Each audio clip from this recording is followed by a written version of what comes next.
Oh, shoot. Welcome to an insider's look on the fact that I have been so busy between calling my dad and eating, yes, that's it, that I forgot to do something.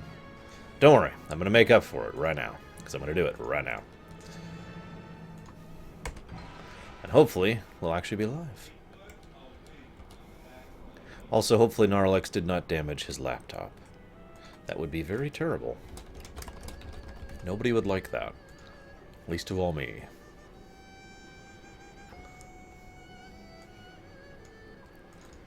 I may not be live. Nobody in chat's saying anything yet.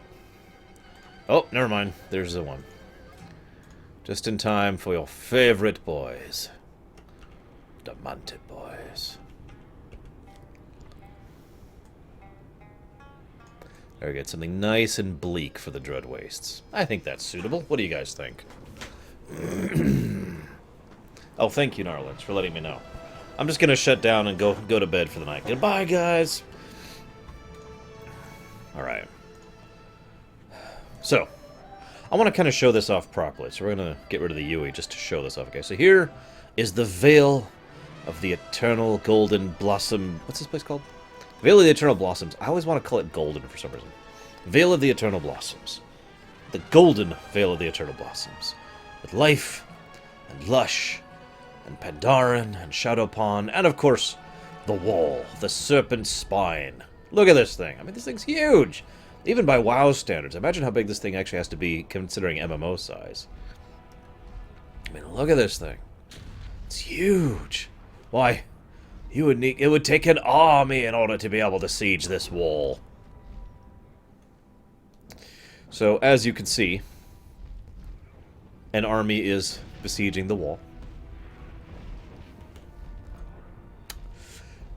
Now, the funny thing is, all of this is purely decorative. We never really do anything with any of these guys here. I think it's interesting and laudable that they added all these, basically taking up, server resources just for the sake of showcasing the siege on the wall. And as you can see, the war wagons are right up there against it. And there's basically a handful of Shadowpawn manning the wall, trying to defend against this army of doom. We'll be discussing more of what lies over there, especially that, in a little bit. But I really wanted to show off the invading army first. Now that Z1 is gone, I'm going to talk about good and bad fat. Oh, I never do that, Daily High. Let's go. But you're right, that is true. My statement is flawed, guys. There is a daily. I think it's about high time we start the Dread Wastes. What do you guys think?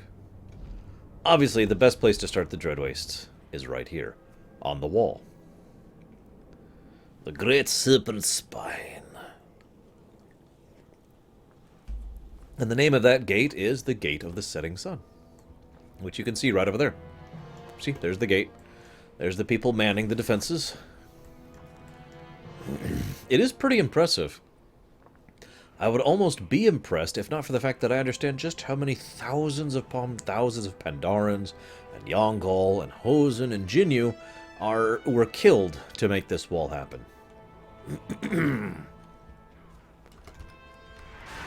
Yeah. This place is kind of grim when you really think about it for a moment. This is another good example of good trash design, by the way. Those bombs right there pop every so often as you're going through. And that's pretty much the mechanic of this boss in a nutshell. The Bomberman mechanic, as I like to think of it. For those of you who never played the old Bombermans on the NES or the SNES, the bombs would go off in an X. Or, like a cross, I guess. So, you can kind of eyeball and see where it's safe to stand. See? Like that. Very simple. On the boss, you usually could see a lot more, especially if you're doing heroic. But anyways, so this is the Gate of the Setting Sun.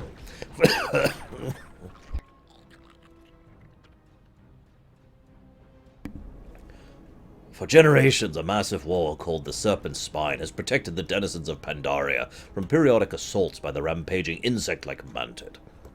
This brutal race's cycle of aggression recently began earlier than expected, catching the wall's defenders off guard.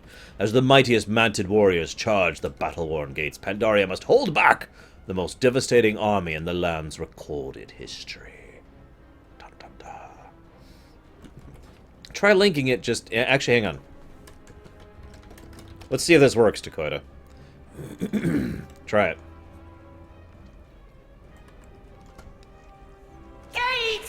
I'm gonna bring this home. It will be the bomb. So, this is Saboteur The bomb. Kip'tilak. He's basically the Bomberman boss. That's all he does, really.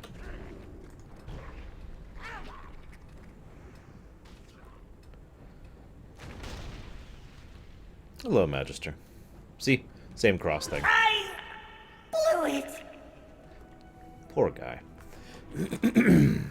The Mantid are no strangers to warfare, using technology to turn the tide of the battle. The Pandaren stand little chance against the munitions experts, such as Kip'tilak, who strike deep behind enemy lines and threaten to destroy already weakened fortifications from within. Oh, I should click that. Why is...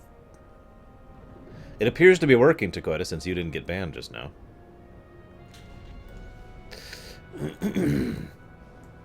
Alright, guys. I need you guys to... Wait, what are you doing? No! And they got ripped over the wall to their death. There's going to be a lot of death in this particular dungeon. As you can see,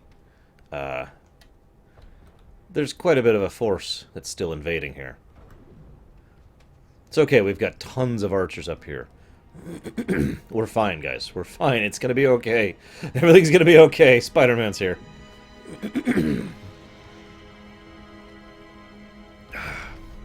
Whoa, what was that? Well, no matter. I mean, look at this thing. This is like a 20-foot thick door. There's no way they're gonna... Oh my gosh. Apparently they have something that can break through. So yes, that is the other of the three really big Kun-Chongs we encounter. How big? Well, this thing is pretty much purely a siege weapon, which I'll demonstrate in a few seconds. Yeah. We're gonna have to deal with that thing, aren't we? Oh well.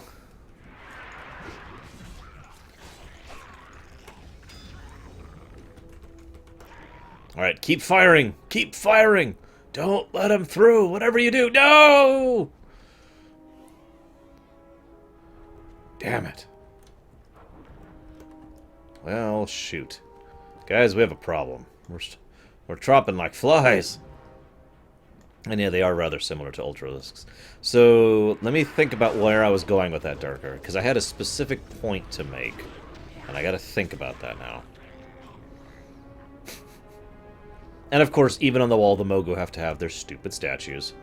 You know what's funny is, given how the Mogu work, I wouldn't be surprised if their statues are the same as their people. They just have been commanded to stay still or don't have a soul in them. And why are there... But the Mantid have overrun the area. There's no clear path. Don't worry, I can make it. I've got faith in this. He's got this, guys. What are you doing? There's no way you'll reach it. You'll get yourself killed. Run, fool. Why didn't he listen? We've got to stop giving recruits those red shirts. They're just moving targets in them. Ha, ha, ha. Well, I'm gonna go deal with the guys who are... We need to clear the path so we can get over there. So we need to get to the aerial... or the fortifications. Whoa! There's a boss at the fortifications. And he's... being evil, as you might imagine. Hey, Jamesy.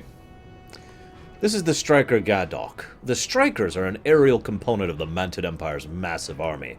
Among them are seasoned aces, such as Gadok, able to single-handedly rain fiery destruction upon scores of enemies. Gadok and his minions seek to bring death from above the gate's defenders. Yeah, I noticed. He didn't die either, if you noticed that guy right there. So, Striker Gadok there, he's an interesting example of fiction, writing in fiction, something that is the equivalent of a real-life thing without the technology of real life. What I mean by that is, in real life, we have bombers that can do strafing runs to bomb area, carpet bomb and whatnot. Obviously, they don't really have... I mean, they do have flying craft in this, but the Mantid don't have that. What they have is people who specifically are designed to fly. The winged Mantid, right? And the winged Mantid can carry lots and lots of bombs. Hence, we are basically about to literally fight a B-12. I'll hurl your corpses from this tower! And I'm just going to let him do this so you can see what I mean by the B-12 bombing run thing. See what I mean? He literally just goes by and strafes an area. Why are you so evil, Magister? Is it because you're a blood elf? You can tell me, it's okay.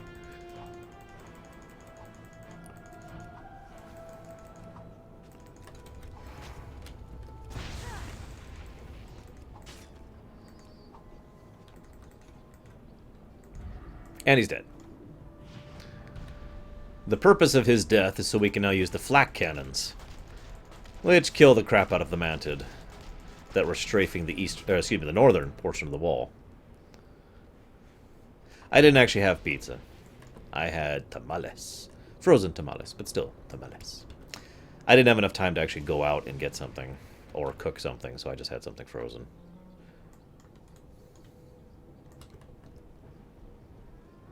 I like how he's still out there.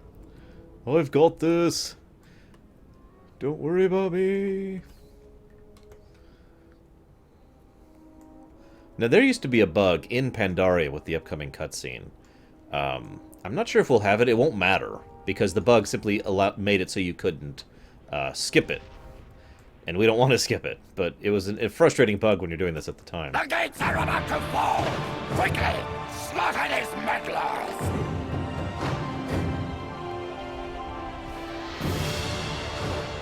The beacons are lit! The beacons of Minas Tirith! Oh, sorry.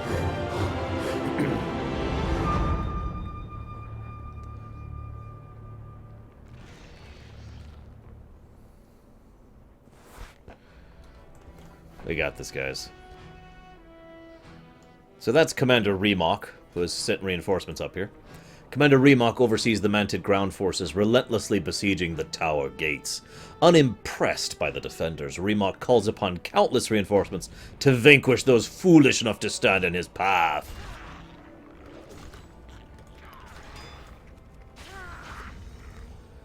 Oh my god, they killed the red shirt! They killed the red shirt! Oh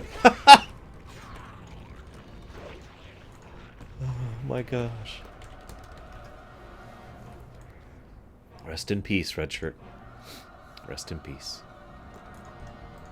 There will be no escaping me. This boss, I hated tanking this boss. You had to move constantly, and holding aggro on all the ads was just a pain.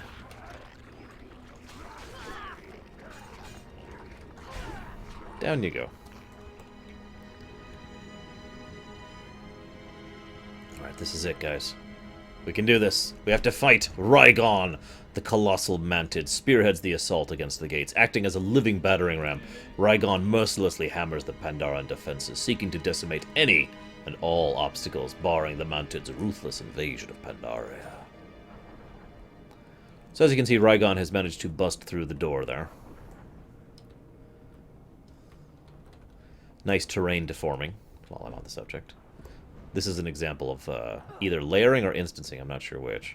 So how many of you used to just jump off here and die? How many of you used to jump off expecting your mage or whatever to take care of you? Or I guess that would be a priest. And then died? How many of you played a class where you could do this and didn't give a damn about falling? So now we have to fight that. I'm going to try to show off the mechanic of this fight, because it's a cool mechanic.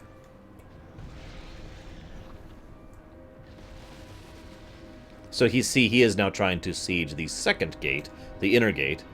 Anyone who knows about this kind of thing knows there's usually two gates to a situation. So you can actually get up here and hit his weak spot, which when you break, well, basically gets rid of his armor, because now he's exposed. And now he'll stop besieging the gate, and he'll basically come straight after you. This is actually a really fun fight. I wish I could show it off better, but you know what I mean. Oh!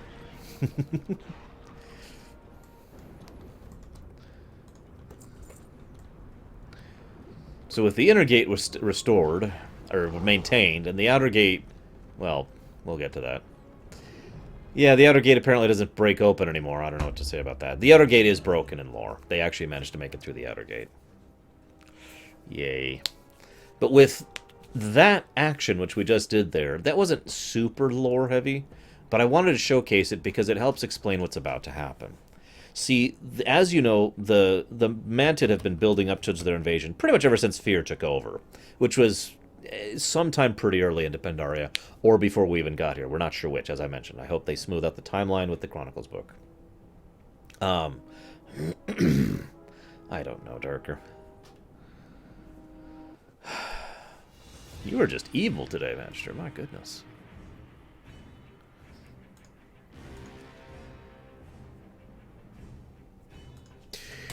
But because we have broken what is effectively the main assault of the Mantid, we now have the opportunity to do something we didn't have before. Get a baby Winston, apparently. Hang on. But he's not there. Oh, he's probably in the mailbox or something. Where is he? Oh, well. Oh, there he is. He's right there.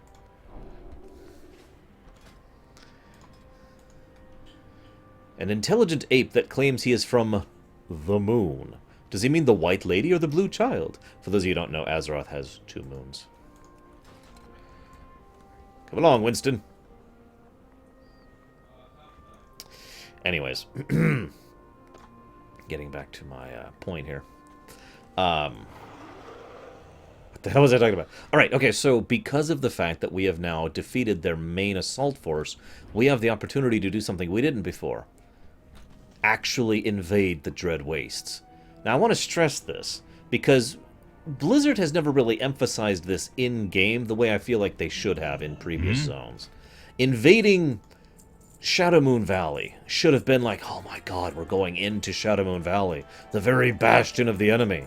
Invading Icecrown should have been, oh my god, it's the seat of the Lich King's power!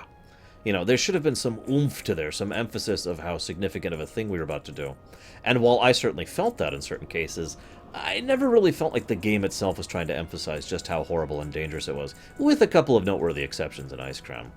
But in this one, all the prep work they've done prior to us going into the Dread Wastes emphasizes how incredibly dangerous and risky it is to go into the Dread Wastes. The Pandarians themselves don't do it. Even the Pandarians who stay... Even the Pandorans who stay on the other side of the wall, like the ones in the Townlong Steppes area, they don't go into the Dread Wastes. No one goes into the Dread Wastes. Everyone is afraid of the Mantid. Everyone is terrified of what they could do. Everyone wants to make sure that they stay as far away from it as possible. And entering into the Dread Waste is tantamount to suicide. That's why this is such a big moment. And that's also why it's kind of relevant that we are doing this, along with one other person I'll mention when we see him.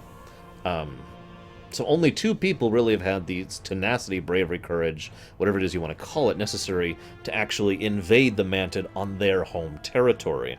And unlike, say, in Icecrown, we will have no backup at all here. There will be no Ebon Blade helping us, no Alliance or Horde dicking around fighting each other, and no Argent Crusade. It's basically us. And that's it. And the only reason we can do this at all is because we just did that instance and broke their main offensive. We keep the darkness at bay. And when I say break their main offensive, if you were paying attention, we were losing that battle. We were losing people left and right. So, so yeah, once again, we have a situation where this should be way more significant than it is. At least with Nagrand, it wasn't supposed to be significant to begin with, right?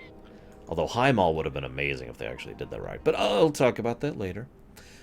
Alright. Be strong. It's bad enough we're trying to hold off the Mantid, but now we've got spiders swimming up from the ruins below. One of the best marksmen got caught in a blast of webbing around his leg and got pulled straight down. We think he's alive. After all, we do have the racial ability Bouncy, but I don't have the manpower to send anyone in after him. We're stretched thin up here. Stay vigilant. We're holding. Barely. Anything you can do to stem the tide of dread spinners coming up the wall would be a great help. Feel like tearing open spider eggs one at a time by hand? I don't think so. Take one of our dragon guns and light it up down there. By the way, the name of this quest is called Nope. Move like the night. First Pope of Nope, of the Church of Nope. So I finally remember what I was going to talk about, so on. I feel like you and I actually agree on this, even though it seems like we didn't. I think what you are referring to as good fat is what I'm referring to as investment. You remember how I mentioned the parallel of, I don't mind cooking my dinner? Well, when I have the time to. Because I feel like I enjoy the meal all the more if I actually get to spend the time cooking it. You know, that kind of a thing. Actually, he tried Darker, from what I understand from the book. He just failed. Which, I mean, says something. If you're paying attention, that means that Lei Shen, at his height, couldn't bring down the Mantid. It took fear to bring down the Mantid. I'd like to take credit ourselves, but let's be honest with ourselves.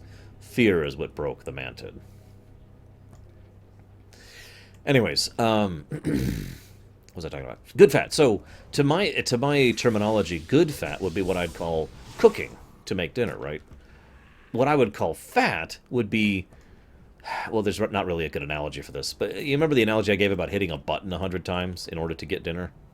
That would be padding. You know, there's no actual additive from that. Now, I don't know if we're using the same terminology or not, which is part of why I wanted to bring this up. I wanted to hear your defense/perspective on the idea of good fat. In other words, from my perspective, what you were defining as good fat would be stuff you do to earn it, whereas bad fat would be padding, which is what I usually just refer to as fat. Does this make... Yeah. Makes perfect sense, though, doesn't it, Narlex? That's very void. That's very old god in general. Yeah, this is a whole lot of nope right here. Nope, nope, nope. Nope, nope, nope.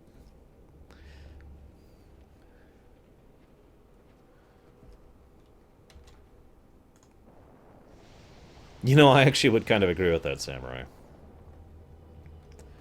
And that's funny, because that's what I had for lunch, too. It's like, well, I don't have time to have a real meal. Go! Don't think about the millions and millions of spiders crawling all over us.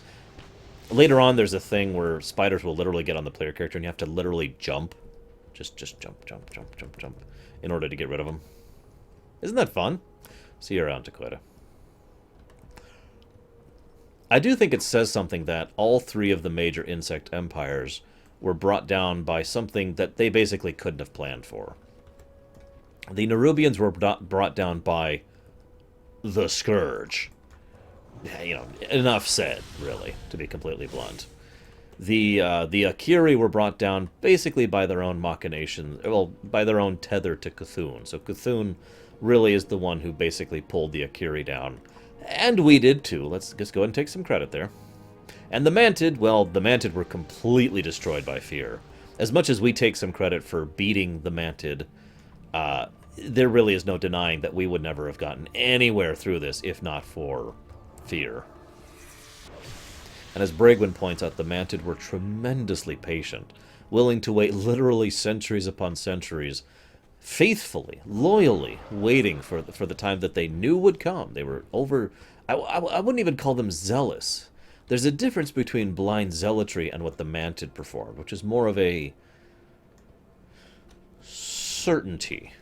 A quiet, calm certainty that eventually we will win. Eventually Yasharaj will be back. Eventually there will be the return of the old gods. And when that happens, they will see that we have patiently crafted a beautiful, amazing fighting force for them, and we will be rewarded in the new world they will craft for us. And they knew that with such quiet certainty.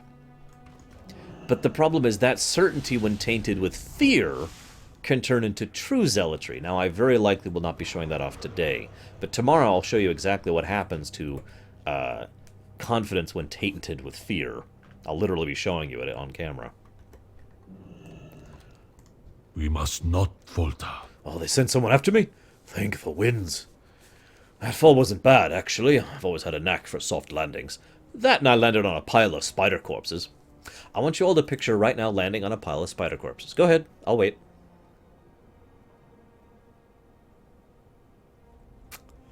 Yeah, kind of like that, Nicholas.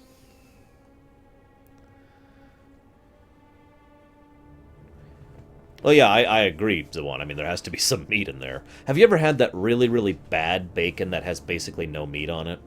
You only really find that at grocery stores, I've noticed. But that meat is just... bleh. I shouldn't even call it meat. There's no meat there. Ahem. Beware the western wind. Nice work with the dragon gun. I did what I could down here, but arrows are only so useful against spiders. Watch the shadows. So, this is going to be really interesting. You aren't going to believe what I saw. Two Mantid fighting each other, whipping some serious magic back and forth. Hey, Case now, by the way. Sorry, I didn't say hi. One of them didn't look like any Mantid I'd ever seen before.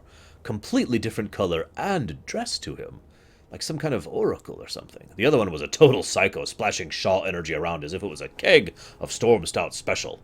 Look, I gotta get back to my post, but those two are still fighting in the cave behind me, and I have a feeling it's a big deal. Would you check it out? The wall must stand. I agree, Hylisk. Their strategy was flawless. It was a really good idea. The only problem was, well, as we already discussed, something got in the way. Here, have a cool, tall glass of nope.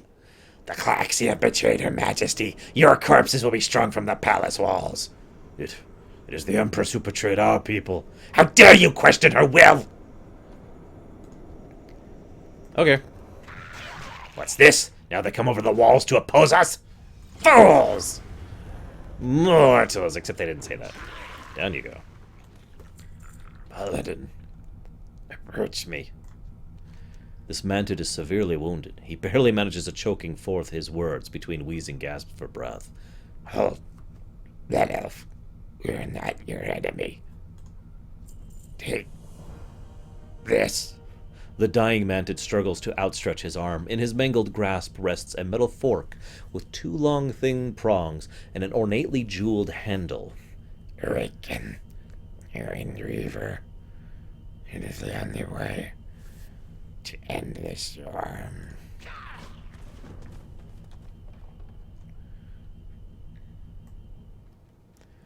This is what we call a Klaxxi. Klaxxi, in the Mantid tongue, quite literally means priest. So the Klaxxi are the priesthood of the Mantid, their spiritual leaders, if you will. Which makes a lot of sense for those of you who know what's been going on in this one.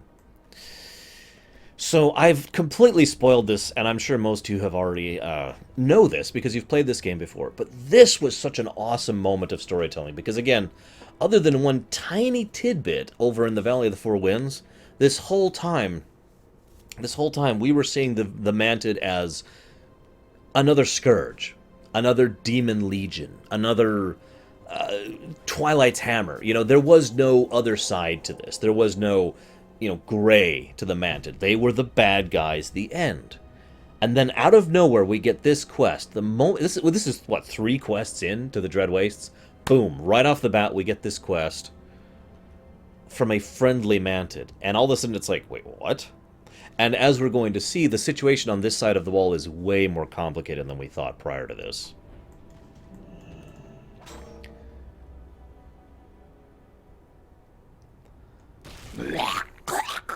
I have returned.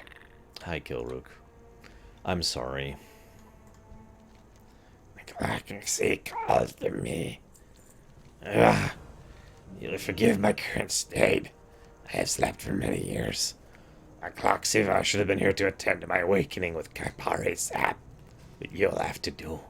I sense the buzzing of sap flies to the south. They gorge on the nourishing sap I need. Bring them to me. Oh, I can hear them, howling in rage. The spirits of the Gurthani Moku I slayed so long ago. They wander this ruined terrace seeking vengeance. If they find me in this state, I will not have the strength to fend them off. Draw their attention. Put them down. Finish what I started. I will tell you who I am. Once again, we see that whole resonance sound thing is kind of a thing for the Mantid. We'll be seeing a lot of that in the future.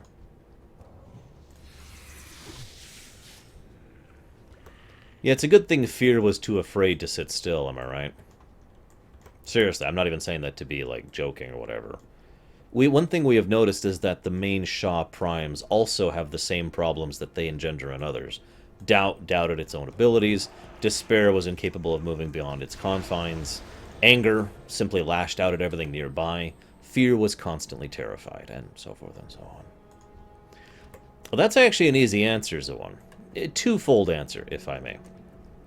Answer number one, as he himself says, he's literally not in his right of mind right now. He is a Mantid who has just been woken by a creature he's probably never seen before. He has no idea what a Blood Elf / Undead / whatever is, right? Now, obviously, if you're playing a Pandaren, he would, but just bear with me, because the point is, whatever you are, you're probably unfamiliar to him. Second point, and this is far more important, you were the one who broke him out. Ergo, from his perspective, one way or the other, you were at the very least for the moment an ally. Yes, Snarlex. I still loved that moment when the Yeti was charging out of the cave, and the moment before the Yeti charges out, release your anger! Stomp, stomp, stomp. I could not have timed that better myself. Well, yeah, I could have, but you get my point. Anywho.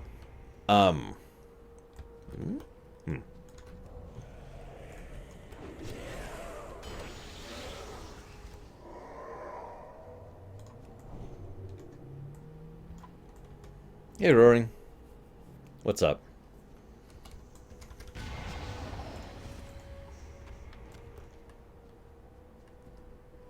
So here's a question for you, Roaring. If they made a Mega Man MMO, would you play it?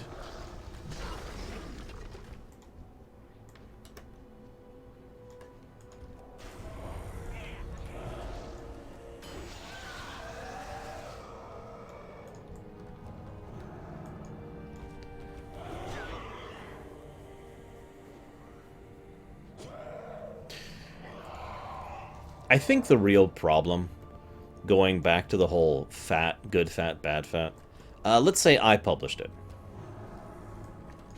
I didn't make it, because I'm not a programmer. Not anymore, anyways. But I'm the one who publishes it. Really? Because for me, a Yeti is something I talk into to talk to you guys.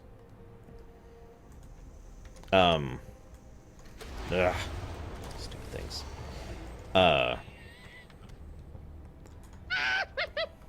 Yes, baby Winston. Fair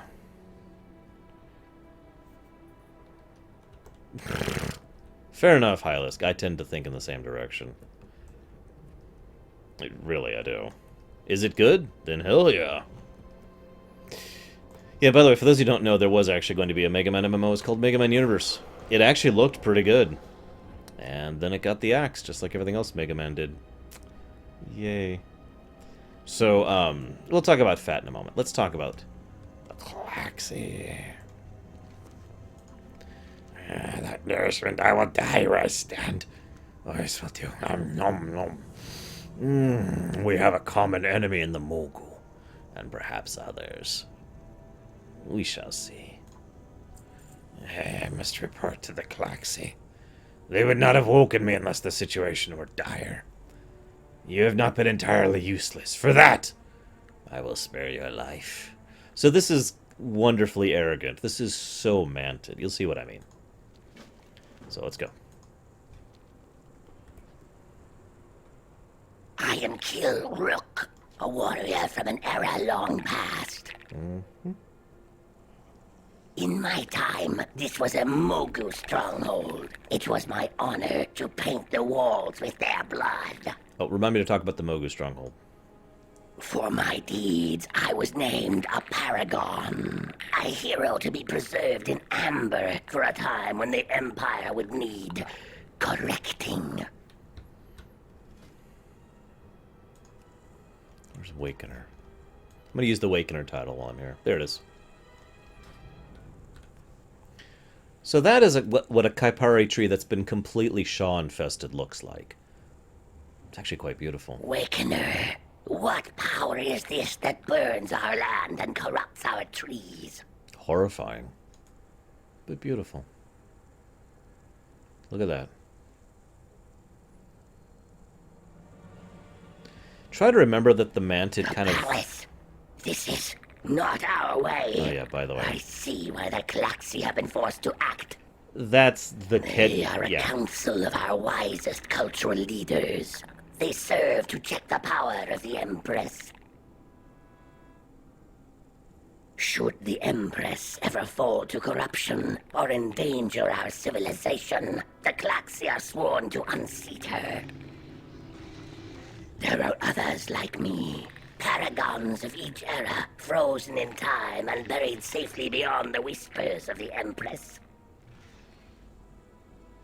We answer only to the Council, and we rest only when their will is done.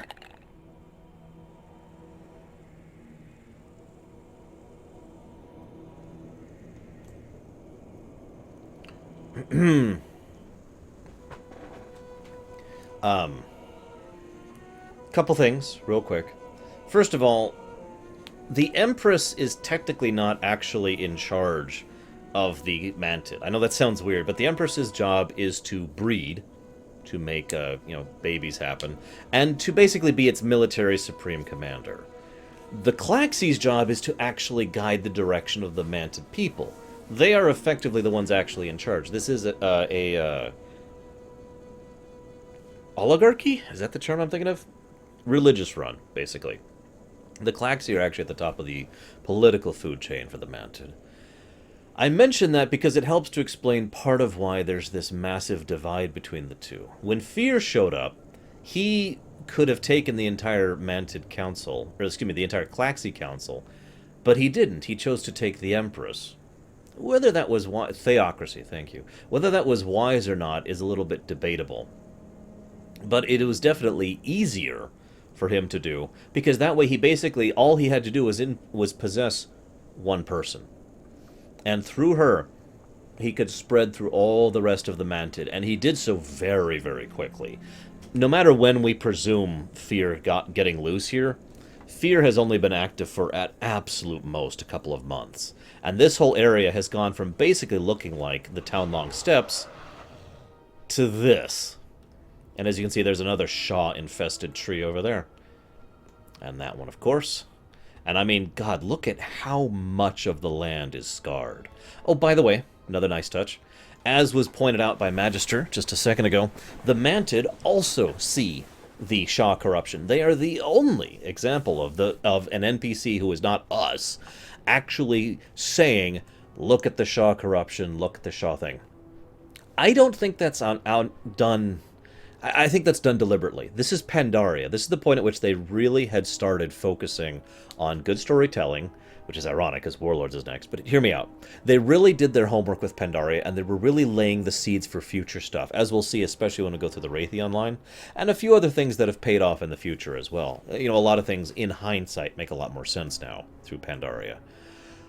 I think the reason the Mantid can see that corruption, and we can, is we both share one thing in common.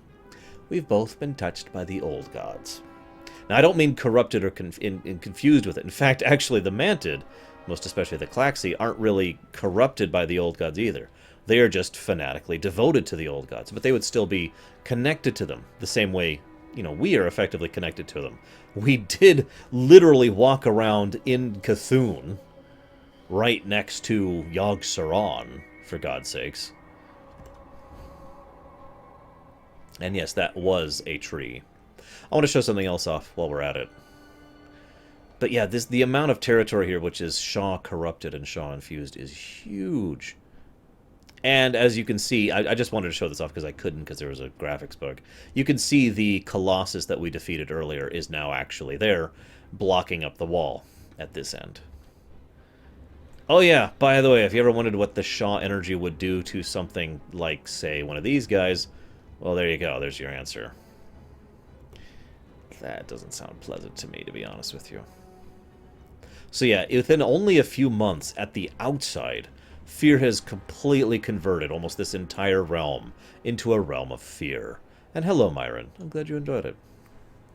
This is, as I mentioned earlier, I feel like most people in real life cannot understand what it's like to be afraid every waking moment, every sleeping moment, every second of every day spent in fear. No getting away from it. You can distract yourself from it momentarily, but all it would take is one reminder, one knock at the door, one weird sound coming from outside, and oh my God, all that terror just gripping your heart again. That kind of non-stop state of fear really messes with your mind. And that's what basically everyone living in the Dread Wastes, with a couple of unique exceptions, is experiencing right now. If my theory is correct, Magister, yes, Nerubians would also be able to see it. I want to show this off a little bit too. We're not quite done talking yet. That right there is gorgeous. That is actually the Mantid Central Palace. As you can see, there's a tiny bit of it that is not completely Shaw-infused. And when we actually go through there, that is actually the Heart of Fear raid. When we actually go through there, you'll see that some of it is Shaw-infused and some of it is not. It's basically how much it's spread. But as you can see, even the roots of this tree have been consumed by the Shaw of Fear. Look at that. I think that's a perfect metaphor for the Mantid situation. Even the roots are consumed with fear. This is one of the reasons why I say fear is what destroyed the Mantid. Well, we have certainly killed a lot of Mantid, and we will basically rip apart their command structure. Kill the Empress, and kill all of the Klaxxi. Sadness. It is the fact that fear had so thoroughly wrecked their culture, their people, their society, their cycle, that even the Mantid who survived would probably not be able to recover to anywhere near the heights they once were. They are a broken people, if they're a people at all. Like, even in the most optimistic scenario, the Mantid have survived. You know what I mean? They are not thriving. They are not at the wealth or height of power they once aspired to.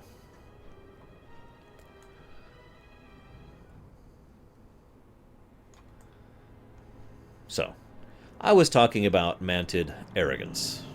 I am called to serve. This is a sacred meeting place for the Klaxxi. It would be wise of you to let me do the talking. Leave me now. Wind Reaver, you have awakened. What of Klaxxi Vatic? And what is this filth you've brought to our sanctuary?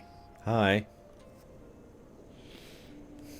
The Klaxxi Va you sent has fallen to an adjunct of Her Majesty. This filth defeated the adjunct and saw to my awakening. We do not need help from the lesser races. Dispose of it. Right away, Klaxxi Va. Notice he hesitates not at all to try and kill us. No. Just felt like pointing that out. The Awakener may prove useful, one way or another. As fodder for the swarm, perhaps.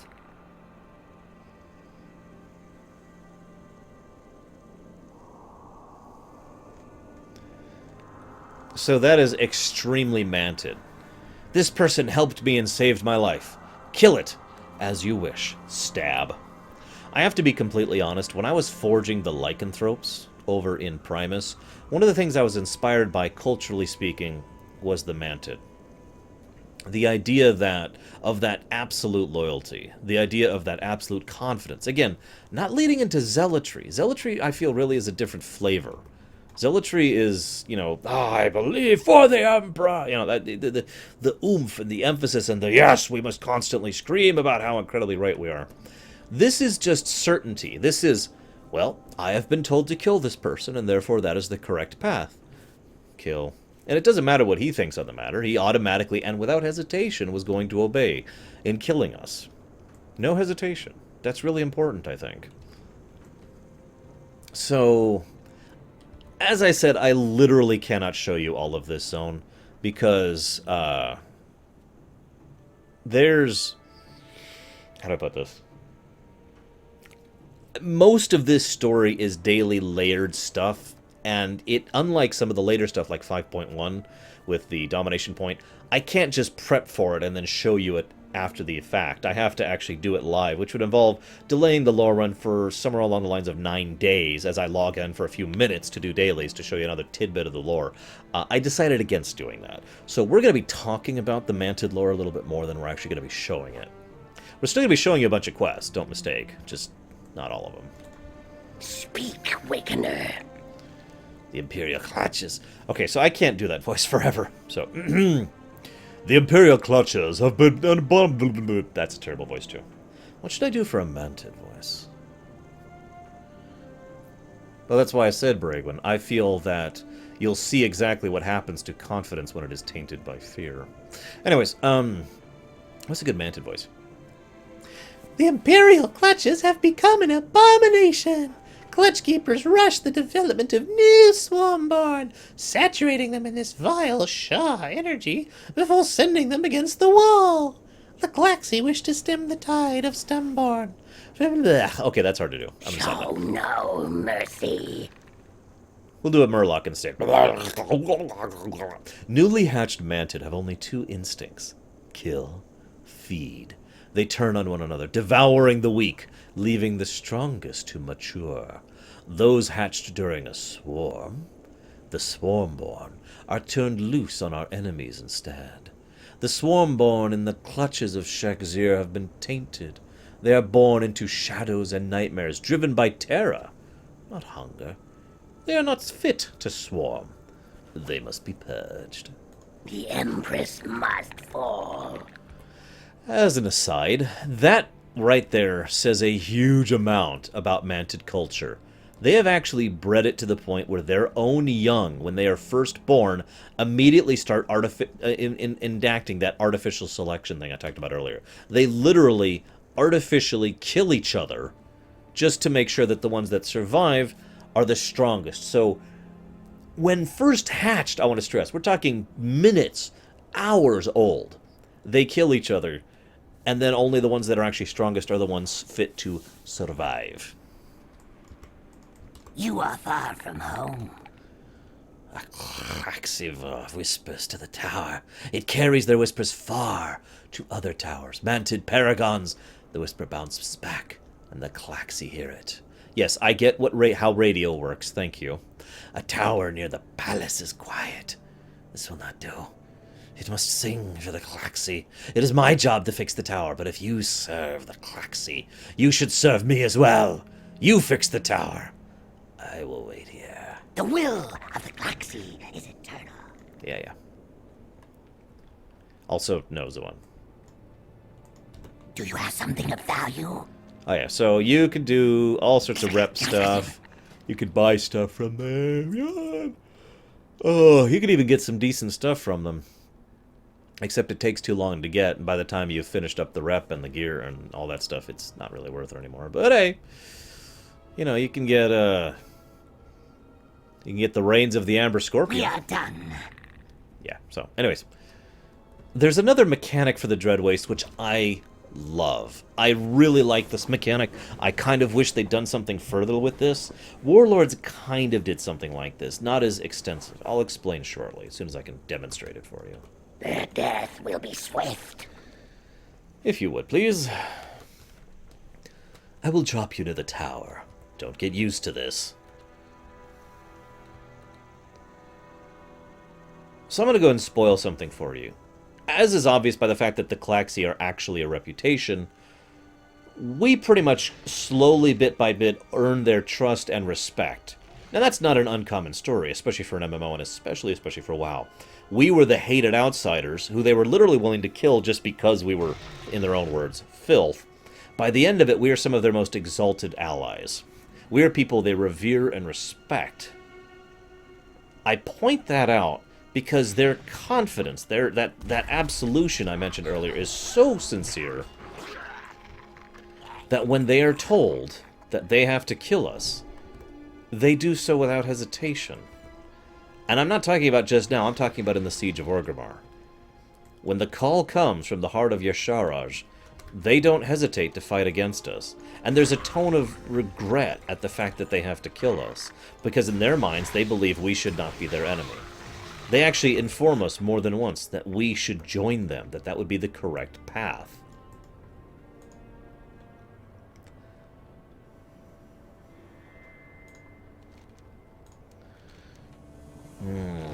The crystal sings to the Klaxxi. They sense a paragon in the clutch, east of the tower. Clutch keepers are trying to pollute this one. The Klaxxi will not permit this. Go find the paragon. Okay. I can do that.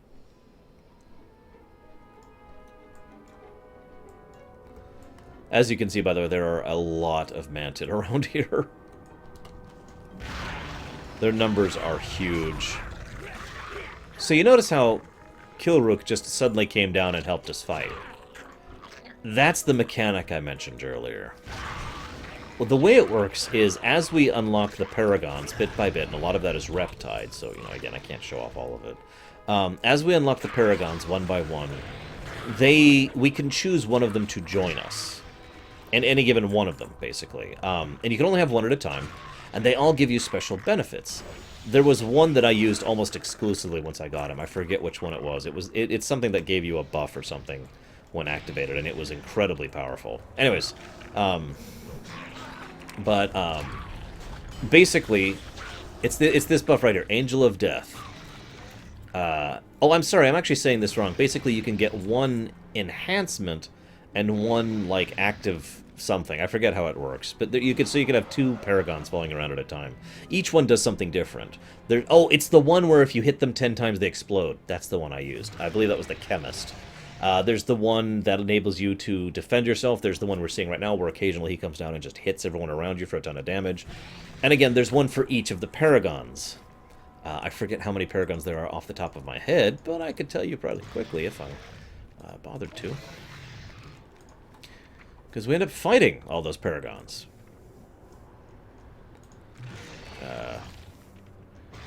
1, 2, 3, 4, 5, 6, 7, 8, 9. There are 9 paragons. The Clutch Keepers seem to be using these blinding white crystals as magical foci. Peering inside, you see thick tendrils of black smoke swirling in the center. One of the workers at Klaxxi may know about this material and why it's so abundant in the wastes.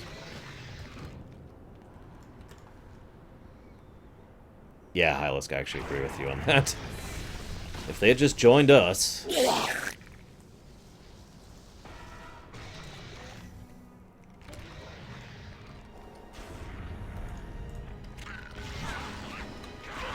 See, we need to fix that, okay? I'm kidding. That would be terrible. I'm just gonna stand in this. This looks healthy. Ah, Shaw energy.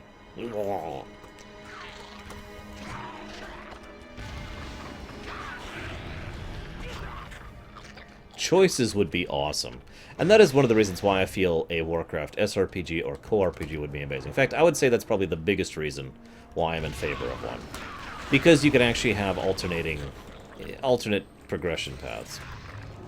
I actually was going to talk about this at some point. Maybe I already did. I don't know. My memory's terrible. But I was going to talk about how... What game was I going to talk about? Oh!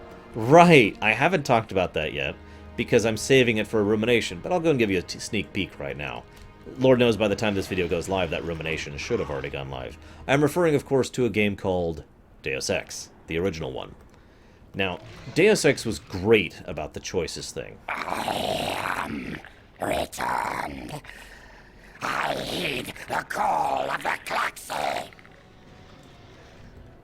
So I'm sure a lot of you have heard of Deus Ex. I'm sure a lot of you have even played the game. But let me go and say something really quick, okay? Deus Ex is usually held up as one of the best examples of freedom of choice in gameplay. I find that fascinating because we cannot alter the story. Let me explain what I mean by that. A lot of people, including me in the past, I will freely admit, had this fiction in our minds about how the... Yes, that's right. About how choices in gaming meant you start here, but then you branch, but then you branch, and then you branch, and there's all these different branches of the story arc, right? But that's not realistic. That's not feasible. Undertale, that's how you have choices in action. Deus Ex, that's how you have choices in action. Neverwinter Nights 2, That's how you have choices in action. The plot will always be following the same thread. You cannot change the story to the point where you suddenly decide to go off to Timbuktu for 3 weeks. You cannot join the bad guys. You cannot, do any of that stuff. You are still on the same plot arc. However, as you're going through that arc, the method you're going through that arc, the path you're going through that arc changes, and you feel the impact of your changes. People say different things. People react in different ways. Certain areas are going to be different. Deus Ex, in my opinion, and I'll talk about this in the rumination, is one of the kings of this type of choices in gameplay. Because it's always the same story. We're always going after Idiot. We're always trying to stop the big conspiracy theory, right?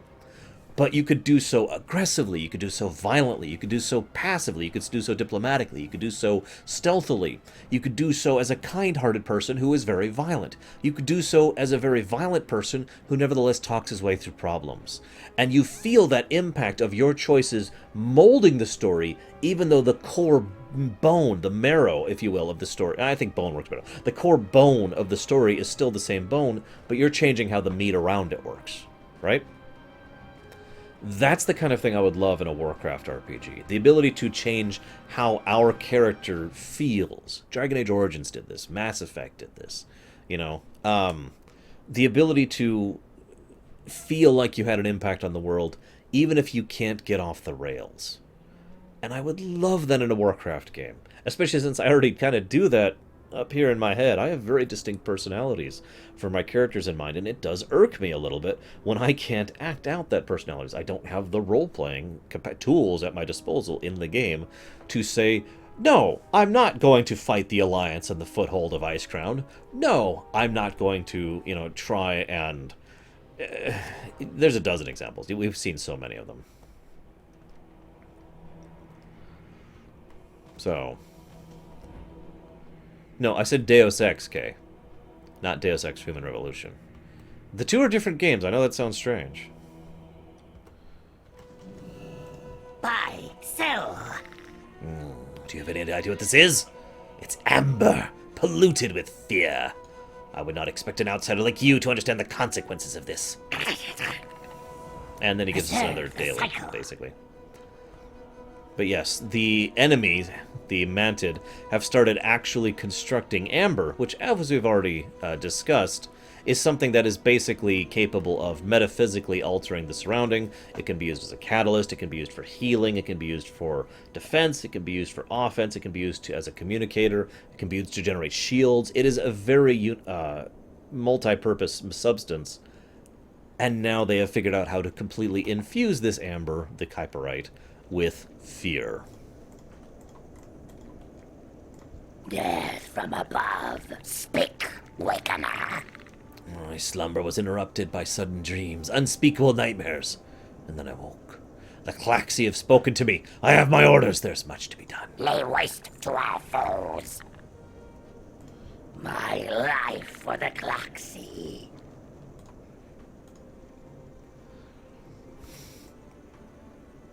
Malik the Unscathed. Never a glancing blow laid upon you, but countless foes cut down by your halberd. And countless more to come! It is my honor to serve in the time of need. And serve you shall. Arm yourselves at the quartermaster. The drones here are at your disposal. The soft one should serve well. Come, Wakener! In a minute. Death from above. A few less traitors for us to feed to the Kun-Chong when the dust settles. Be a leaf in the wind. Their eggs should have basked in the warmth of the sun and the song of 1,000,000 wings for 10 more years. The Empress will pay for her crimes. The cycle will be preserved.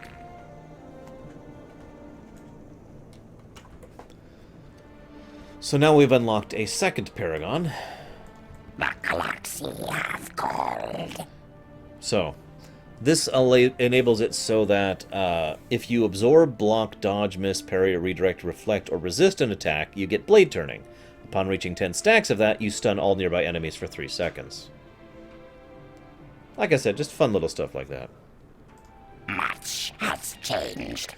The Klaxxi see far and hear much. They have shared their insight with me. The Vorthik embraced the Shah, using its power to fuel their march in this false swarm. Their warriors consume tainted amber and call themselves Dreadsworn. There's no future for them. They are a waste which needs disposing, and you will begin that process for us. Fight well. As Shek'zir's command. At Shek'zir's command, the great Kaipari tree of Kaiparivore is twisted into a totem of horror. Like those outside of the palace, the clutch nearby is now used to corrupt our swarmborn. Recover the eggs of the Vorthik before they are tainted. We shall raise them here.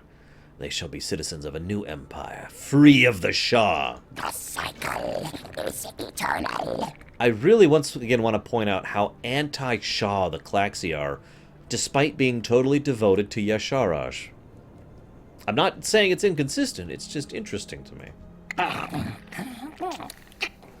So, you survived the Imperial clutches. You are resilient. The Klaxxi hear another paragon to the north, among the Shah-scorched roots of the Kaiparivore. This one cries out in terror and agony. It cannot be saved. The Klaxxi want him put down. Defeat him or do not return here. The will of the Klaxxi is eternal. I'm gonna go ahead and spoil something for you. This guy's a traitor. This one right here. He's actually working for the Empress Shek'zir. I find that funny because the very concept of traitors is something that is so alien to them, it never occurred to them that one of their own would be one. Outsiders, sure, they're just unclean, but one of their own? So they literally don't suspect him until he reveals himself.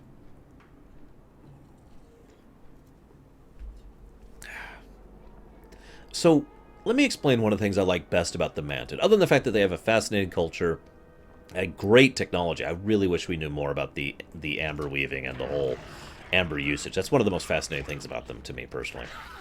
But anyways, other than all the other things that make them fascinating, one of the reasons I like the Mantid best is they're, and I talked about this before with regards to Pandaria, they're a rare exception of a villain who I have respect for, or a villainous force in this case. It's a difficult balance to write for, in my opinion, to have a villain who you have respect for without preventing them from being a villain. Most writers, when they try to accomplish that, and I am guilty of this too, will simply write a villain who is a victim. A villain who themselves is not actually an opponent. Who basically shouldn't have actually been an enemy, and they just ended up being an enemy by circumstance. I usually refer to this as the General Leo effect, because I love Final Fantasy VI. But, you know, General Leo was not actually a villain. He was not actually an enemy. Circumstances happened to put him on the other side of the line. It is a rare thing to see an enemy that is an enemy. The Mantid are our enemy. They are against us. We are against them. There is no in-between for our forces. We are anti-old gods all the way, and they are pro-old gods all the way. And yet they still manage to make a mutual respect for the Mantid, and they write that quite well. We respect them, well, some players respect them, and they respect us.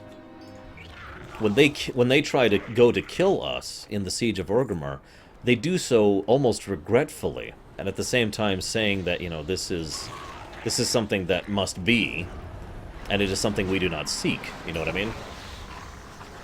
Respected opponents, as opposed to, you know, I will kill the infidel, that kind of a thing, right?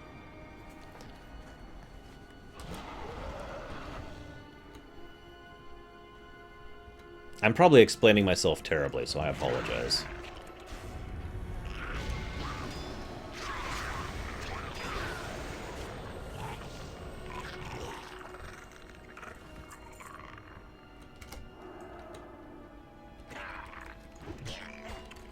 By the way, if you're wondering what those spinning things are around me, that's the buff that, what's his name? Malik is giving me. Yes, by the way, the name for the Mantid, who is so incredible in combat that he could avoid virtually every blow against him. You know, he was the Malik the Unscathed. His name is Malik. What else do I need to say to that? Also, hey, Deutsch. We were just discussing the Mantid. And as we all know, Deutsch secretly is one of the Mantid.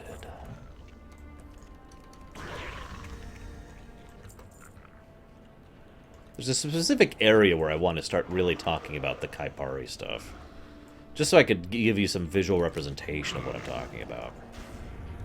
And of course we'll be talking about it a bit in the Heart of Fear, because I can't avoid that. The Mantid.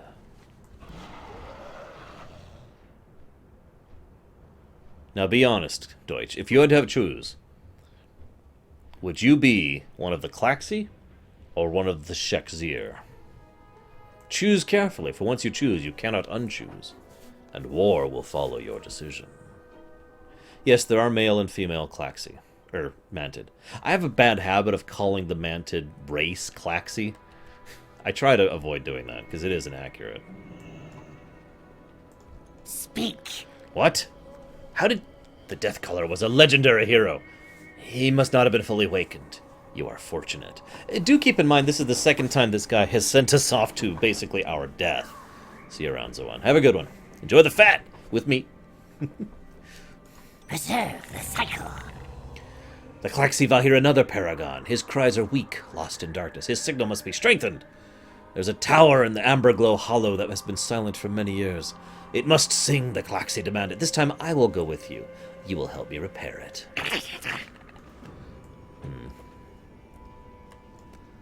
But again, they never see him coming, because why would they? I stand ready. In the disciplined hands, the spear is the perfect weapon. Only the weak would augment it with sorcery. And we have no need for the weak. You are dismissed. Kaiparivor was beautiful once, rich with amber, surrounded by prime hunting grounds. They are large and will hatch soon. Good. We may need them. The cycle is eternal. Speak, Wakener. In order for our efforts against the Mantid Empire to continue, we require more amber. There is a great deposit of amber underneath the lake to the south, but the area is inhabited by the savage Saurok tribe. I cannot spare anyone else. You must go to the lake and test the tribe's strength. Thin their numbers, eliminate their leader. Surely this is not too great a task for you. Show no mercy. If I must. So one cool thing about when we actually fight these guys later on, the only one of them that I really, really genuinely feel bad about bringing down is the one who always spawns last. I shouldn't say that. I don't know if that's true in other like modes, other difficulties, but in every time I have ever done Siege of Orgrimmar, that one right there, the Windcaller, he is always the last one to spawn, and he always starts it with saying, you know, this is it. We started this journey together, and now we will finish it together, you know, that kind of a thing. It's really cool, and a bit tragic. And I always feel bad about, you know, killing him. I don't know about you guys, but I think that's okay, right? When you feel bad about killing someone, is that okay? Maybe? I don't know.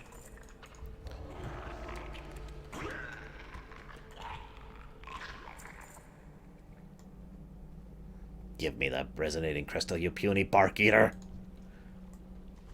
I should have known you would not come alone, Korik.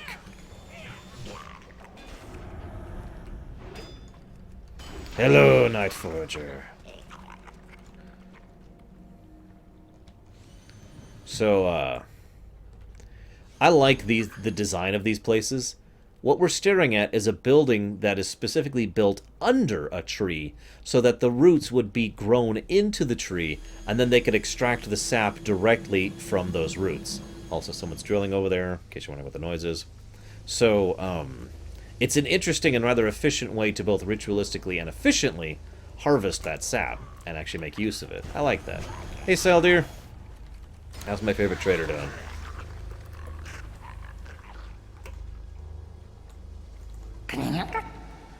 It is good you showed up when you did. Perhaps you're not as useless as I thought.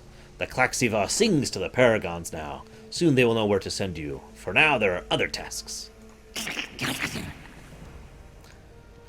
The stinging trail nourishes young Kaipari trees. The Empress drains the saplings too early.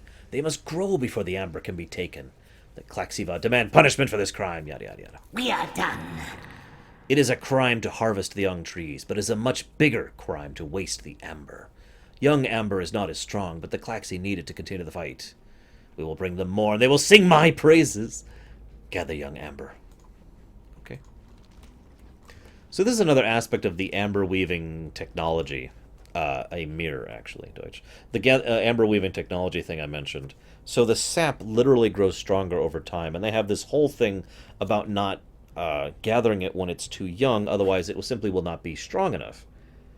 As you might imagine, just with as with all the other races in Pandaria, this has to do with their overall cultural perspective. AKA, you know, the survival of the strong at the expense of the weak. That goes for even their technology. They refuse to even utilize sap or kyperite or whatever that is simply too weak for them to utilize properly. It is insufficient for them. By the way, in case you thought I was being facetious or assuming or, you know, presuming that those smaller trees in the Town Long Steppes are Kaipari trees, we are gathering Kaipari sap from young Kaipari trees, specifically being told they're young Kaipari trees and they look like this. So, just giving you my proof here.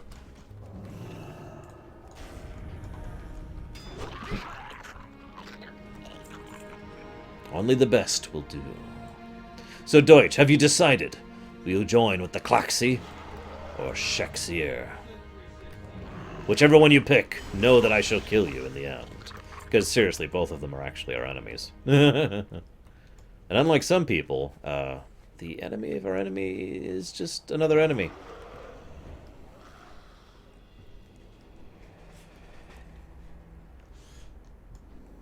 Whoever explodes the most. So you want to be the explodiest? That would probably be the Vizier.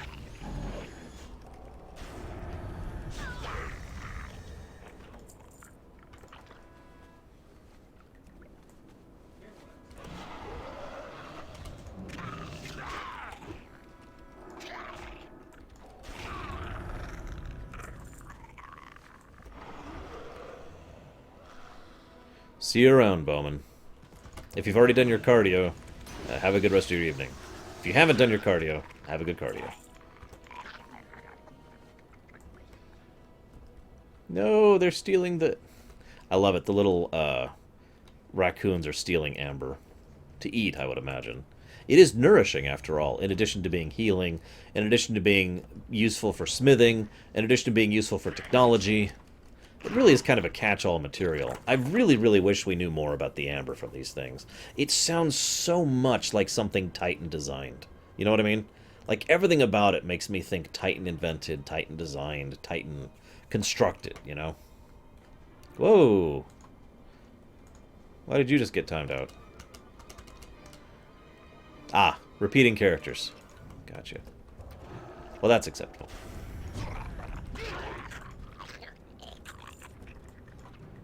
Remember, too much maniacal laughter leads to the Imperium bot bringing down the hammer.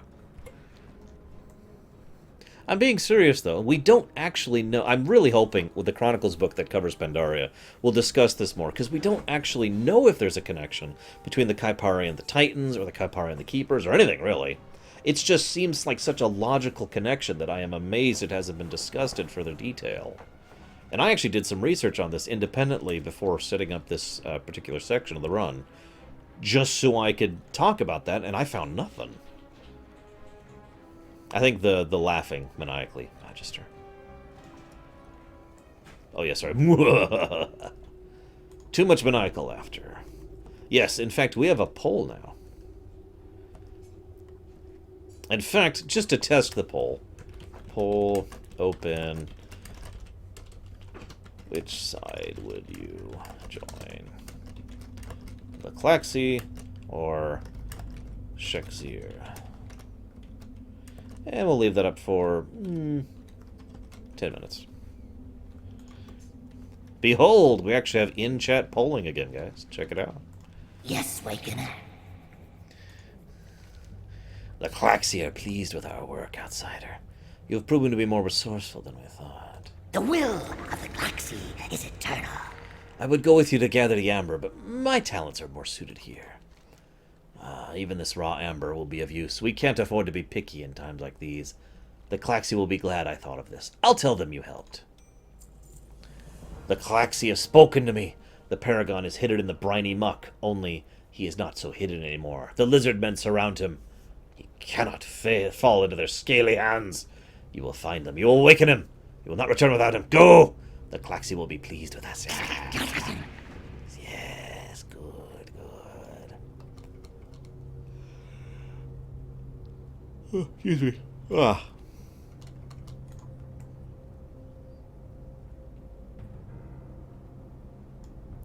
By the way, in the off chance that for whatever reason you want your vote to be hidden, you can also whisper Imperium Bot at your vote. Which I will now demonstrate to make sure it actually works. I will vote for Klaxxi, because of course I will. Yep. You can vote by whispers too, if you feel like it. You don't have to. It's just some functionality that's there. And of course, as you know, the bot whispers you whatever you voted. Be free! Ah, Kaztik the Manipulator. He's a fun one.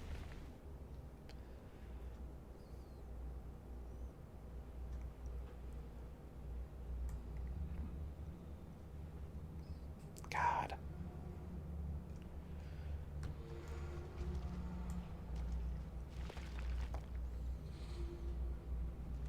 You have chosen poorly, Kay. Where am I? What sort of creature are you? Have you awoken me? You looked at me and you see I am no great warrior. Why was I chosen to be a paragon? Not all weapons can be seen, Awakener. One should not judge by appearance alone. Before I explain further, I need to know you are trustworthy. Something precious to me was hidden at the time of my preservation. I am nothing without it. Defend me as I unearth my greatest weapon, and you will have my trust. Preserve the cycle. We are done. We will have to work quickly, Awakener. This area is not safe.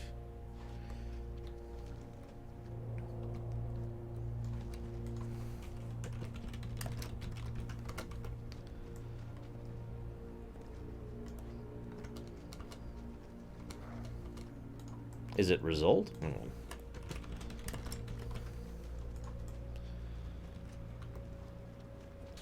Yes, I know that, Imperium Bot. Are you going to tell me the current votes? Yes, Awakener. Speak. There should be a way to see the results.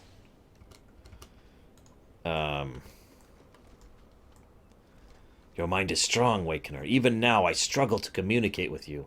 Controlling you would be near impossible. Oh, that's good to know.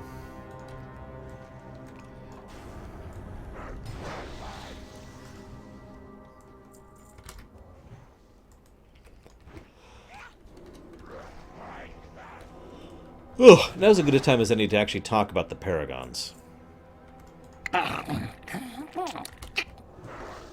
You are far from home. Yes, Awakener. You are not part of the cycle. Now you're just being mean.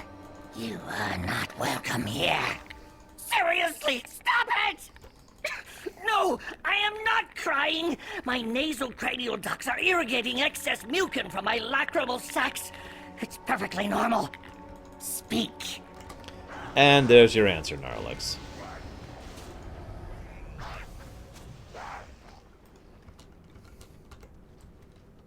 Ahem. Your thoughts intrigue me. There is purpose to your action. Your complexity is impressive. Your intelligence will come in handy, almost as much as your skill for battle. I see much potential in a mind like yours, Awakener. We're here. With this weapon we will lay waste to the Empress's army. Behold his greatest weapon, the most powerful Kun-Chong of all! Isn't he magnificent? Come to me, Kovok.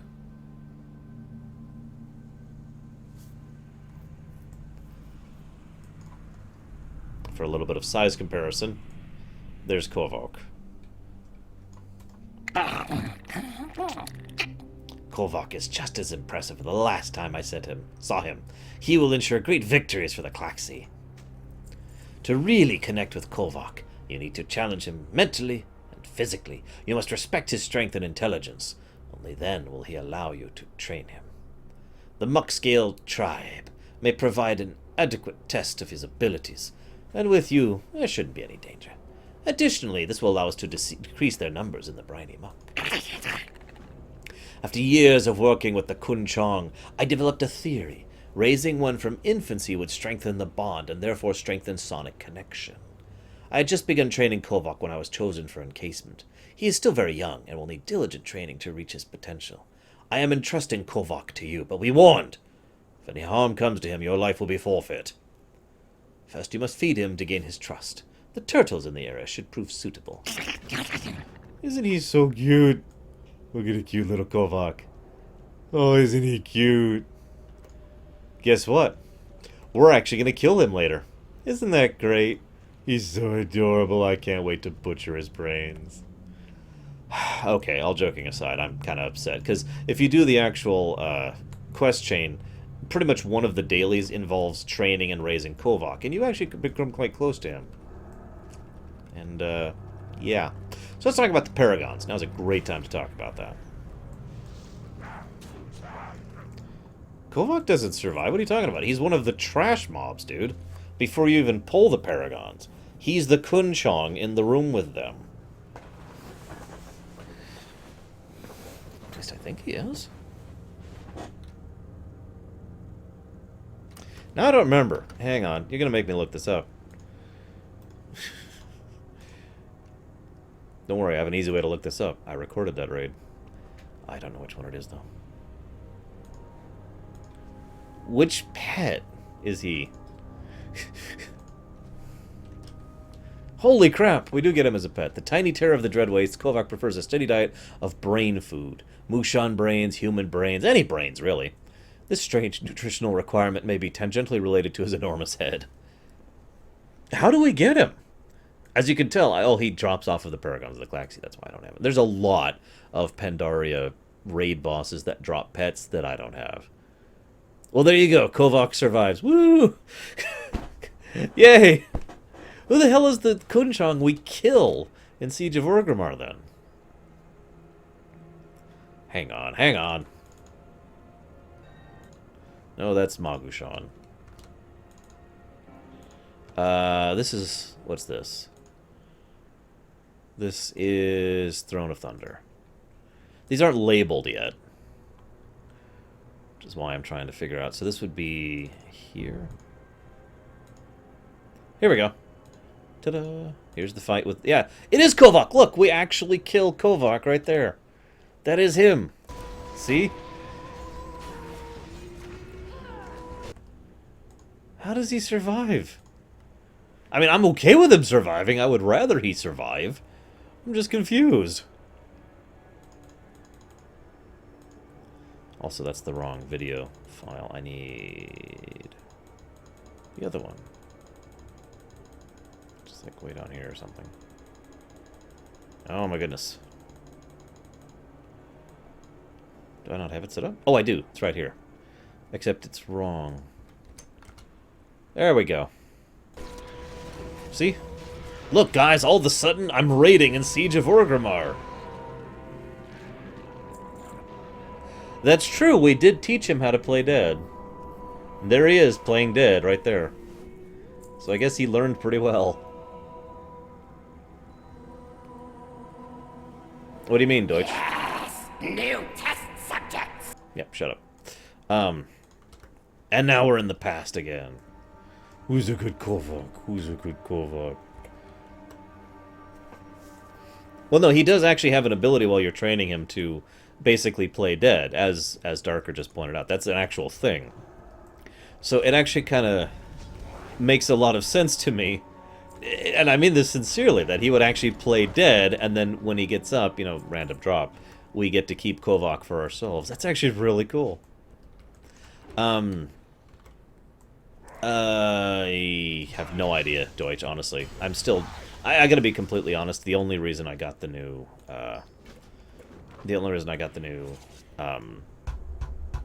bot was for polls. I haven't even looked at its other functions yet. Who? Oh, I see what's attacking me. Evade bird mobs in the ground. At the end of Legion, Magister, some classes and some people with proper gear can manage it now.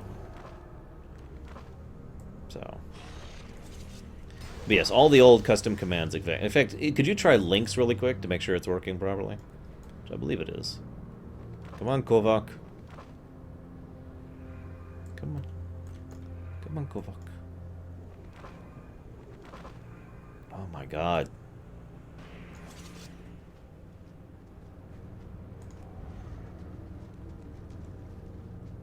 Excellent.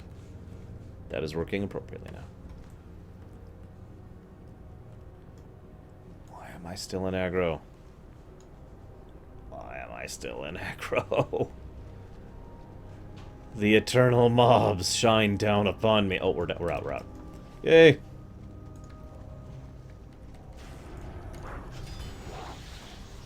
But yeah, I don't know about you guys, but I formed a bit of an attachment to Kovok after raising and training him. So, I was pretty sad that he died. I didn't actually realize he was one of the pets that could drop.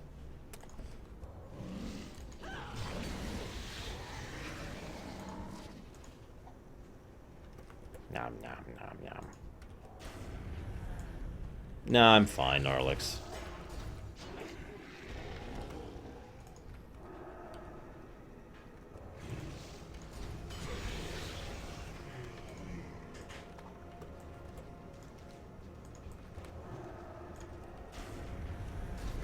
What the hell was I talking about? Oh yeah, the paragons! So let's talk about the paragons.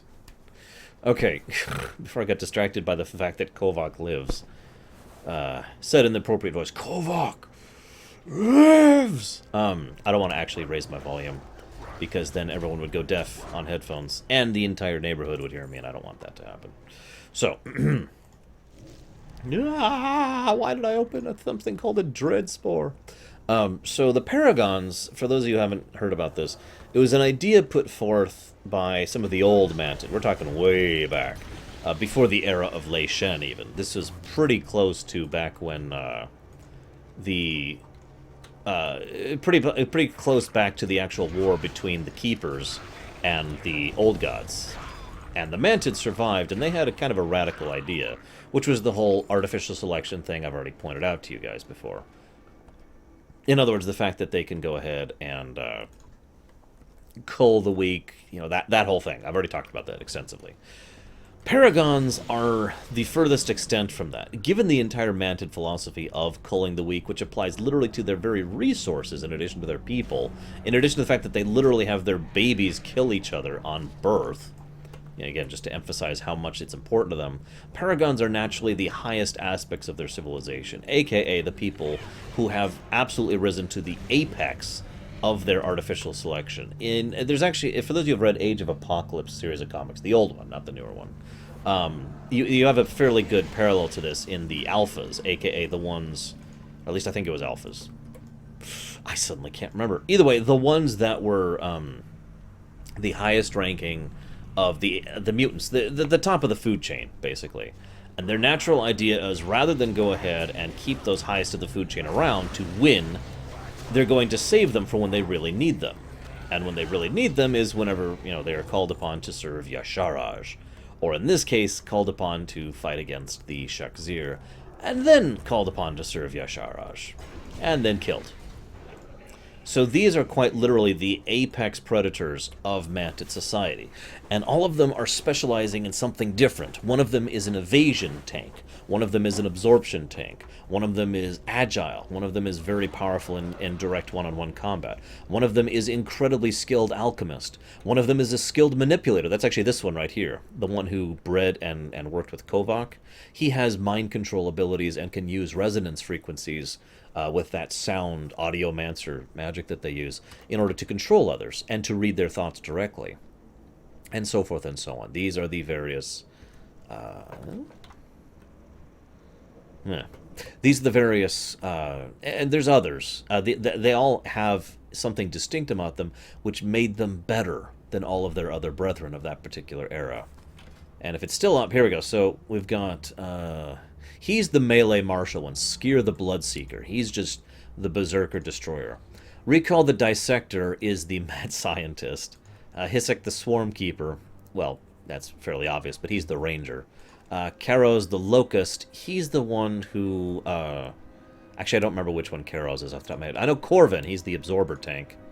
And Eok the Lucid, he's the Alchemist. Or no, excuse me. Irok the Lucid is the scientist. Zeril the Poisoned Mind is the alchemist. Kaztik the Manipulator is the one we're helping right now. And of course the last one, Kilrook the Windweaver, is the agile melee fighter. I am most impressed with your progress, Wakener. Kovok's training is coming along nicely, and he seems to be fond of you. I have no doubt you are the best choice to assist me in training him. Very good. I'd half expected Kovok to eat you. What a pleasant surprise to see you both in one piece. Perhaps Kun-Chong raising is in your blood. Preserve the cycle. Where did you find this? You were wise to bring it to us. This is a piece of another Paragon's encasing amber. The damage suggests the Paragon may be in trouble. I will speak to the council to determine what should be done next. We are done. You are far from home. So as you can see, we can have one augmentation and one enhancement at the same time. His augmentation gives us the ability to mind control something.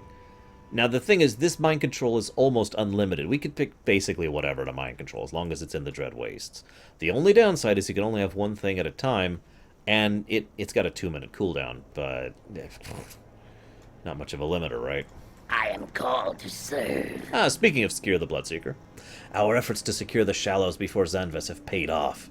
We have spotted another Paragon buried in amber, hidden in the waters to the southwest. Adding another Paragon to our numbers is vital.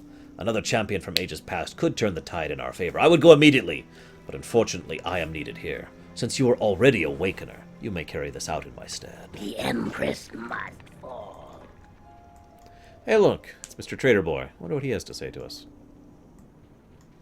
Yes, Wakener. We have just intercepted a message from an adjunct of Zanves. Yongo laborers have unearthed a Paragon in the Amber Quarry on the backside of the mountain.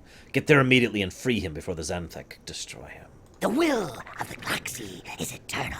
Yes, it would, Deutsch. And possibly Soul as well, depending on how you infused the Amber. So, I like how Kovok is still following us around. Who's a good Kovok? Who's a good Kovok? And he can fly, too, so I mean, he can just keep up with us just fine. So yes, the Mantid society is extremely Spartan. It's pretty much all their society is, even though there is a degree of complexity to it.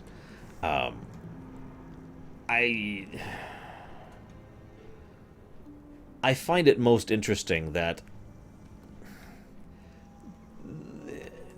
there's basically no way to have some kind of peaceful coexistence with these people. And that kind of sucks, really, when you think about it. This strange-looking carving is covered in a complex written language that might be Mantid in origin. You notice more relics strewn carelessly along the camp and inside the lake. Perhaps the Klaxxi would be interested in examining these artifacts. Well, let's find out. Join me, Kovok. Together we will eat Deutsch's brains. Taste like chicken. Oh, sorry. I wanted to bring up the Paragon thing too, though, because earlier someone asked if I can never think of his name. If the Wind Caller, Kilrook, if Kilrook had actually decided to try and kill us right then and there, would he successfully kill us? In my honest opinion, in lore, he would have had a pretty good shot at it. Mainly because we were alone in hostile territory, surrounded by the enemy, so he had support, and he was a Paragon. So at the very least, I would say that would have been a fair fight between the two of us. And it would have been very difficult for us to succeed at it. Not saying it's impossible, but he at least had a shot at actually bringing us down. In my opinion.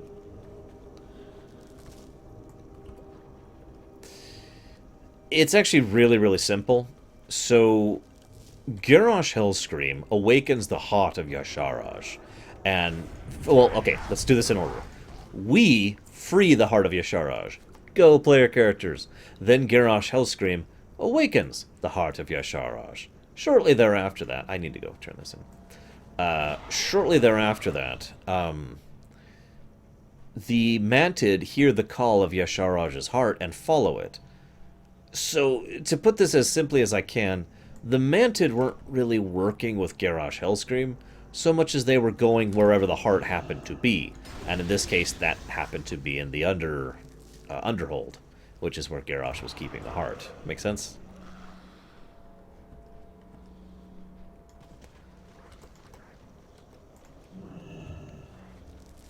Now, the extent to which that the Mantid were actually coordinating with Garrosh, while they happen to be in the same area, is debatable. We do know that to some extent or another, Garrosh was aware of their presence and tolerant of it, because otherwise he would have freaking killed them for entering his most secret and most fortified lair. And instead they were simply allowed to go as far in as it was possible to go without actually reaching him. They are the second to last boss, after all. So at the very least, they had his permission to be there. I don't know how much coordination there was between the two as far as being, you know, combatants or whatnot. Even in my sleep, I hear her terror. Fear grips her mind and body. The Empress is no longer fit to rule the Empire. Mind control. Oh, it won't let me? Oh, come on. I was going to mind control him. Damnation. I'll just have to be a Deutsch then. And be a badass. Down you go. Be free. The whispers seem to be emanating from this amber. Could this be another Paragon?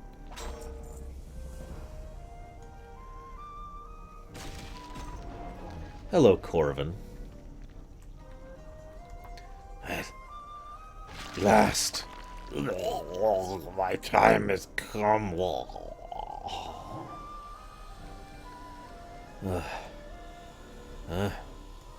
Yes, Klaxxi. How long I have waited to hear the Council's command. I see. Much has transpired since I first entered my long sleep. There's much to do, but first, Wakener, help me uncover my strength.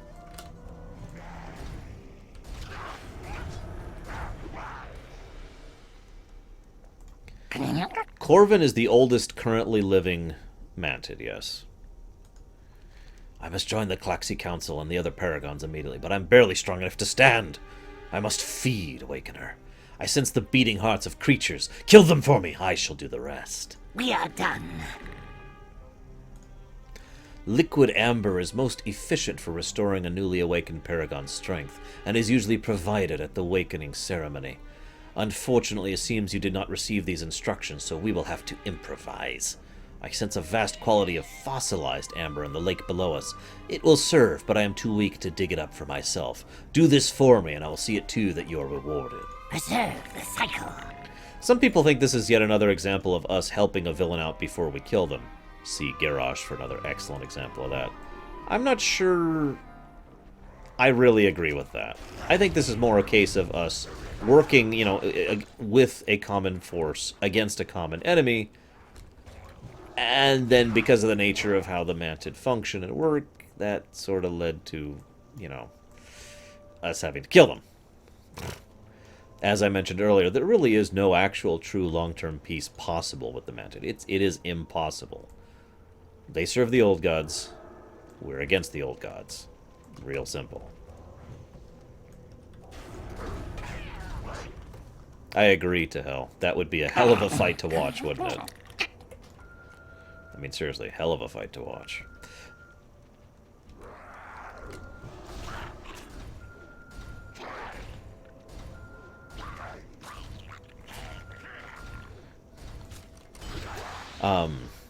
And yeah, as Darker points out, Corvin was actually allowed to plant a brand new Mantid Kaipari tree. And the Mantid determined their hives based on the Kaipari trees. The big ones, not the little ones, obviously. So, that's pretty much how much veneration and respect Corvin has in Mantid society. It could be argued there's no one who actually has more veneration than him in Mantid society. It's funny because, in my personal opinion, he is the hardest one to deal with in the fight against them.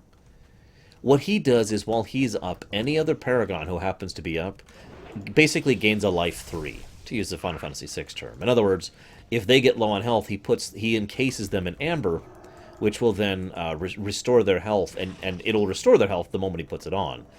It's just a slow, you know, healing kind of a thing like this. And you have to break that amber as quickly as possible. Otherwise, they will be healed back up to full.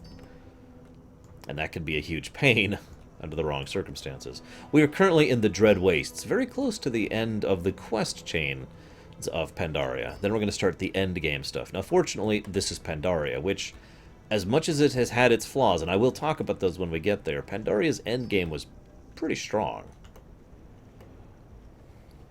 So there's a decent amount of end game to talk about.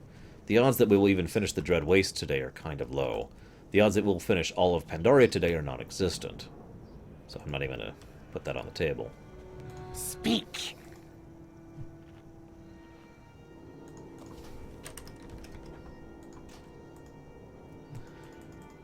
One does not forget the taste of amber.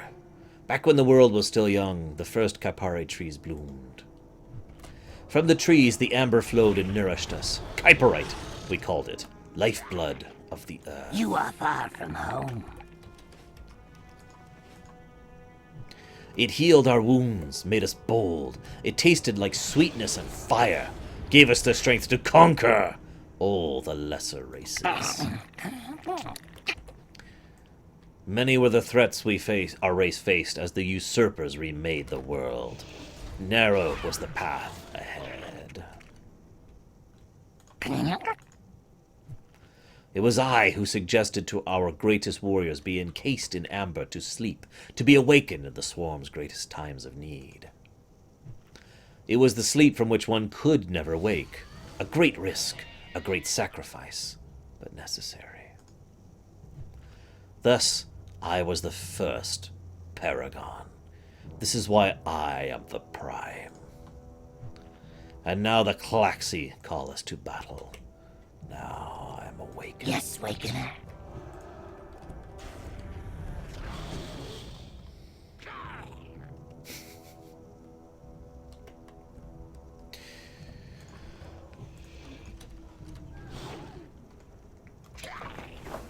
One of the interesting things, too, they did.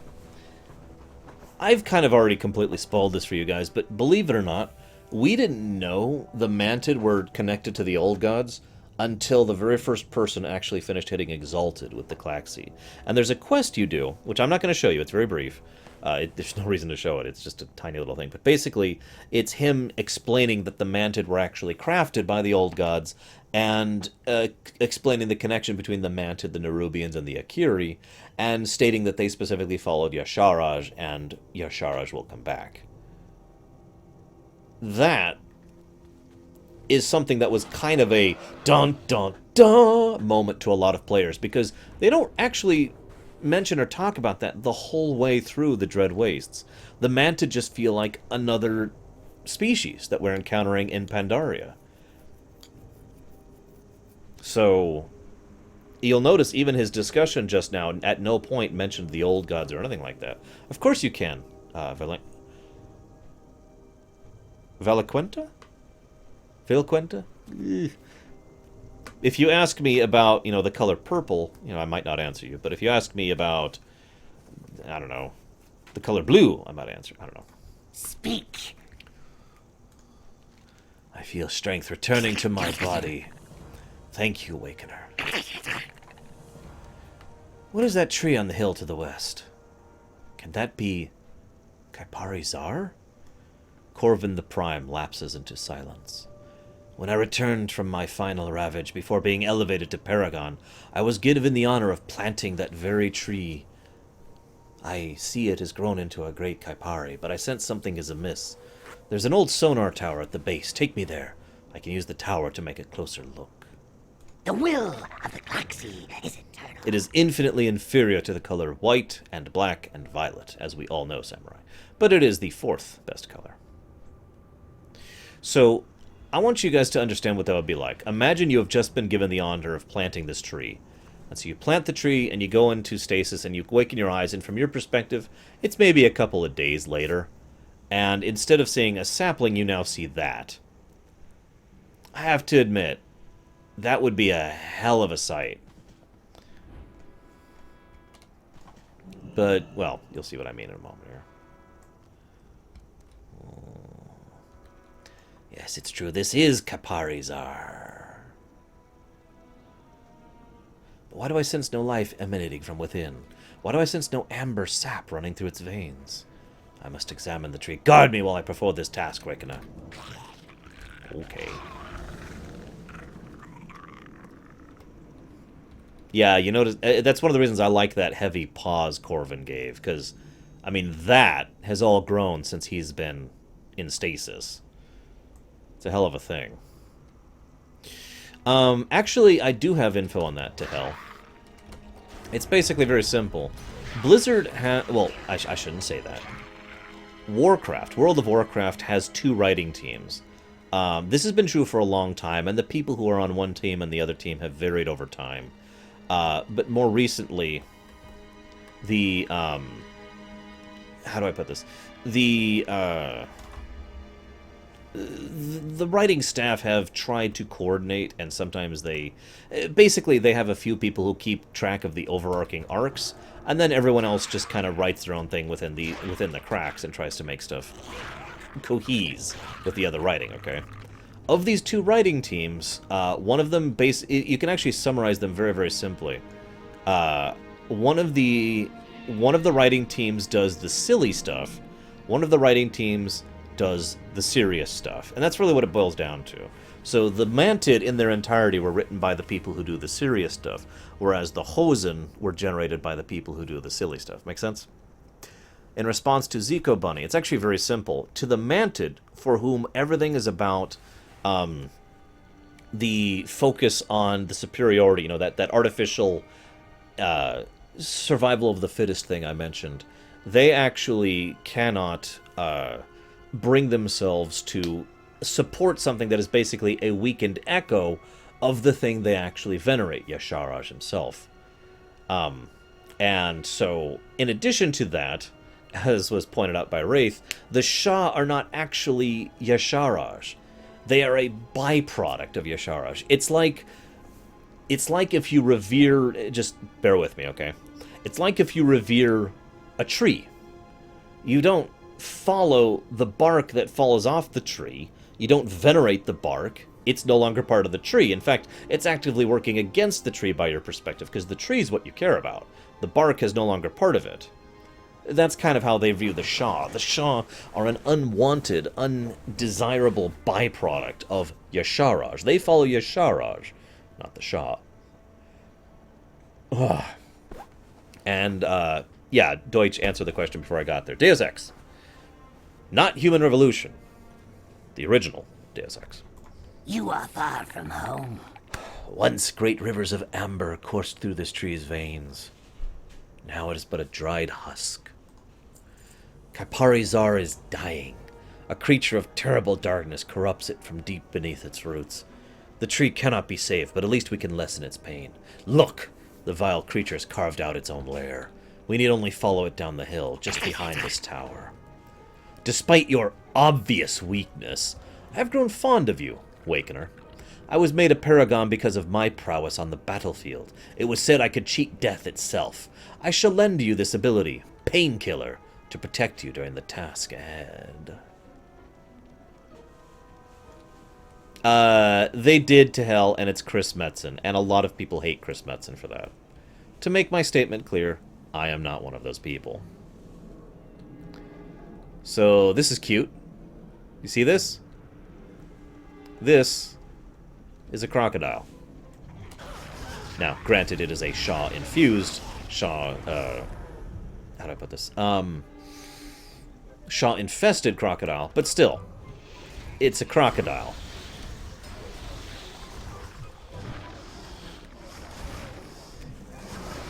In case you're not fully getting the significance of that, I'll talk about it in a moment. Speak. Thank you, Awakener. Kaparizar can now dream in peace, but the beast was merely a vessel for the corruption. No, true corruption lies deeper. Preserve the cycle. I feel strong enough to continue on my own. I must report this Shah presence to the council immediately. If we meet again, it will be a Klaxxi vest. Now, granted, again, credit where credit is due, this is a Shah-infested crocodile. But all it took... Hi, Corvin. All it took to kill this Kaipari tree is a crocodile nesting in it. That's how vulnerable and fragile they are. There's a reason why I kept emphasizing why they need constant, unending care and effort and work in order to make sure that they could not only blossom to this height, but so that they can maintain that. If they are not maintained, well, that's what happens. One crocodile kills a Kapari tree. People hate Chris Metzen for 3 big reasons. One is the thing Micros related. And I gotta be honest, I actually am kind of in the same boat. You got other voice actors at Blizzard. Tap them, for God's sakes. Second of all, people think Metzen only writes certain types of stories. And there's a degree of truth to that. Metzen and all writers have certain types of stories they're simply better at than other stories. Metzen's good at a few particular types of stories. He is. And I'm sorry. I think this is true, and I think we could state plainly, Metzen does certain types of stories pretty well. And so he... some people get really tired of those stories because they happen fairly frequently. I'm admittedly probably a little more tolerant of that, but I'm admittedly also still in the same boat. The whole corruption redemption arc is something he does a lot of. The third reason people hate Chris Metzen is because people insist that this game is badly written, and therefore they need to blame someone for that, and the most common way to blame someone for something is to pick out one individual amongst a team of dozens or hundreds and say, it's your fault. And Metzen, by virtue of being the face of the Blizzard writing team, got the wonderful task of being the one that people get to blame and point at. It's kind of like, and I don't want to bring politics into this, but this is the easiest example, the President of the United States. Who, it doesn't matter which. It really doesn't. Because at any given point, their only purpose is to be there and take the blame for things. Because people like to point at a massive, sprawling morass of bureaucracy like the United States government and say, well, we can't blame the massive morass of bureaucracy. We got to point to someone. So they point to the president. That's the third reason why people point to Metzen and say, you're terrible. It is easier to blame an individual than to acknowledge the complexity of a group.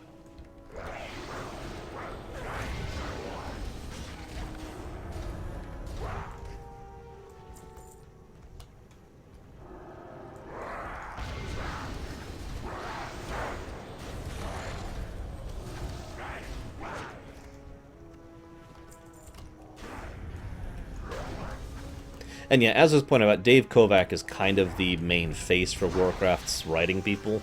But it's worth noting that people still, and I've heard this even recently, people still blame writing problems in WoW on Metzen.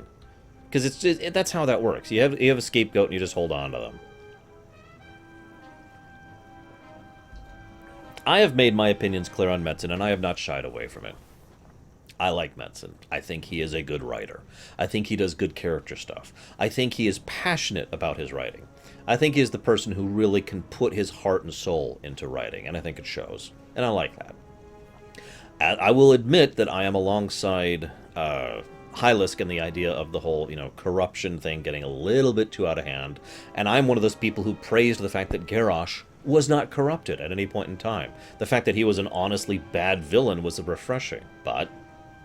point remaining, I still like Metzen, even to this day. Now, in response to Hell, Metzen has been working on the writing staff of Blizzard since the original StarCraft. That should give you an idea of how much of the lore of StarCraft and Diablo and Warcraft is all thanks to Chris Metzen. There's a fourth reason people blame Metzen. I forgot about this. Usually when they would do lore panels, questions about the story and the lore, Metzen would basically be the guy who was there up answering the questions. He was not the only guy, but Metzen was always there because he was one of the big lore guys on Blizzard's team. In all honesty, I would love to have a job like Chris Metzen's, getting to write worlds and stories and trying to police it and keep it all contract with each other and answering questions about the lore at conventions and stuff. That sounds awesome to me. Doing some voice acting at the side, sign me up. But the point remaining, that that's the fourth reason why people tend to point to Metzen and hate him. Yeah, he forgets stuff on occasion. He was the face, Deutsch. Skier, the Bloodseeker has returned. Receiving orders. Yes. What does the council command? Skier hears. Skier obeys. It appears the Empress Klaxxi has led our empire into chaos. This we must address. But first, I need my strength. Speak. The hunger. They said it would be fierce, but I did not expect it to be anything like this. Ugh. What the...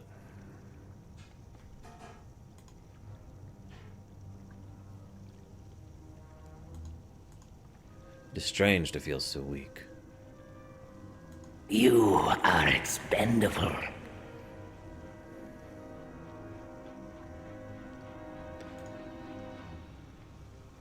Metzen is not a perfect writer. He has plenty of faults. I've even pointed them out as we've gone through this lore run.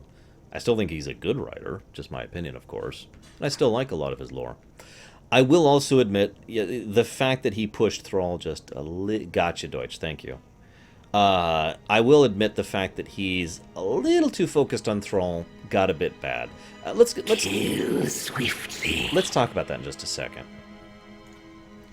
Food. I must have food. In my time, the meat of starfish brought not only strength but clarity. This is what I must eat. Wait much longer. If you wait much longer, I will devour you instead. Preserve the cycle. In my living years, I was the greatest warrior of my swarm. Help me regain my strength, and I shall show you. I smell the sea salt nearby, and where you can find sea, you will find briny clackers. Bring me their tails, I must feast on their flesh. For the Klaxxi. A warrior is not ready for battle until he tastes the blood of his enemies.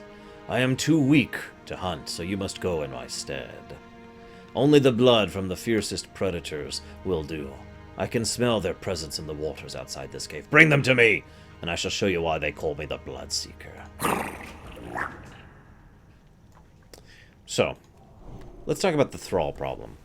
Every writer out there has a desire to be in the settings they write. To some extent or another, this is true.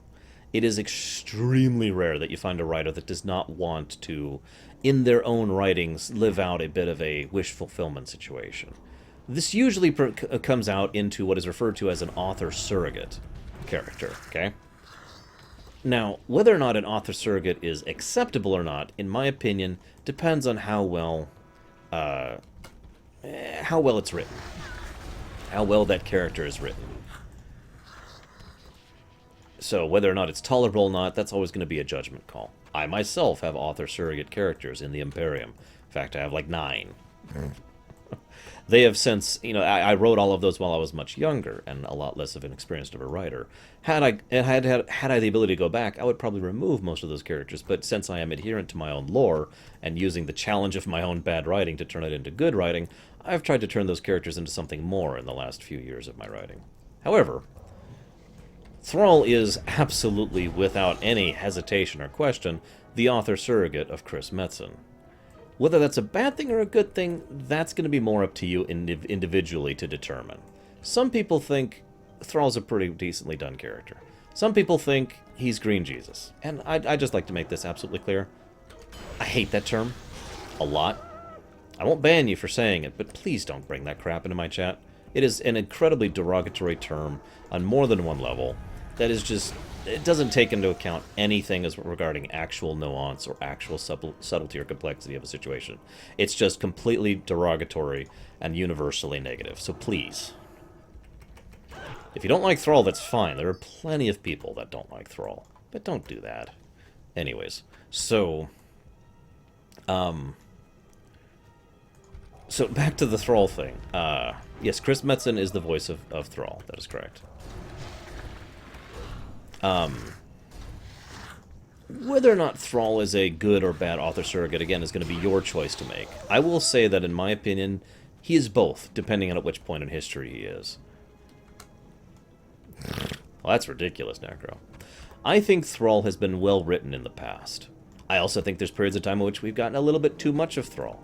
In fact, to be completely blunt, I feel that Thrall was unnecessary in Warlords, even though I understand that, I know this sounds weird, because I understand that he was absolutely mandatory for Warlords, which kind of reveals one of the hidden flaws of Warlords itself. And I don't want to get too much into talking about Warlords.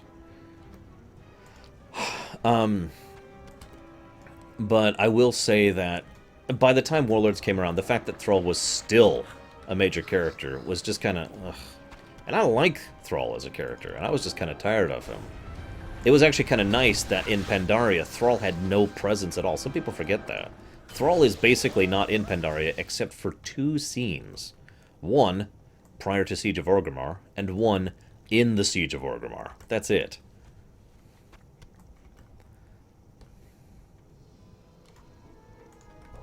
Now, that being said, I think the best time they actually used Thrall properly was actually in Cataclysm. He had screwed up, first of all. He made a colossal mistake, and I discussed that more than once about how Thrall completely screwed up on the Garrosh and the Horde situation, and allowing the war to continue.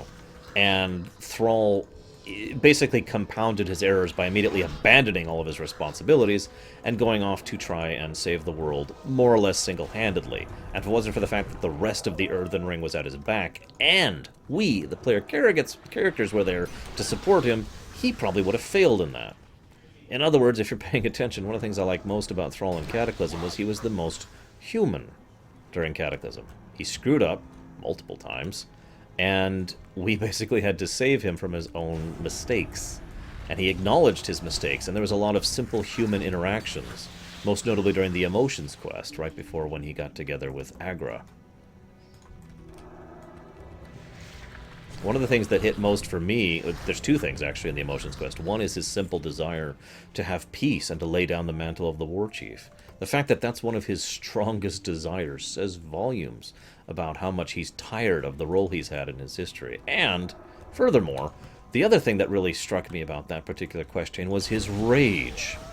And as I talked about earlier, not too long ago, the idea of Thrall being influenced by any Shah was terrifying because he is barely restrained a pile of emotional turmoil. You know? Simply having the elements tear him apart turned him into a problem that we barely were able to survive. That we managed to restore. Not Agra. We did that. Anyways.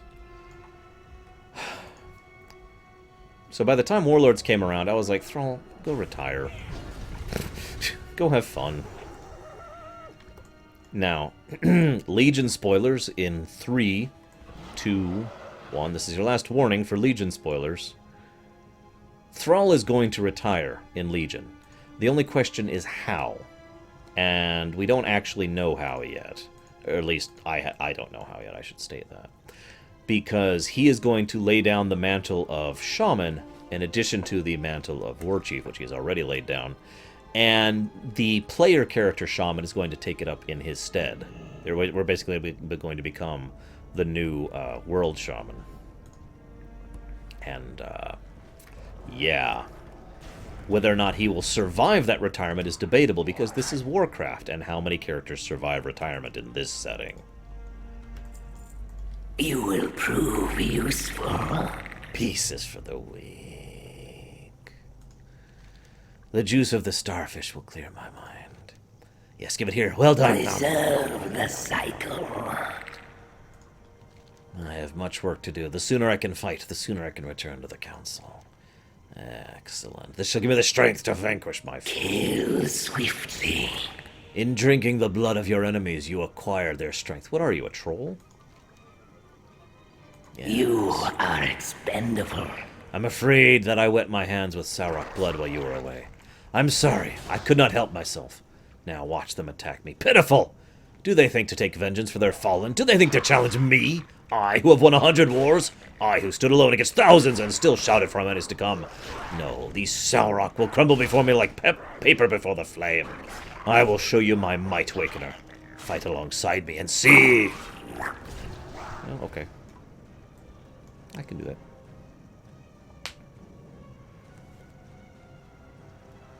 I would actually agree with what Narlik said, too. The books help flesh Thrall's character out quite a bit. And that's always the problem of relying on some of your lore outside of the primary source of your lore, sometimes referred to as the Kingdom Hearts problem. Or the Star Wars problem.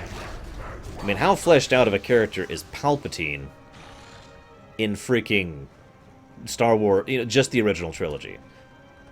Now, they certainly did a lot with Palpatine. I would argue they did a great deal with Palpatine. But he was not Palpatine in Return of the Jedi. Especially not in Empire Strikes Back. That character was fleshed out by the books and the comics and all the other stuff that came afterwards. Weaklings, you cannot stand before the Bloodseeker.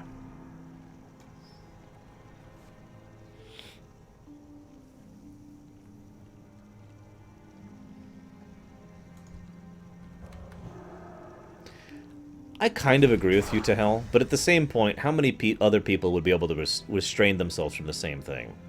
If there's one thing we can say that's true about Metzen, it's the fact that he is very enthusiastic and very passionate about what he does.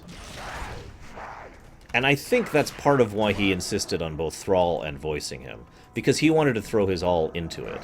I'm sure there's ego attached, don't mistake me. I'm sure that at least part of his reasoning for it is because he wanted to have his own character, you know, the author surrogate. But at the same time, I would absolutely put money down saying that at least part of the reason he pushed, past tense, for Thrall is because he cared enough to want to put his best into it. I'll use a parallel to that in a moment to explain what I mean.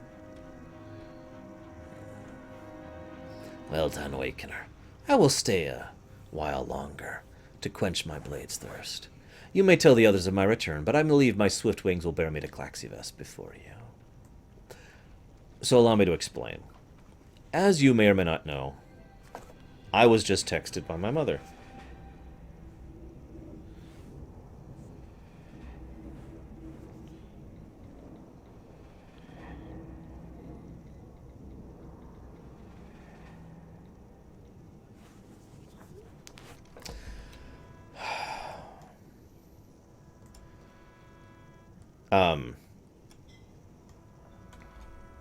What was I saying? Right. Yeah, we'll go ahead and do that while we're out here. So the, as some of you may or may not know, I was actually writing my own Star Trek series. This was a few years ago, right around when Star Trek 2009 came out. Yeah, she's just telling me how the new Fear the Walking Dead or whatever series isn't any good, in her opinion. The Star Trek series I was writing, I wasn't just writing it for fun, although I was doing it for that too. I was actually going to pitch it, and actually did end up pitching it to CBS. I think I've told you guys this story a bit. I wasn't working on it alone, and I did have a bit of a skeleton framework and did end up being like, hey, you know, what do you think? And as you guys are probably aware, CBS is the devil, and therefore they basically said, no, I'm not accepting we're not accepting any new Star Trek shows whatsoever.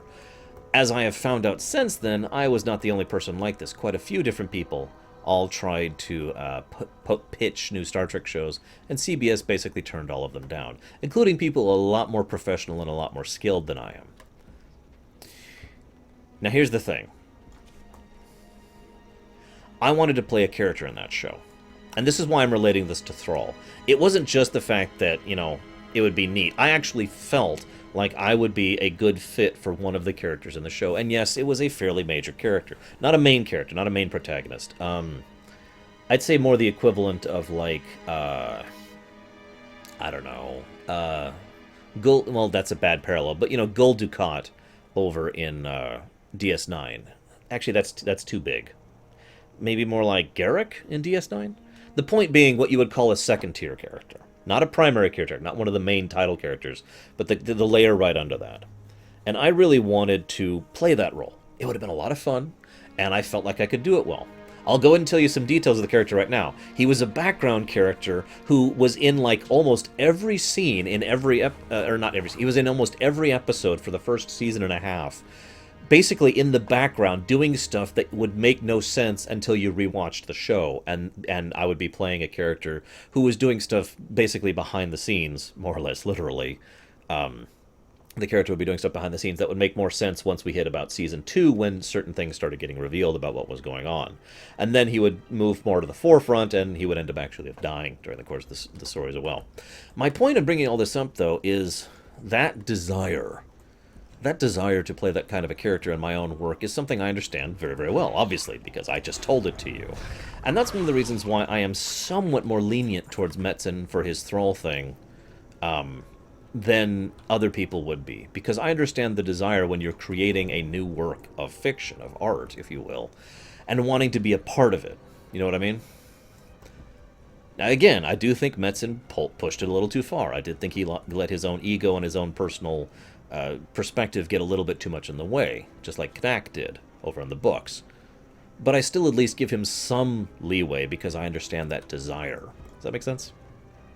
What do you want? From the looks of it, this Mantid was just recently broken out of his chamber. He lets out a hacking cough. Dissector has awakened. You're not the others.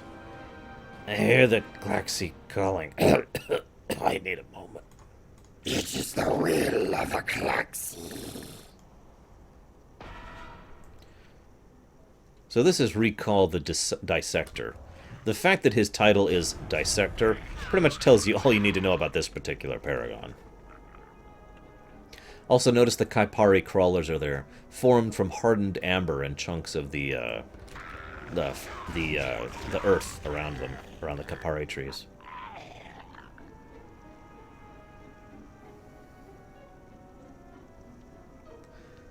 One of these days I need to tell you guys that Star Trek show idea I had, just so I can get the idea out there somewhere. It's never going to happen now. Actually, you know what? I've changed my mind. I will not be telling you that story. Sorry, guys. Because I'm going to turn that into my own story. Remove the Star Trek from it and just build the story out of the remains. You address your elder. Look at you. Many parts and pieces. Yes, all of them so good at killing. Fascinating. I must pick your brain sometime. Remember your place. So he's freed. That's actually all we were doing here. That's why I just wanted to stop off real quick.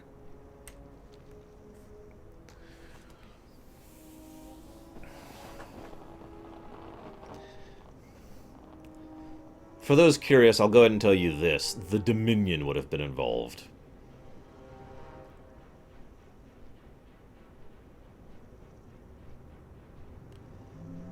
I do not remember that off the top of my head, Malaise. It sounds familiar, but it's not triggering anything right now.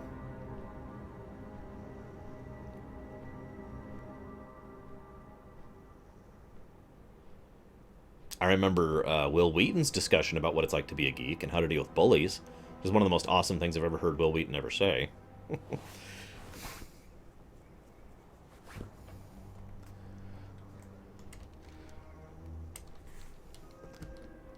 God.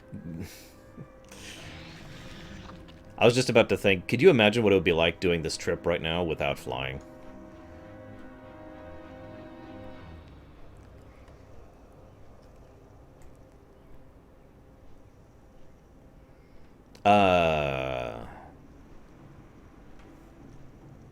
The exploration, Night Forager. Their death will be swift. You have succeeded once again. Well done, Awakener. The cycle will be preserved. Be a leaf in the wind. You seek to trade? What do you have there?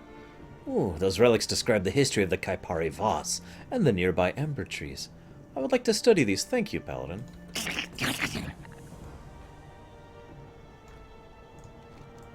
Scouts have reported a non-Mantid presence near Corvus. Their intrusion and theft of amber would normally be dealt with swiftly, but our forces are needed elsewhere. The task seems suited to you, Awakener. Convince them to leave this land, or destroy them in the name of the Klaxxi. Also, I've already done that, Gnarlix. Thanks.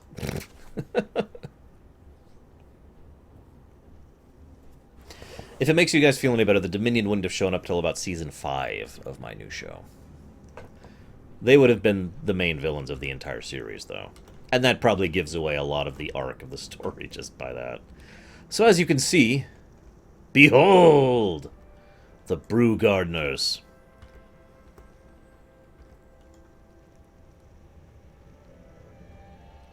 I'm so sorry, Tal.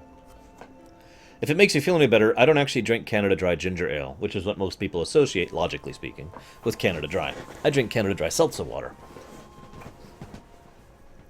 So, you have drunken something for no reason. This is a pretty good example of the whole sap thing, by the way. Literally is being squeezed out in tiny holes out of the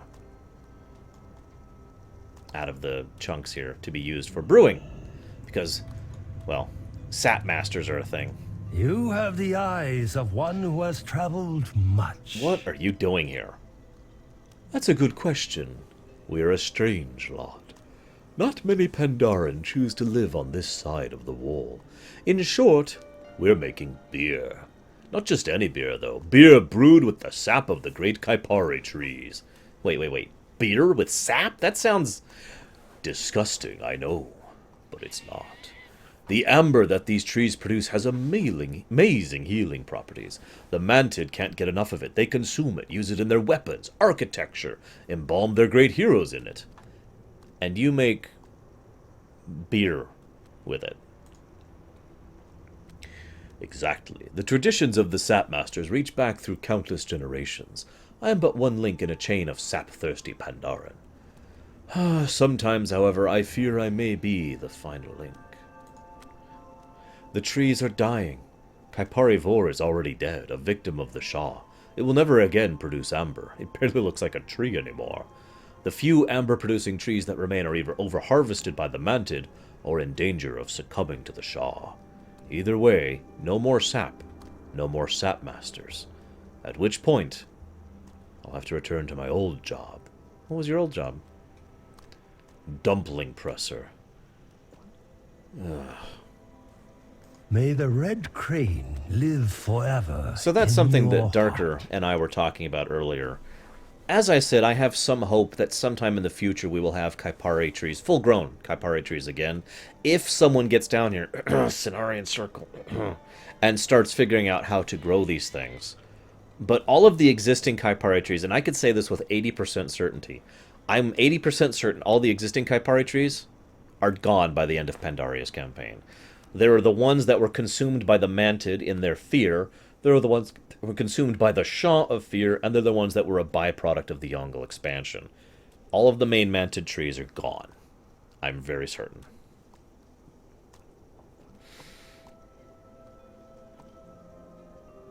And no, I was not that surprised, Kay.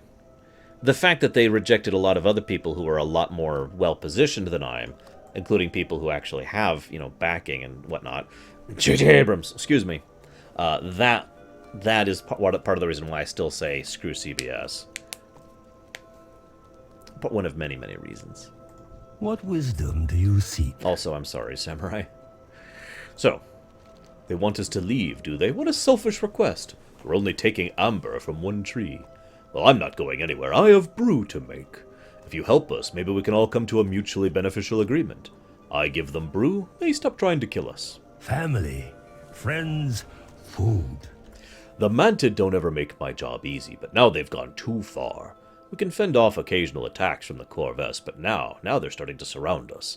And what's worse, they're draining the amber from our tree. This will not stand. We need that amber to make beer. They've dug a burrow in the south side of the tree. I'm sort of short-handed here. Could you take care of them for me? Yeah, sure, I got this. Always happy to help out my my Pandaren friends.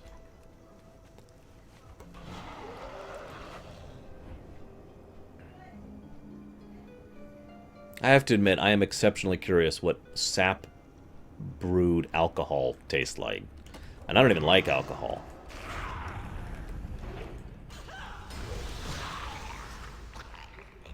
I lost Kovok for a second there. Come on, Kovok. Who's a good boy? Who's a good boy?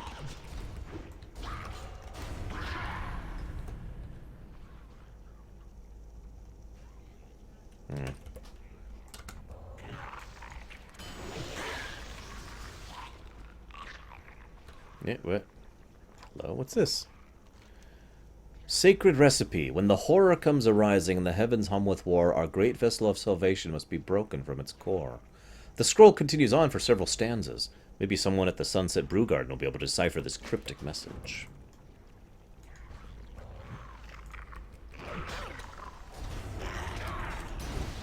Hey, Kovok is the best, okay?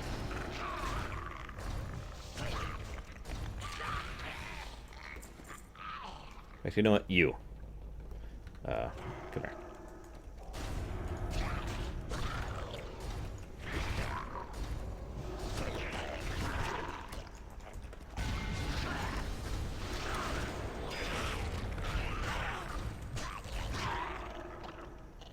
What do you mean, Stars? I don't know what you're talking about. Come here, baby Winston. Who's a good baby Winston? Who's a good baby Winston? He apparently comes from the moon. Which proves that World of Warcraft is in Overwatch's past. It all makes sense.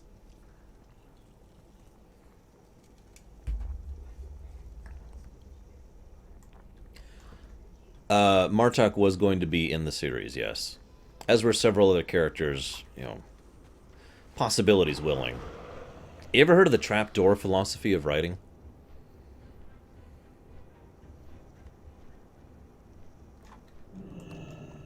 Tell me of your travels. Actually, Travel safe. talk to him first. You are most welcome. We are not here to hurt anybody. We just want to make a little of brew out of this tree sap. It's not so much to ask. May you find mastery in your passions. Oh, hello. Is that some sort of scroll? Do you mind if I took a look? This scroll, this prophecy is horrifying. I hope to see you again soon. Welcome. Sapmaster, look at this scroll. It describes a way to stop the Mantid, a way to stop the Shah. With booze. Let me see that. No, my student, look at these words here. Vessel, quench, recipe. This is a beer recipe. Yeah, beer! You are wrong, teacher. Vavaxis, help me stop the Mantid. Oh, I will.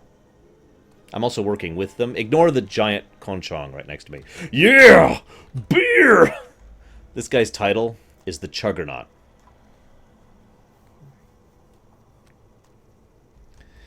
Hem.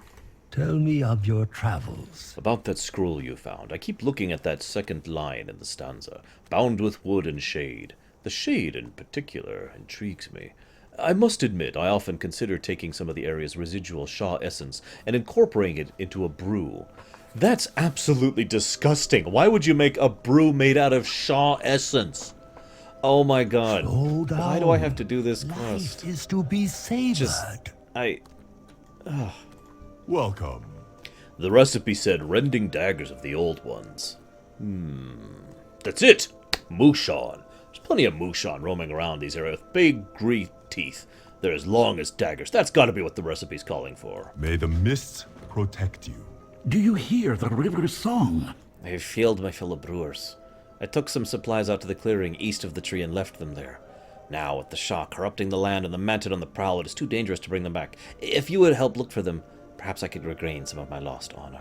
Go with the waters. Greetings. Forget about them. Forget their brew. I've got work to do. The scroll mentions rending daggers of the Great Ones. I've got a feeling I know where to find them. A pair of Mantid and lieutenants patrol the Horrid March. Each one carries a ceremonial dagger. Bring those daggers back here. We may be on the brink of something big. Farewell. Sorry, just a second.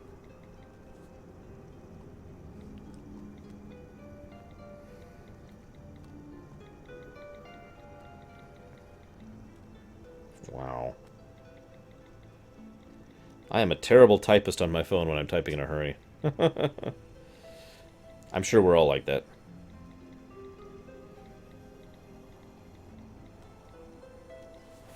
I just realized I hadn't responded to my mother. No, Necro. They're referring to literally pulling it out of animals. In fact, if you read the quest, it actually says, you'll find large amalgamations of Shah to the southeast, though you may be able to harvest from some of the local wildlife. So again, nothing referencing the ground. Hey, who's this guy? Is trouble brewing? Vilvoxus. It is great to see you healthy and traveling so far. It would seem our paths are quite tightly intertwined. I'm here looking for my family. I am told several Stormstouts came across the wall to face the Mantid threat. I mean to find them and join them. Have you seen anyone named Stormstout come through here? Would you mind helping me ask around? All right. Until next time. Tell me of your travels. You mean other than Lazy Dan over there? Sure. I spent some time with Evie before she went hunting up north. Such a sweet girl. And of course, who could forget Mama Stormstout? Travel safe. You have the eyes of one who has traveled much. Yes, I met a few of them. The biggest one, Han, went out to fight at Corvus. Haven't seen him in a few days, actually. Hopefully everything's alright. May you find... And here is a Stormstout. Hello. He is sound asleep. Is your name really Stormstout? He makes a combination of sleepy, fitful grunts and snorts. Yep. Stormstout, alright.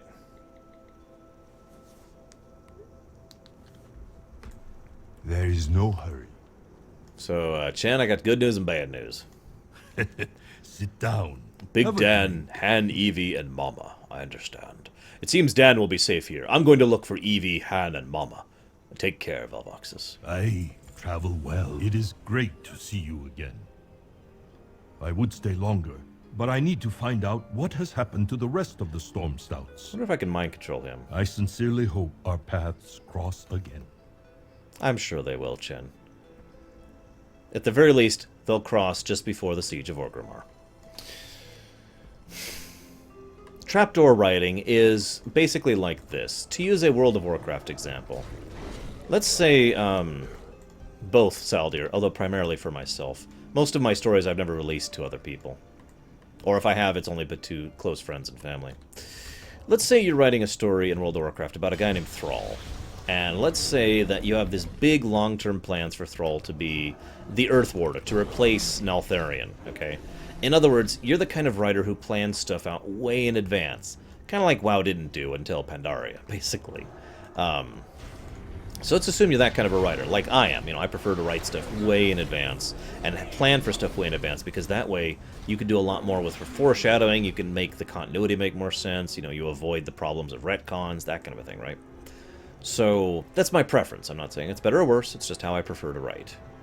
Now, let's say, having done so, I have a bad situation. Real life gets in the way, as it often does. Maybe I change my mind on the story. Maybe I have issues with regards to the actor. Maybe I literally lose one of the actors involved, and I can't actually... maybe I can't... I literally cannot... why am I not getting... Yeah, okay, whatever.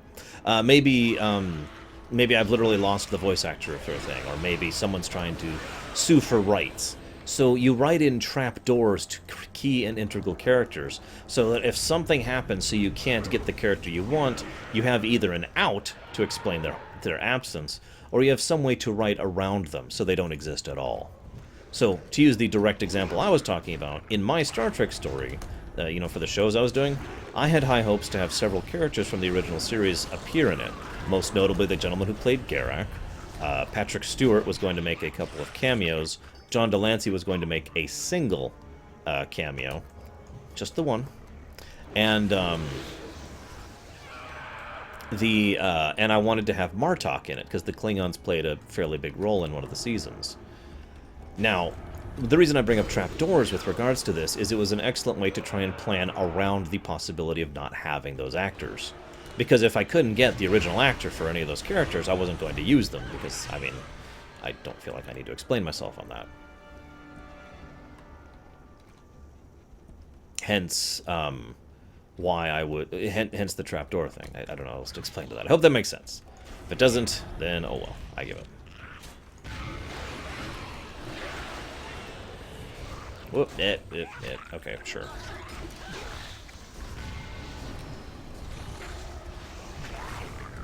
I don't know who Andrew Robinson is, but I know the woman you're referring to, because that episode is probably the most depressing episode in the history of Star Trek. It's okay, he ended up committing suicide, so it was okay in the end, right? Right? Yeah.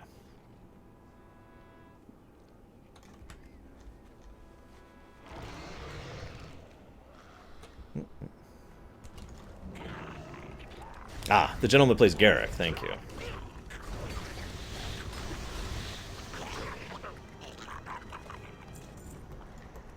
So as you might imagine, I am a huge fan of trapdoor writing. I didn't come up with the term, by the way. I got that term from JMS, John Michael Straczynski, a.k.a. the gentleman behind Babylon 5. He did a lot of trapdoor writing. Good example of this. This is not a spoiler. This literally happens from episode 1 to episode 2. In the first episode, actually in the pilot, to be more accurate, there are several characters who don't actually appear at all in the next episode. Rather than have that be an issue, he had trapdoors in place to make sure that the fact that those actors were suddenly gone was explained away as part of the plot. In fact, it added to the overall mystique of the Vorlons, which was nicely done. I also do this in my D&D campaigns fairly regularly. Anytime I start, it's a rule for me, anytime before I even start a pen and paper campaign, I have to have some way to explain what's going on if players leave or if players join. Some in-lore explanation for that. And I do that because I've been D&Ding for nigh on to 20 years now, actually a little longer than that, and I understand just how common it is for players to leave a game and to join a game in progress. So it's kind of something you need to plan for.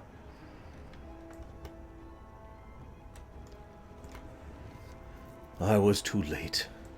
Oh god, Chen! Oh my god. She was so small and I was too late. She should be given a proper burial. A little warrior like her deserves better than this.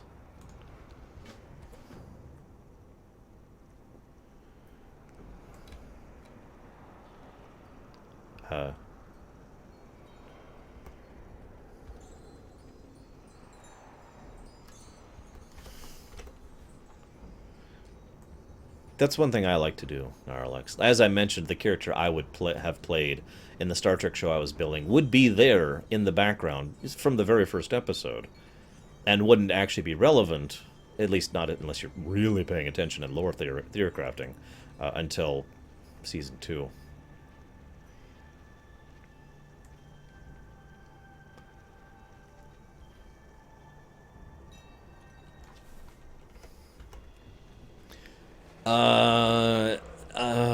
I have an infinite reservoir of advice on the matter, Necro, so I don't know where to summarize. I'm going to try to summarize as best as I can. Remember, you're all there to have fun. That's what I call Rule 0. Rule 1 may be the GM's word is law, but Rule 0 is always, we're all here to have fun, right? So try to keep that in mind, because otherwise, well, let's just say you would be amazed at how incredibly easy it is for drama and aggravation to crop up in a campaign, or for people to get upset at each other, even when they normally have no other reason to. Next thing I would advise you to do, especially if you're just starting out, is to kind of try to not be too ambitious with your first campaign. Next thing I would advise is to not even do a campaign for your first thing. Do something a little bit simpler and easier, like, say, a adventure or a prefab, you know, something like that. Get used to the mechanics first before you really dive into it. That's not necessarily necessary. After all, my sister's very first D&D campaign ever was Primus, also known as one of the most in-depth, complex campaigns I've ever made. One that's been going on for over 2 years now. So, different strokes for different folks, as they say. What wisdom do you seek? Beautiful. This Shaw energy will make a fine addition to our brew. Glug, glug, glug, glug, kill everything. Oh, sorry. That's not actually what he says. May the red crane live forever. Really? Ding? Really? Oh yes, don't do the preferential treatment thing. It's easier to do than you'd think. Really, it is. But don't do it. In fact, don't do preferential treatment in general. It doesn't work out well. Also, try not to hook up with anyone in a D&D campaign. I know that sounds weird, but you would not believe how many times I've seen people, not myself, by the way, other people, in a D&D or a whatever campaign, romantically hooking up with one of the players. I've also never seen any of those romances last. And that's going back to, like, when I was in high school.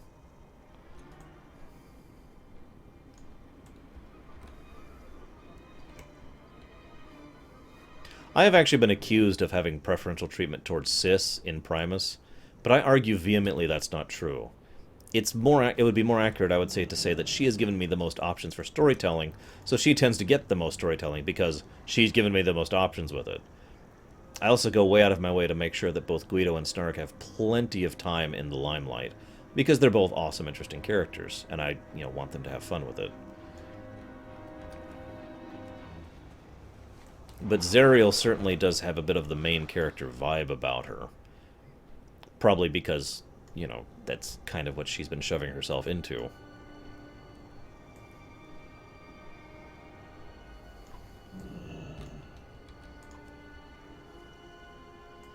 Oh, there we go. That's a much better shot. Look at that.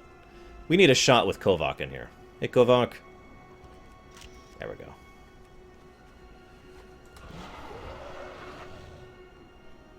Oh, yeah. There's one last bit of advice I have, at least for starting off. Don't get too rules heavy. At least not to start. Rules lawyering can ruin any pen and paper game. Hell, can ruin any game, period. Board games are actually really easy to ruin the enjoyment of by rules lawyering. Trust me on that one.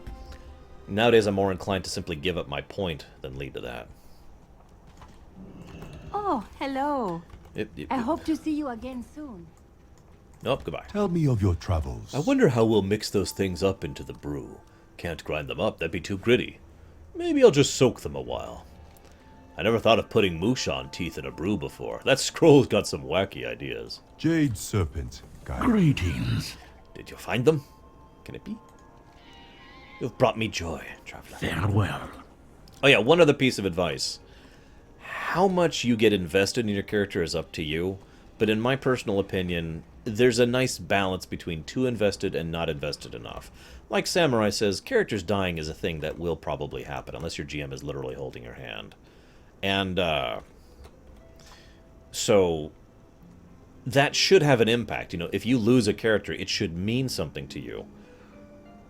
But you also shouldn't get too attached to it, because, I mean, that would be the opposite. And you also shouldn't get too unattached to it, because that just removes the impetus. Oh, I died. Okay, well, I've already got another character sheet ready to go. There's a nice balance point in there, I think. Where's... There he is. I love how Kovok has been with me this entire time, by the way. That amuses me beyond words. Do I have any Mantid pets? Are there Mantid pets? Is that a thing? I don't think there are. Other than Kovok, of course, which I don't have. They say your name was Evie. They say you were a sweet girl. I never knew you, but you were family. May your journey in the next world be filled with joy and beauty. Farewell, Evie Stormstout.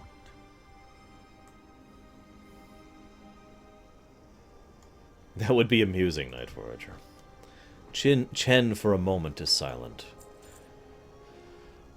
There will be a time for mourning later. For now, there are other Stormstouts to be found. They say Hans Stormstout was last seen exploring Corvus. I suspect he headed into the Mantid burrow just across the way. You should meet me down there. I don't doubt I can handle a few Mantid by myself, but I would feel better with you at my side.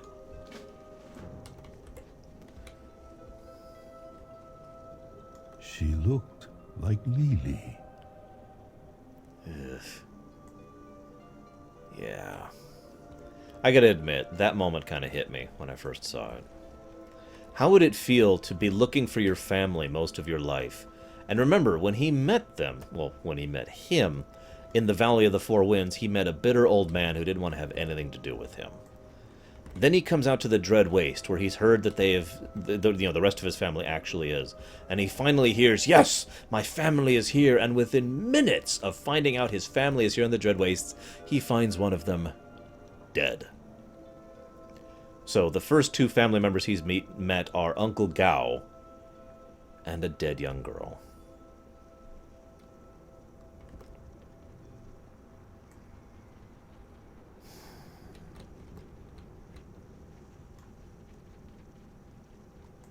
Welcome.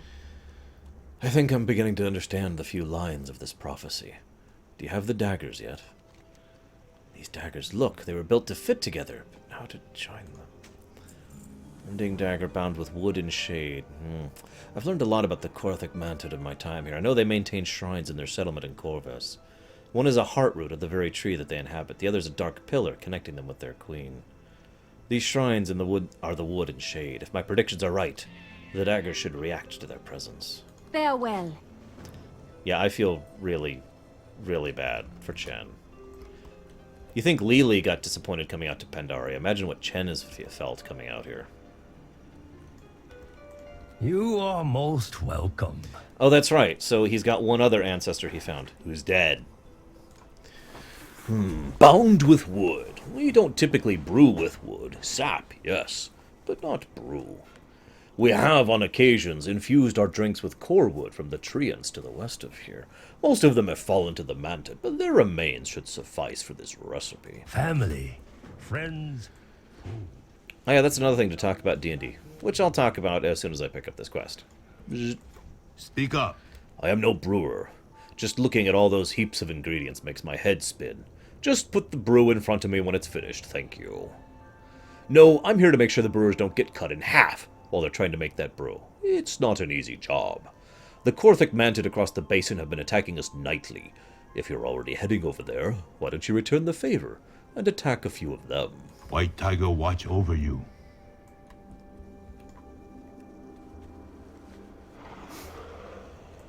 So, one more thing that's worthy of keeping in mind when it comes to D&D. Not every player is after the same thing.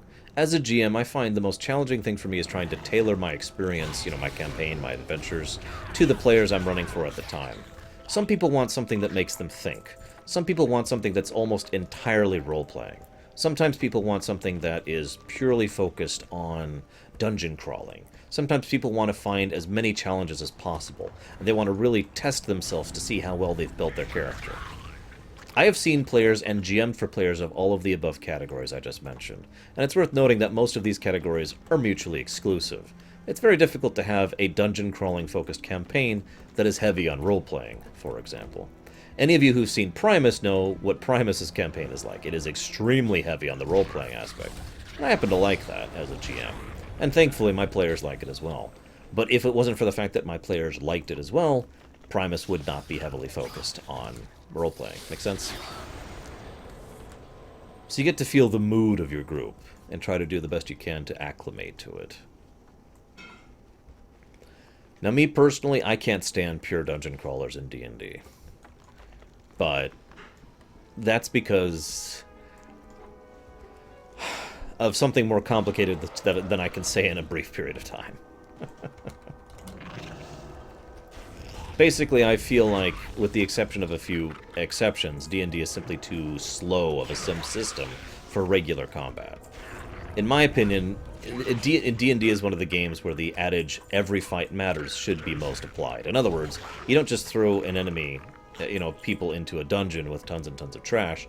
You throw them at a dungeon that has, like, 3 encounters in the whole dungeon, but each encounter is effectively a boss fight, either in terms of significance to the story, or in terms of actual difficulty. I very heavily adhere to that every fight should matter mentality.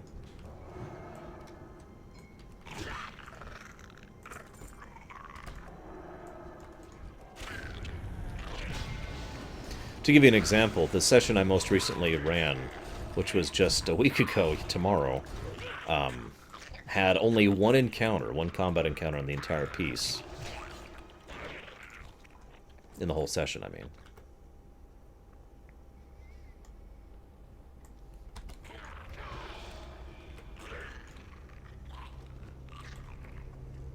There we go.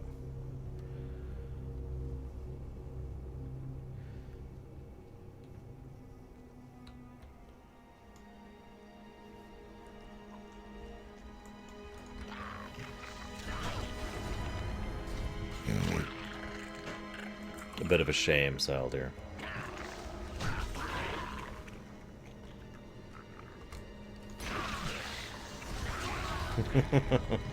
Ah, yes. The Centaur of the Maradine. I am hopeful that soon one of the parties, probably the live campaign, will finally follow up on the plot thread I dropped with the Maradine clan back then.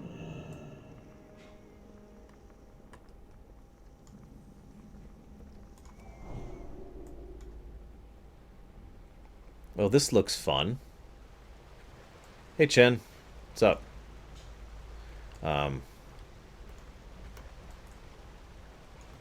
I shall absorb... Oh, God!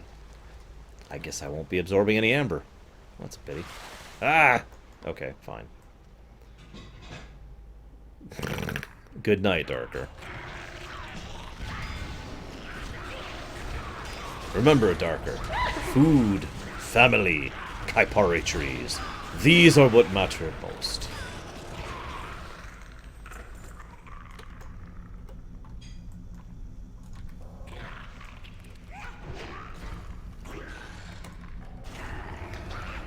There's actually a gaming place not far from here for pen and paper and for tabletop.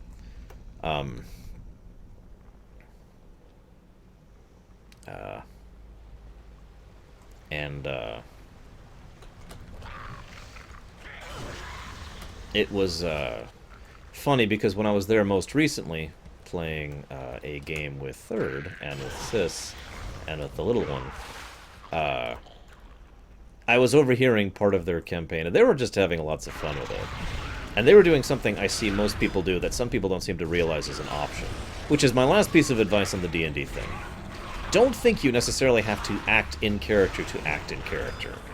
A lot of people stumble at that. A lot of people get really embarrassed actually trying to literally say things in character. There is no shame in saying, my character would want to talk in this manner.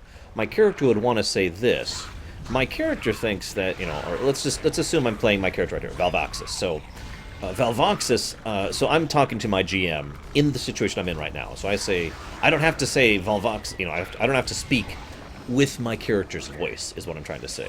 There's no shame in saying, well, Valvaxis is going to see this and she's horrified. I mean, she is absolutely blown away by all this amber composure that's going around here, and she is going to try to do everything in her power to try and save Han Stormstout here. You know, you don't have to always speak with your in-character voice to be in character. Does that make sense?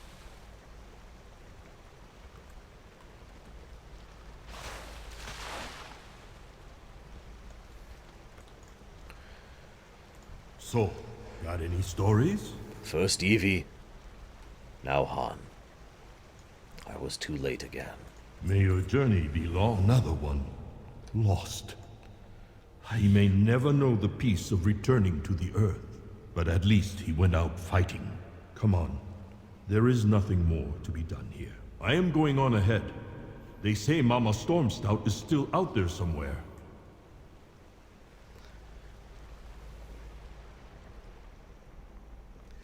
Do keep in mind, by the way, I'm not saying you have to act...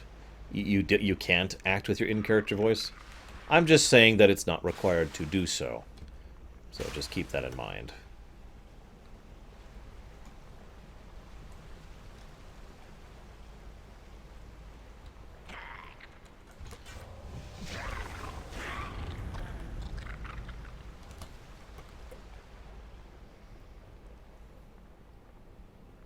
I actually agree with you, Zico Bunny. I have actually tried role-playing in MMOs like this, but my role-playing style is completely different. Basically, the way I approach it personally is very little actual active role-playing in the moment, if you follow, and much, much more of it after the fact. You know, now that we have completed this dungeon, now that we've finished this quest or whatever, now it's like, oh, you know, now I have stuff to say, if that makes sense. Because I agree with you, the pacing of roleplay in any MMO should be much higher paced than the pacing of roleplaying in D&D. Remember, D&D has a pause button.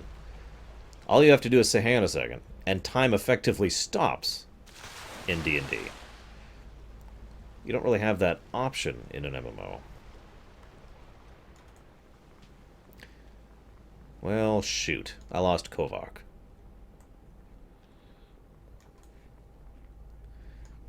No, Hagade, I think you do a good Hagade. Kay, I think you do a good job of role-playing Batman. Now we just need to get you the massive wealth, and you're pretty much set for that. Wealth and gadgets. I almost wish Rory was on, and Jovan. I could, you know, tell you guys something.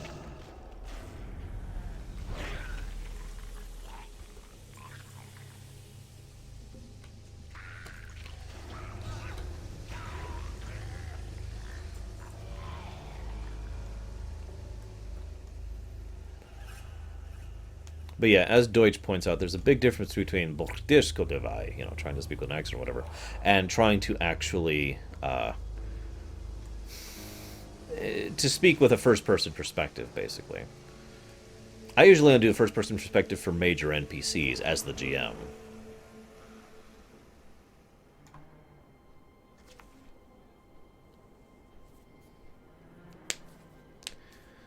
Well, we don't have the money yet, Kay, but we're working on that. We'll get there.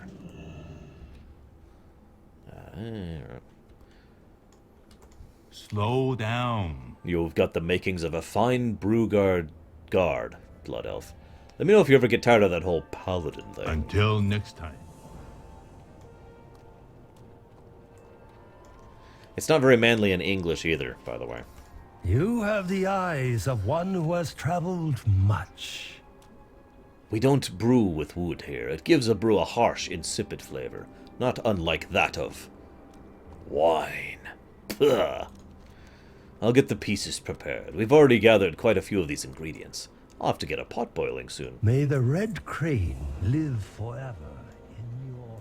Oh, hello. Valvaxis, look. The daggers. They're bound together into a forked blade. We are right on track. I knew this wasn't a beer recipe. May your days bring you joy.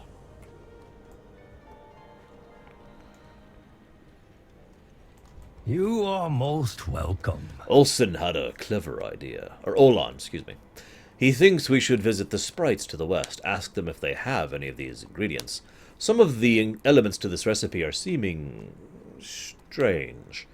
The Rickatoon sprites of a village. I hope to see you there. May you find mastery in your passions. Come on, Olan. Bruty calls. Yeah! Beer! Where are you two going? Nowhere. Rickatoon village! Rickatoon. That's it! Incantations, Fey, and Primal. That must refer to the Rickatoon sprites. I'm going too. I'll see you there, Valvaxis. Yeah! Beer!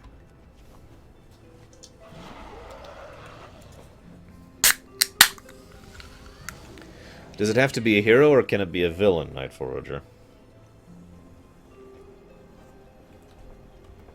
No, I kid. In personality, I am going to say the MCU's, specifically, not the comics, but the MCU's Captain America in terms of personality. I am foolishly idealistic and optimistic and positive. In terms of power... Oh, sorry. That's a little harder.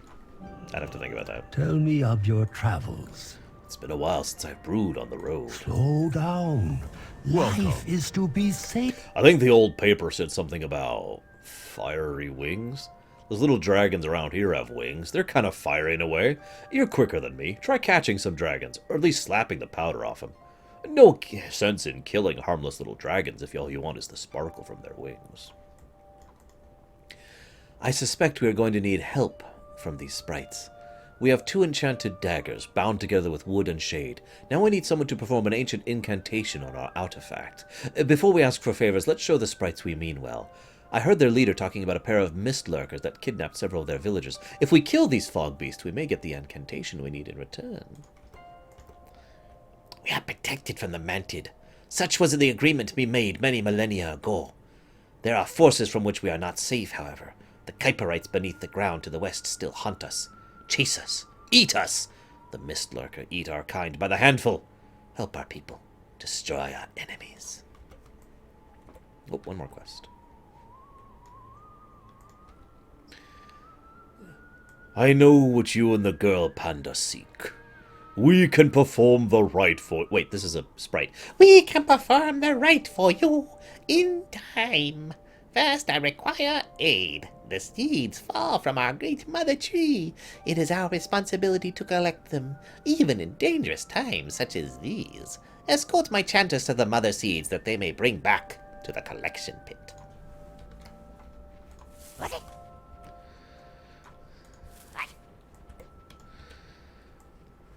Also, Nightbot was actually turned off last night as I was setting up Imperium bot, so that might explain it a little bit.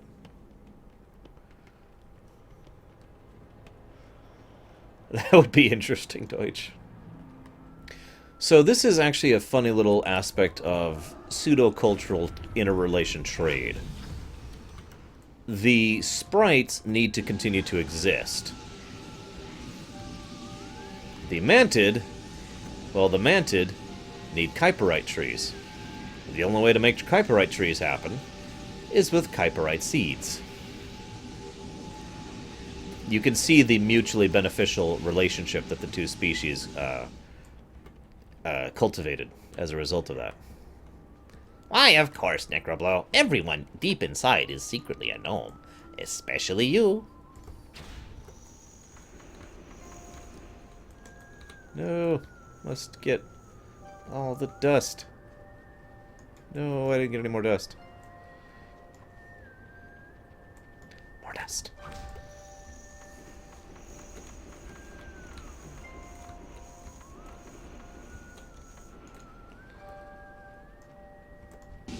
Guys, I need my fairy dust. I need my fairy dust, you guys. Just 12 more pounds. I swear I'm good for it.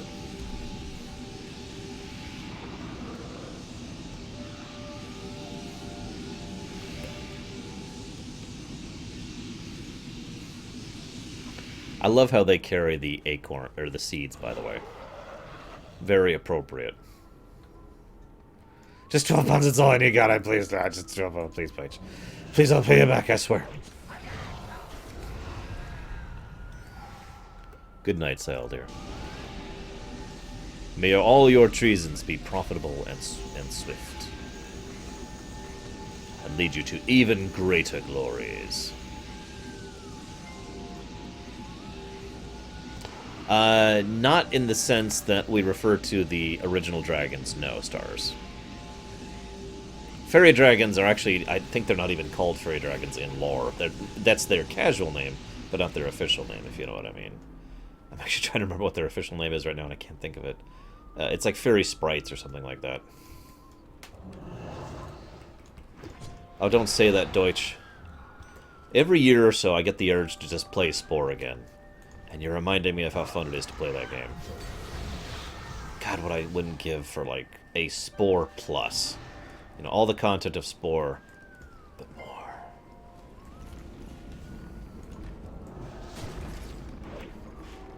But yes, fairy sprites, or whatever they're actually called, are not actually dragons. They are elemental creatures.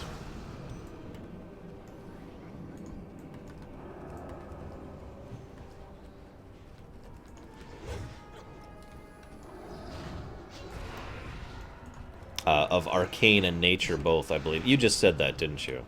Necroblow, I'm sorry. As I glance over at chat, yes. Arcane and nature, elemental conglomerates. That's yeah. That. Spritelings, that's what they're called. Pretty sure. Maybe not. I don't know. They have a name that isn't fairy dragons.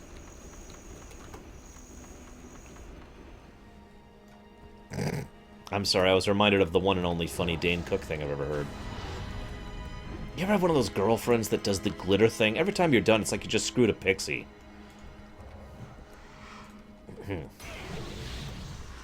Where's there? I need one more thing.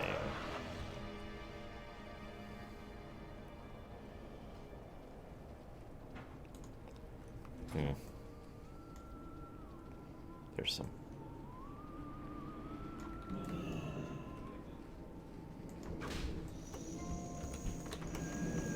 Seriously, though. Glitter. No.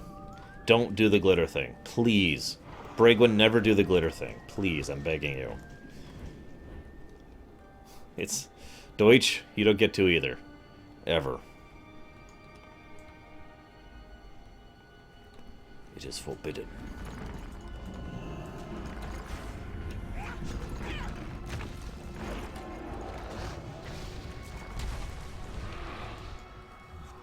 I like this, by the way. Those villagers are all cowering on that rock as he patrols around them.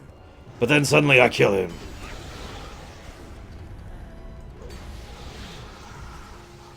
We're free! Yay, we're free! Run! Be free!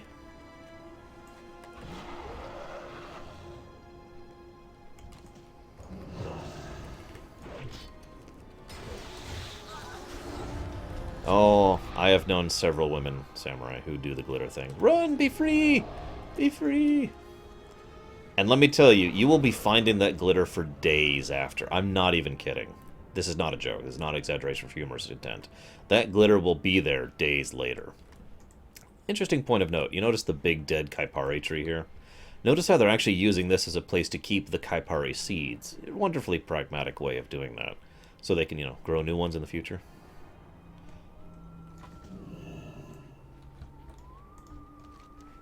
It is good to have someone of your colossal size in our village. You realize we're like the same height, right? You have many uses. Tell me of your travels. I haven't been able to catch any of those things. Oh, yeah! Beer! He throws some into the pot. This brew's turning out strange and pretty smelly. I'm starting to think maybe Lyra was right. May the mists protect you. Greetings. Nice work. I heard the sprites talking about us. We're getting their attention. I hope to see you again soon. Well, it's not that bad, Samurai. It's just you will keep finding it every now and again. Like, you'll just be doing something, you look down, and on your keyboard there's some glitter. It's like, what? Yes, good. The mother seeds have been taken care of. Now we may speak of your enchantment. It has been a very, very long time since we have performed this rite. I will do the best that I can.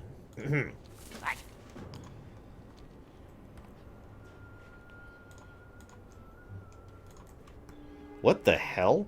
Why did that time out Radagain? Hang on, I'm gonna have to check that as soon as I finish this quest. Oh, because you said Ubisoft.in. Anytime it sees a period in the middle of a sentence, it assumes it's a link. That's what that was. Sorry, Radagain. So this is neat.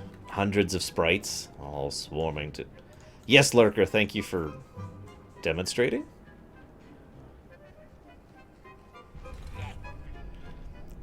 Iki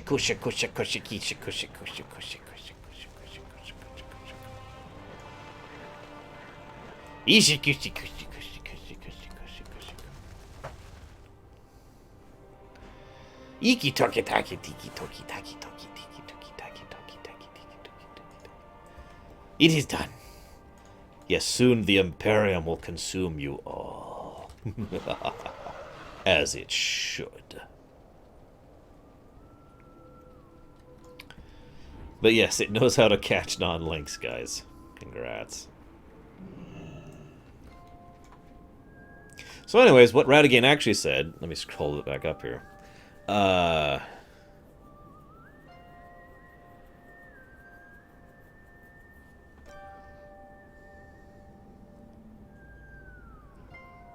heard about that. It's good to see he's finally getting that IP out of Ubisoft's grips. The blade is prepared. Now, would you guys stop trying to provoke the bot? The blade is prepared. Now only one task remains. You must use it.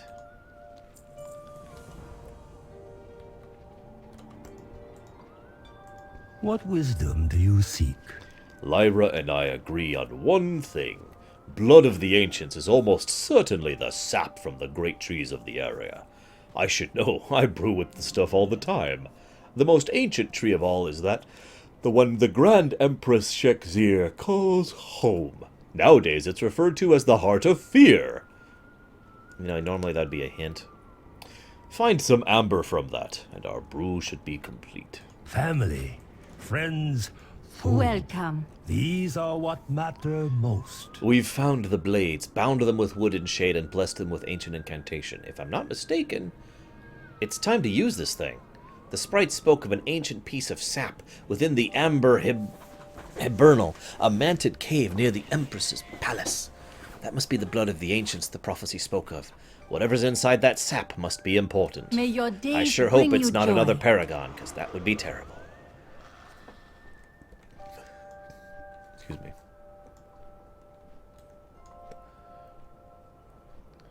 No disassemble Imperium bot.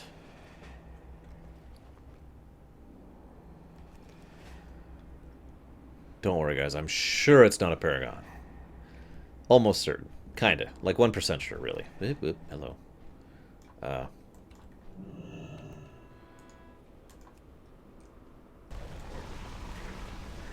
Whoa. Hang on. Using my oh, it's the sprites are doing it. Thank you, sprites. Thank you. Thank you.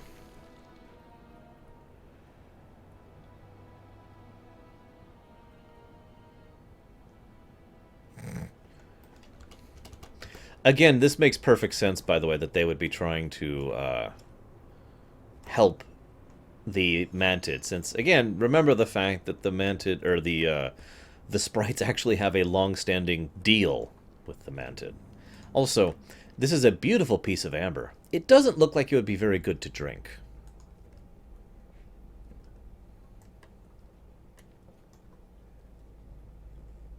Hey, it's Mama Stormstout.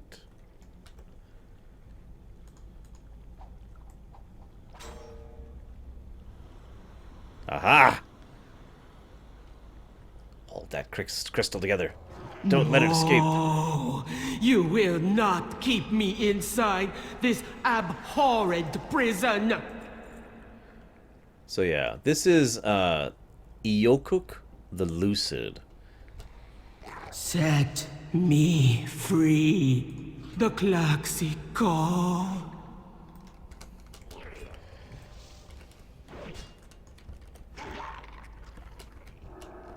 The hatching hour is nigh. I must answer to the swarm. Whatever you say, Mama Stormstout.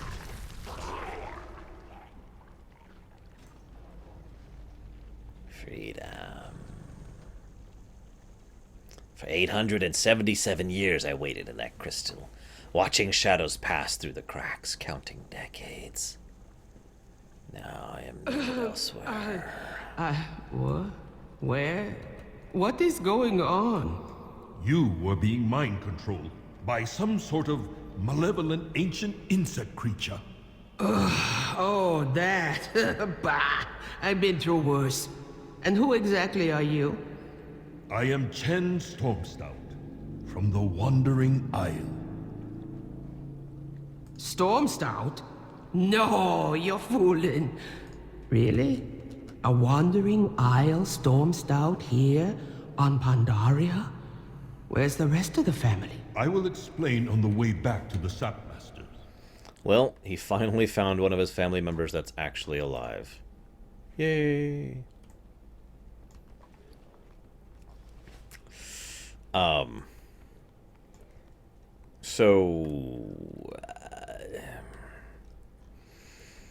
What that particular Paragon went through is probably by far the worst thing any of the Paragons have ever gone through. See, most of the Paragons, in fact all but him, are sealed in a perfect amber crystal, which puts them into stasis. So they go to sleep and they wake up and it's however many centuries later, right? He was put in there and his body was preserved, but it was cracked. It was imperfectly made, so he was still conscious for the 877 years that passed. In case you're wondering why he's called the Lucid, it's because he's completely insane.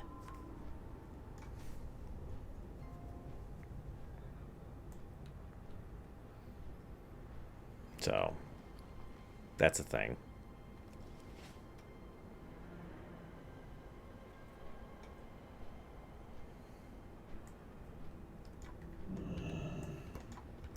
Tell me of your travels. There was a Mantid inside that amber.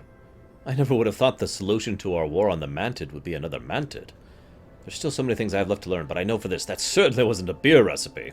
Farewell. Well, let's find out. How's the beer recipe? You are most welcome. Any luck?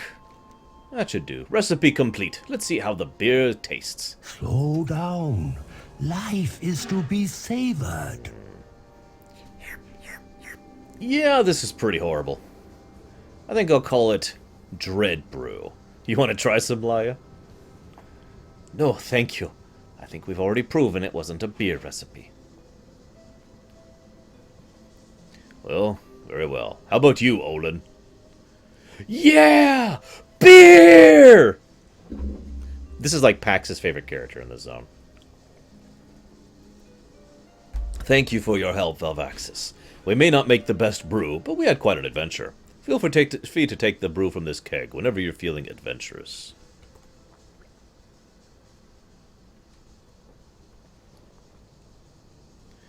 It's probably not a good idea to drink this. I'm going to go ahead and drink it. Glug, glug, glug.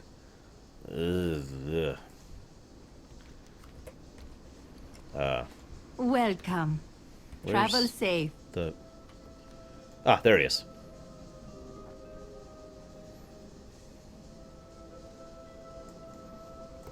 Hi, hey! Come back with some stories. Greetings, Wanderer. I should have a quest here.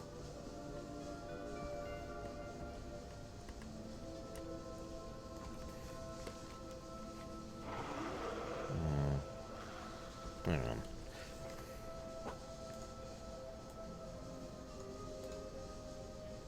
Oh. Huh. Wow. Okay. Hang on a second. I need to look something up.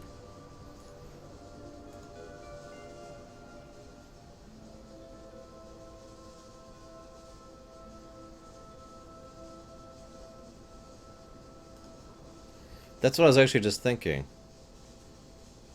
But I don't see the dagger on me. I didn't have an interaction I could do with him.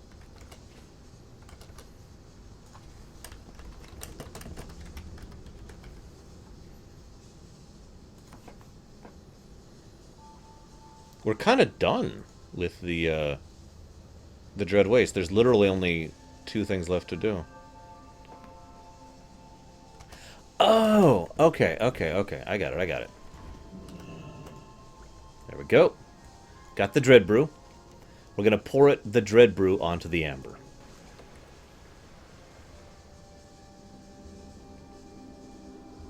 Ugh. Ugh. Ugh. What happened? Last I remembered, I was...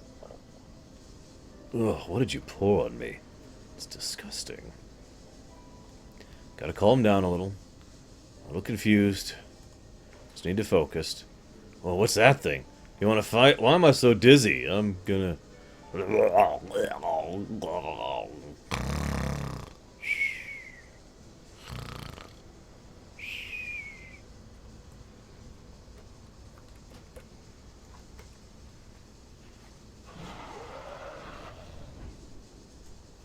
So... You seem a little parched. There. We have rescued Han Stormstout from the amber. And the Dread Brew actually worked the same way the dagger did, which I find highly amusing. Okay. So I'm in a weird position here. I could either stop for the night right now, or I could go ahead and continue with the endgame stuff. And I gotta actually think about how I want to do that. Why don't we go ahead and finish the Dread Waste zone? I wanted to do that anyways. So as I mentioned, we're kind of skipping over some of the Klaxxi story arc. And I'll just go ahead and basically tell you what you're skipping when it comes to the Klaxxi story arc. Over time, as I mentioned, they discover that there's a traitor in their midst. That would, of course, be... Actually, I don't even need to log out, do I? That would be the That would be the gentleman I pointed out earlier, who is actually working for Vizier. Again, as I meant... Oh, you're right, I didn't do the quest in the fishing village. I think I forgot about those because they're so irrelevant. I'll go do those, though. So I guess we won't be doing the Heart of Fear today. Sorry, guys. Necro has pointed out that there's something we could do instead of the Heart of Fear. We actually have other paragons to rescue, which we do. We help raise Kovok, naturally. In fact, let's go pick up Kovok really quick. We basically aid the paragons in rebuilding their power and fighting against Vizier, you know, blah, blah, blah. It's all the stuff you'd expect. Hey, Kovok. Kovok? But let me... We are done. But I want to... Kovok. I lost Kovok. I'm sad. Oh, well. What was I saying? After significant efforts, we basically completely dismantle the Mantid's external army, which pretty much removes them as a threat to the Pandarian people overall, and the Yongle. So, over the course of doing the Klaxxi dailies, we kind of do exactly what the Klaxxi want, which also is kind of against what they want. Let me explain what I mean by that a little bit. The Klaxxi believe in the survival of the fittest, right? The problem is they believe in that so much that even if that means that only one Mantid survives, as long as that is the strongest Mantid, they're okay with that. There, I was say, there's quests out here. I know there are.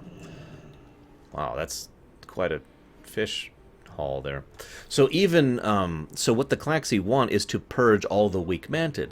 The problem is, if we're looking at the whole Mantid population, the numbers are like 95% what they call weak Mantid. In other words, the ones influenced by the Shaw of Fear, and the other 5% are the Klaxxi. So we help the Klaxxi wipe out the huge majority of that army, and then more or less at their behest, we walk into the Heart of Fear, have a good dinner, Kay, and finish off the rest of what's left of Vizier's forces. And so, by the end of this zone, and doing the dailies with the Klaxxi and the Heart of Fear, the only Mantid left are the very small Klaxxi, which is like 100 at most. You know, the absolute elite of their society. And as we pointed out, we'll kill them in Siege of Orgrimmar. So any survivors are just the scattered remnants at that point. But anyway, so, quests. Come, speak with me. Here to help, are ya? First things first. Let's see. Ah, here it is. Mazu's breath, Captain's own formula. What, you thought I'd send you out to sea without a means of breeding? I need deckhands, not corpses. Down with the hatch, Green. So give you a fighting chance out on the shelf. Goodbye. Okay. There you go. Taste of seaweed and hot garbage, doesn't it? What is your hurry? You'll thank me later. Keep the peace. We get a load of fresh crab pots out that need fresh bait. Now we could put them one at a time and bait them up here in comfort. Nice chair to sit on, maybe a hot cup of tea to keep you warm. Sounds nice, doesn't it? Never gonna happen. Head to Lonesome Cove, southwest, and bait those pots with 2 chunks of fresh sea monarch. By fresh, I mean killed right there in the water. And by pots, I mean traps. If you want to be part of the crew, you better learn the lingo. May your deeds live on in story. You know, you ought to know. You know what happened to the bait in those pots? Otters. That's what happened. They prefer fresh clams, but they'll pick our crab traps clean if they're hungry enough. The otters in Lonesome Cove are protected by law, and we run a legitimate operation here. As much as I'd love to chum those little rats and call it a day, we make sure they aren't hungry enough to raid the crab pots.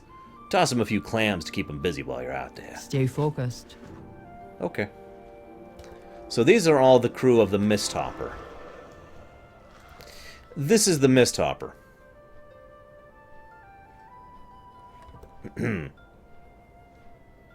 One of these things is not like the other.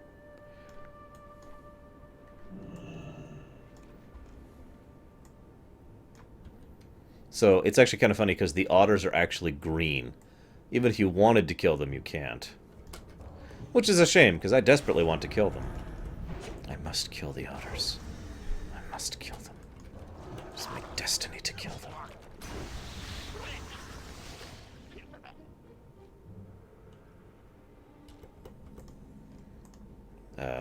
But, okay, sure, whatever.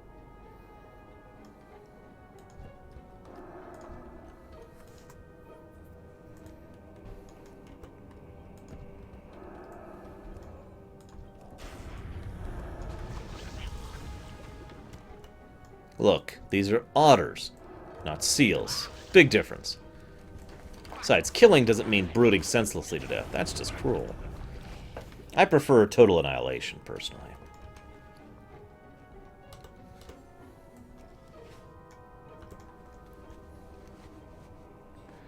Of course! I kill all the otters. All of them. Yeah, no kidding, Malaeus. I gotta be completely blunt. I'm one of those people who thinks the Mantid will not be a species anymore in about a century. If they exist at all, they will be in incredibly limited form. I mean, you think the Worgen are going through a bad time. You ain't seen nothing yet. Yes, otter annihilation.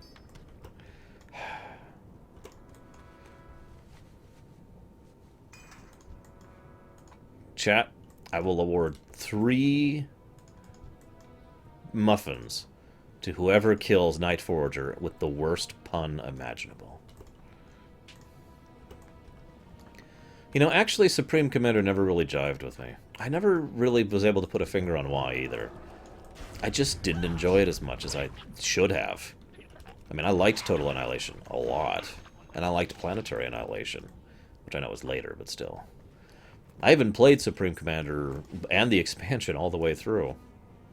The main campaign, I mean. Campaigns, I really should say. But you get my point. I don't know what's wrong with me. Really, I don't.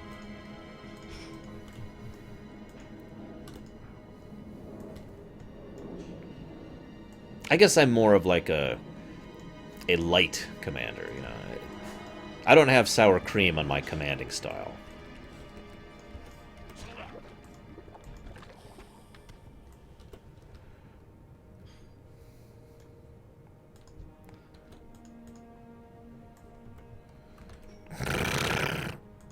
Wow, Deutsch.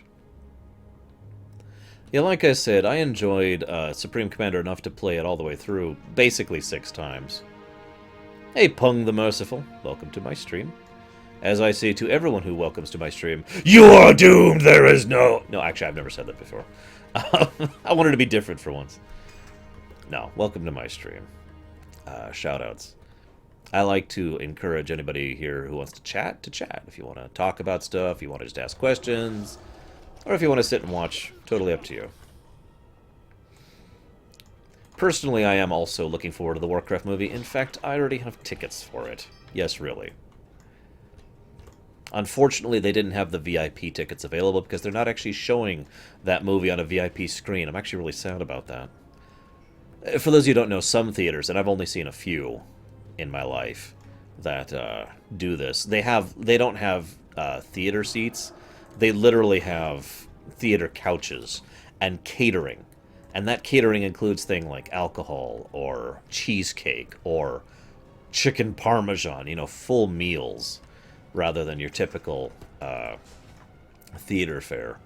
It's a little more pricey, as you might imagine, but I enjoy it on rare occasions, and I was really hoping to go ahead and do that for the Warcraft movie. But, like I said, they weren't even offering it, so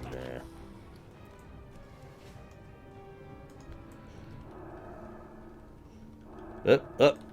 Secret.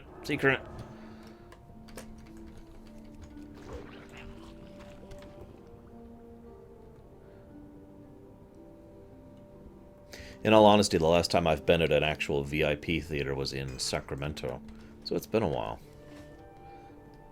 I am actually going to the VIP theater next Thursday, by the way, guys. Yeah, I know, Pung. I'm probably going to log in anyways. I mean, I play basically daily, and I'm streaming right now, obviously. Ironically, even though I'm kind of a Horde person at heart, I prefer the Alliance transmogs they're offering.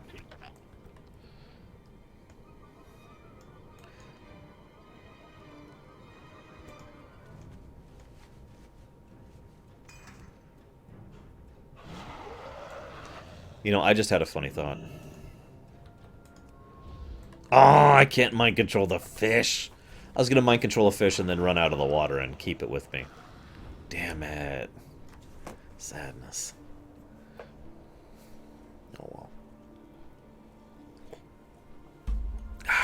Whoops, whoops, yip, yip, yip. Patience, patience. Not bad, Green. Not bad. Keep the peace. This should keep the little whiskers out of our traps for a while. Stay focused. All right, Velvoxus. I have another job for you. You see that lion seal in the pen over there? His name's Dog. He's been Soggy's pet for years. Dog's been acting up lately. I think he's getting restless in the pen. Why don't you go talk to Soggy and let him know? I'd say it's about time you meet the captain anyway. Goodbye. By the way, Deutsch, you win. You get the muffins for killing Night Forager. Tell me of your travels. A new deckhand, huh? We'll see about that. I run a tight ship, even if she is at the bottom of the sea. May the red crane live forever in your heart. Don't mind those two idiots outside. They're caught up in some fad called sharking. I'd wager they'd feel pretty dumb about that picture in a couple of months.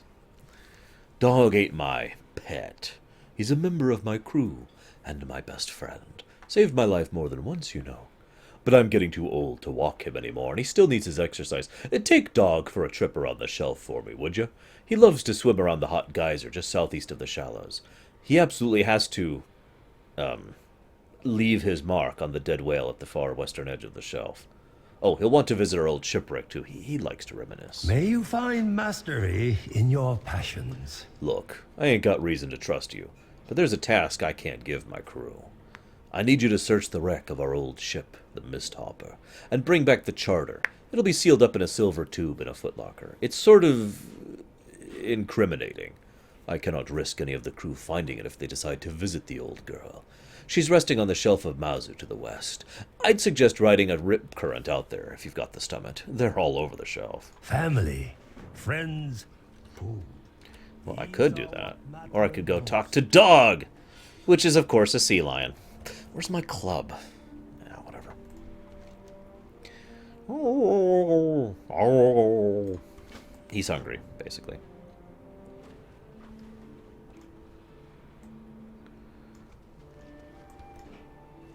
Hello. I just got word that a string of pots we dropped this morning hit it big. We're on the crab. Problem is, the rips are getting stronger, and we lost track of some of the pots. They're just sitting out there filled with spiky blue gold. I need you to get back there, hook one of these buoys up to any of the full traps you find, and send it to the surface for us. May your deeds live on in story. Crabbing is our big money maker, but we send all kinds of goods back around the wall. Oils, plants, even rare minerals. The sea's bounty is rich out here. Right now, the big craze is in the markets back home is thresher teeth. Apparently they make good necklaces? Threshers are all over the shelf of Mazu to the west. Bring me lots Goodbye. of teeth.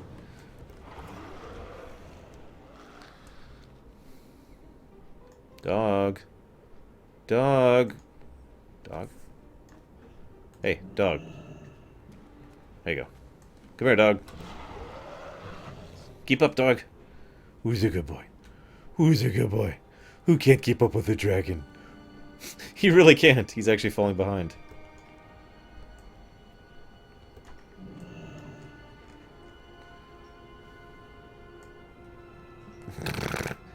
Well, fortunately, that hasn't been happened as much as it used to, Pong. But yeah, I know what you mean. What are you doing, dog?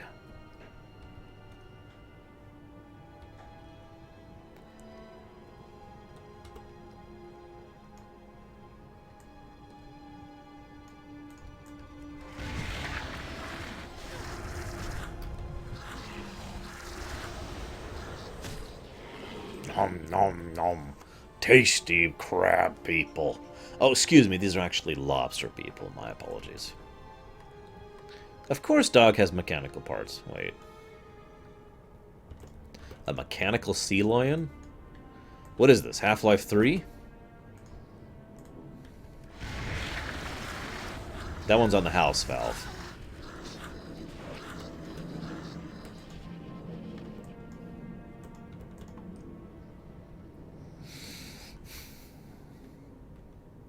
WoW 2? Probably not.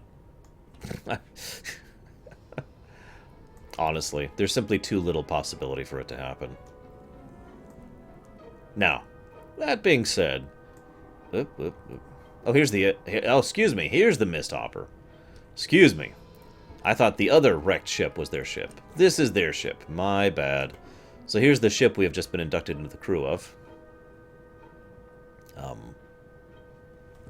Sure. Anyways, so this is immensely unlikely. However, if they cut off WoW after Legion, unlikely, and they already have a what I get an aggro with?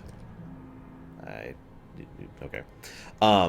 And they have already been working on WoW 2 for years, and have been keeping it quiet for years, and then they announce after Legion has come out that WoW 2 is ready to be released after Legion, that could work. But the odds of that being true are minuscule at best.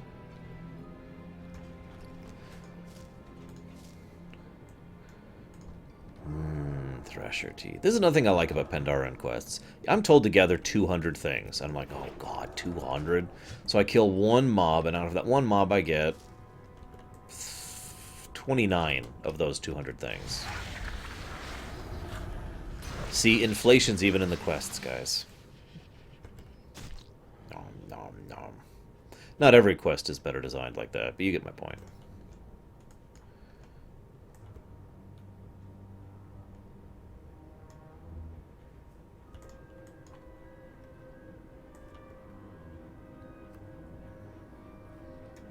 I could also make the New Vegas joke, but most people wouldn't get that one, I imagine. With regards to dog.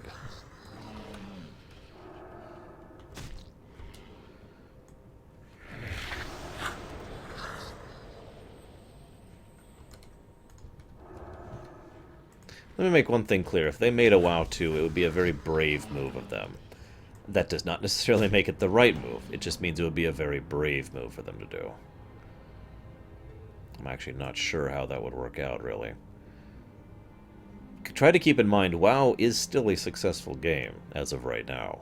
So the idea of simply effectively abandoning it to pursue a new IP is not exactly invalid. It's just very, very risky. Some people would love that. Some people would hate it.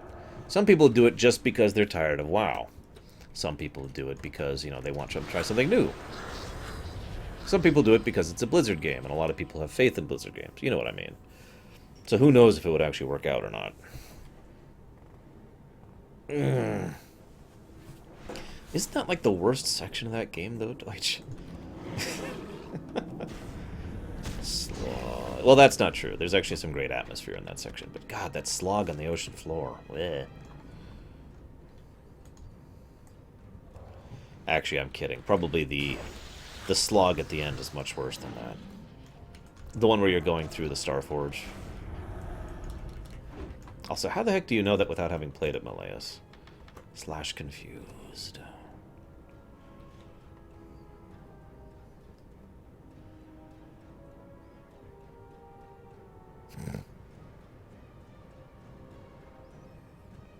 And yes, he's leaving his mark on a whale corpse, because I have no idea why. Really, I don't.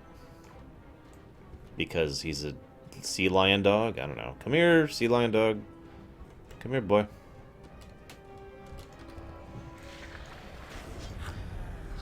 Yeah, if obviously you're new to my channel, Pung, but I tend to be rather positive. And I tend to rather speak out against the excessive negativity that happens to exist in gaming culture right now.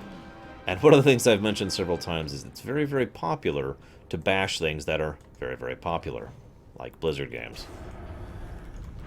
Oh yeah, by the way, in case you guys didn't figure it out by the fact that I had a baby Winston following me around, I decided to finally pull the trigger and go ahead and purchase Overwatch.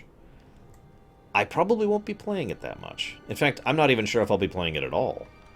But I realized that I am an idiot who is a foolishly idealistic, optimistic person. And you know what? You remember why I bought The Witcher 3? I'm sure some of you remember. I didn't buy The Witcher 3 to play it. I bought Witcher 3 to support an amazing developer. And that's why I bought Overwatch. Here, have my money. Please keep making games.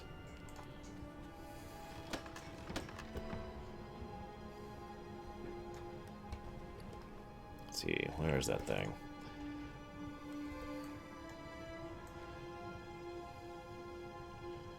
Up there he is. Dog licks his chops happily, looking satisfied. I'm glad you're happy.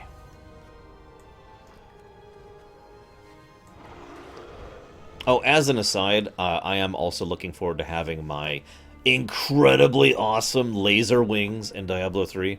I just have to decide which character to wear them on.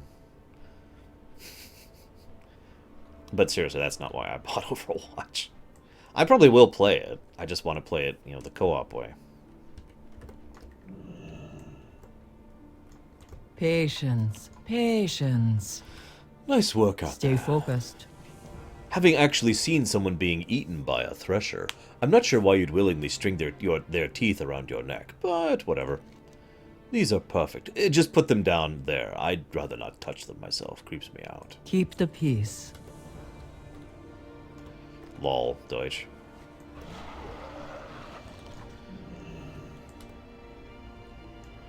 What wisdom do you seek? How did it go? I hope he didn't cause too much trouble. Slow down. Life is to be savored. To be honest, I hope a grouper ate the old charter. Wait, then it might end up here anyway. Dang it. Ah, that's the charter tube, all right. I guess you'd like to know what the fuss is all about, huh? Soggy lets out a long sigh as he uncaps the tube.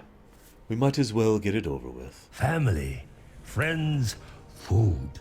What the? These are what matter most. This ain't the charter. It's a letter in Ares' handwriting. Dear Saki, if you are reading this, it means you finally worked up the guts to send someone after the old charter. Well, you're too late. We know the Misthopper wasn't hired to venture this far beyond the wall. We know it was supposed to be a routine job off the coast of the Jade Forest. What should have been a week of easy fishing turned into a wild misadventure, and ran us aground in the most dangerous place on the continent, and nearly got us all killed because you couldn't stop chasing your hunches. We just wanted to say thank you. Thank you for chasing fortune on the distant horizon. Thank you for dreaming, and most of all, thank you for bringing us along. We'll always be your crew, Saki, ship or no. We'd follow you anywhere. Sincerely, all of us. Even Dog. Wow.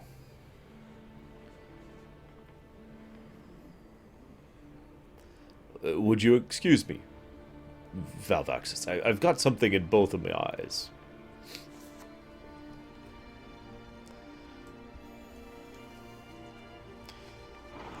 I have rather complicated thoughts about garrisons, which I'll share later. All I'm going to say is that there were some genuinely good ideas there, and at certain aspects they worked quite well. Come, speak with me. I never thought I'd see the day, but for the first time in, well, ever. Wait, what? May your deeds live on in story. Yes. Master Angler Julien has asked for some help with his lions. Apparently the sea is going crazy today and he can't keep up. See if you can give him a hand. He's fishing just south of here.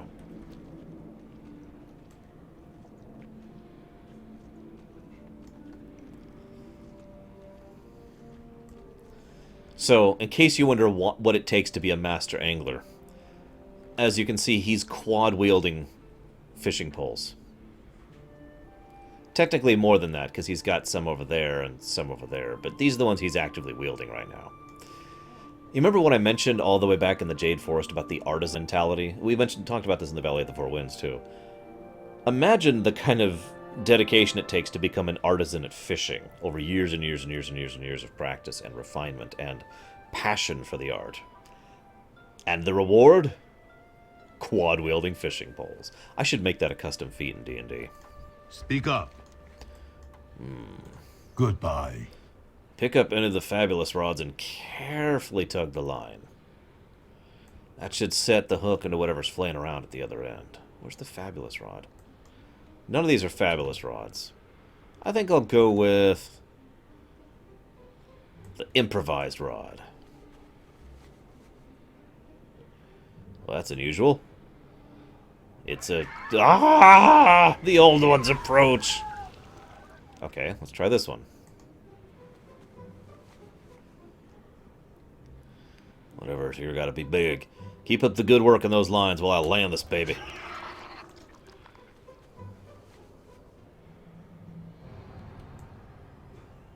What in Mazu's name? I sure hope this isn't Old God related with all these little Old God spawn here. That would be terrible, wouldn't it?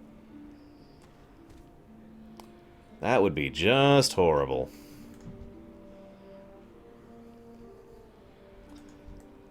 Yep. Nice touch with all the birds flying around the... Oh, God! I'll save you if it'll let me. Or you're doomed.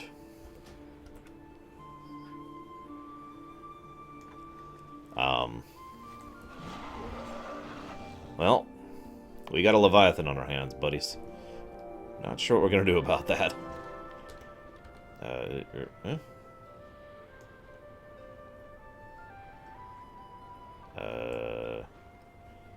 Where's the... Oh, here we go. There she is. What is your hurry? What happened out there? I heard a scream, and the next thing I know, these nasty things come rolling in on the next wave. Stay focused. Yeah, notice how there's tons of the old god spawn floating around here now. You have the eyes of one who has traveled much. Yes, I did, Deutsch. He was tossed up into the sky, and then he despawned. I'm not going to sit in a damned rocking chair while my crew gets devoured by a Leviathan. Come on, let's get to the docks and launch a dinghy. I got a special one set up for just this kind of situation. My own little Mist Hopper Jr. We'll give that thing a case of harpoon fever. May you find mastery in your... 'Cause I got a fever. And the only prescription is more harpoon. That sounded better in my head. Alright. Let's do it. Yeah, rapid fire.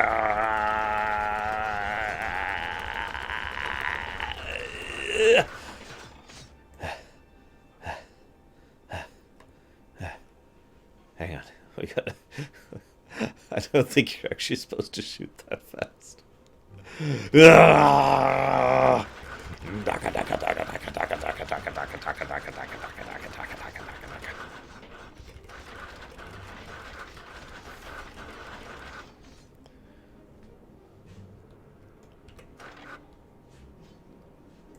Hey, Chaos. What's up? I think I got him. Yep, he's decided to flee. That's right, back to the depths with you. Stupid Leviathan.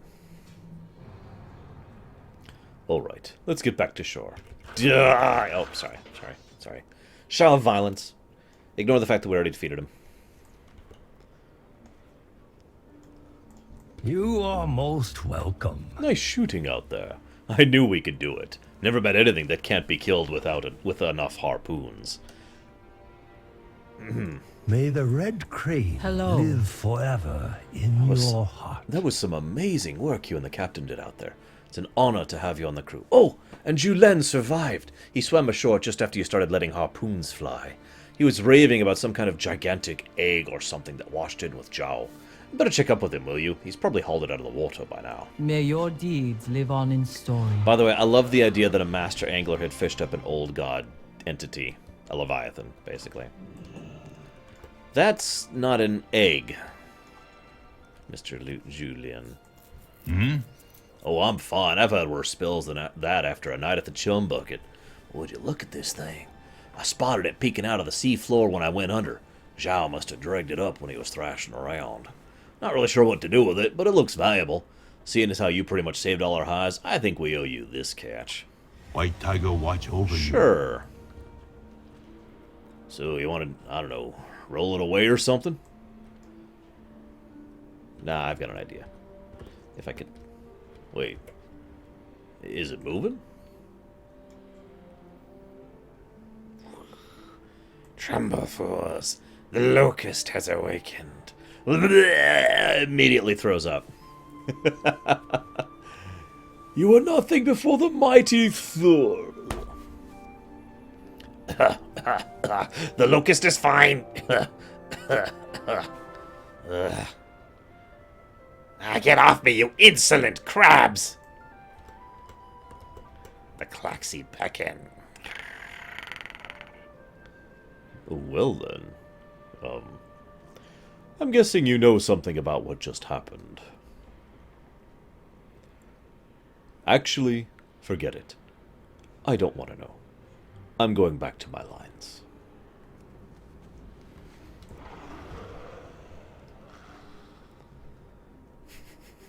The Locust is one of my favorites, by the way. Well, the White Tiger is one of the few of the August Celestials who takes an active role in the people of Pandaria, so that might be part of it. Similarly, White Tiger is, of course, courage, bravery, etc., so that might be part of it, too. Is Dog still following me? He is! What the heck, Dog? Guys, I have a sea lion following me around.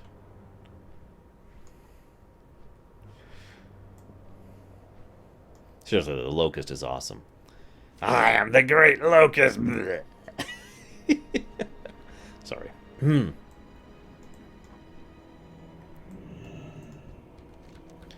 Your arrival is timely, Wakener. Our ritual is underway. The Council is in harmony. Our ritual will bring about the demise of the Empress and allow us to secure the future of our great empire. Behold the power of the Klaxxi. Okay. I am beholding. Very impressive so far.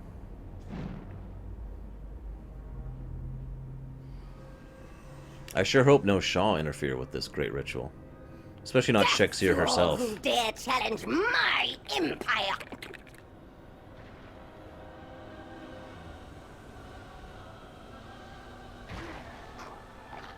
Such is the fate of those who question authority.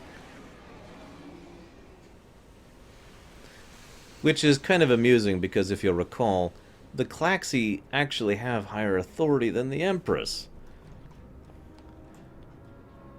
And yeah. We are undone, Wakener. Your efforts appear to have become imperative to our cause. On behalf of the remaining council, I implore you, continue doing your dailies. Well, no. You are far from home. Oh, hey. I guess we do get this quest, actually, because now that we've done this. The beacon in Amberglow Hollow seems to have been tampered with. Right before that, the signal cut out, and the Klaxxiva picked up another Paragon. They believe he is hidden in that wretched little swamp. I will meet you there. Okay. The will of the Klaxxi is eternal.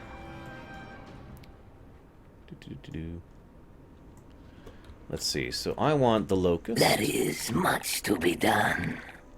Which gives you, the Locust gives you the dumbest ability, but it's also the most useful. Ready for this? It gives you a double jump.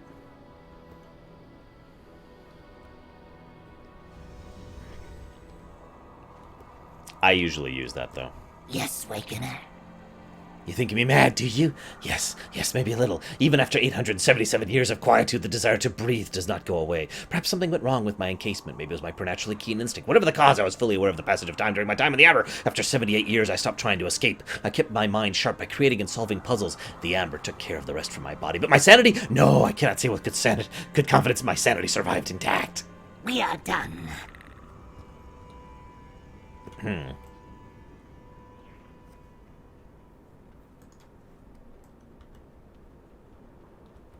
Is it the Bloodseeker? Yes, Wakener. No, that's not it. Who gives me the ability I want? Serve the will of the Klaxxi. No. No. Hang on. It looks like I haven't gotten the one that I want yet, which kind of sucks, actually. We'll go and get that one. And we'll do that one.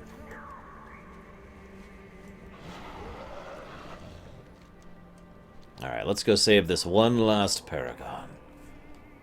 For the Alliance. Wait, I gotta say that right. For the Alliance. And definitely not for the massive Shaw-infused Kaipari trees.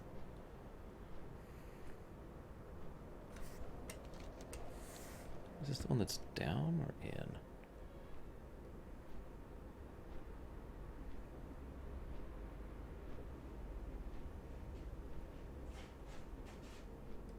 I'm just raising my eyebrows at you, Kay. I just want you to know that.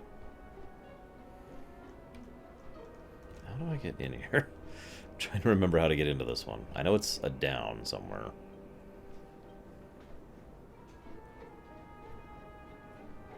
Maybe? Maybe it's just in? I agree, Chaos Rider. I think we should kill all the Shaw so they go extinct. Oh, I was right originally. Darn it.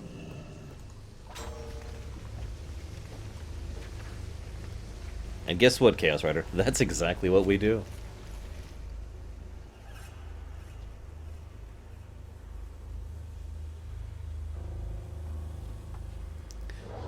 Oh god. It seems my work will begin immediately. You've come to a dangerous place, Wakener. Today you learn that no one can be trusted in times of war. Even those closest to the Klaxxi are susceptible to corruption. Who knows how long this traitor's been corrupted? He must be destroyed. You appear confused. Do you not see the traitor in our midst? Allow me to adjust your vision. Adjust. This may disorient you momentarily. It's always difficult the first time your eyes truly see. Now you will see. Traitors hide in our ranks. You can tell by the different pheromones they're getting off, basically. I see that Paragon has been awakened. Korik, how long have you worked for the Empress? The Paragon does not speak truth, Wakener. His mind did not survive encasement. We cannot allow him to live in this madness. The Klaxxi will want him put down. The only madness here is yours, Korik. Did you really think you would go unnoticed forever? You will not deceive us. We see who you really are. You and the Klaxxi are fools. Your arrogance will be your end. The Empress Shakespeare will destroy you. One shot. There is much to be done. You will see more of this. War is never pretty. The Empress's corruption is far-reaching and hard to detect. There's much work to be done.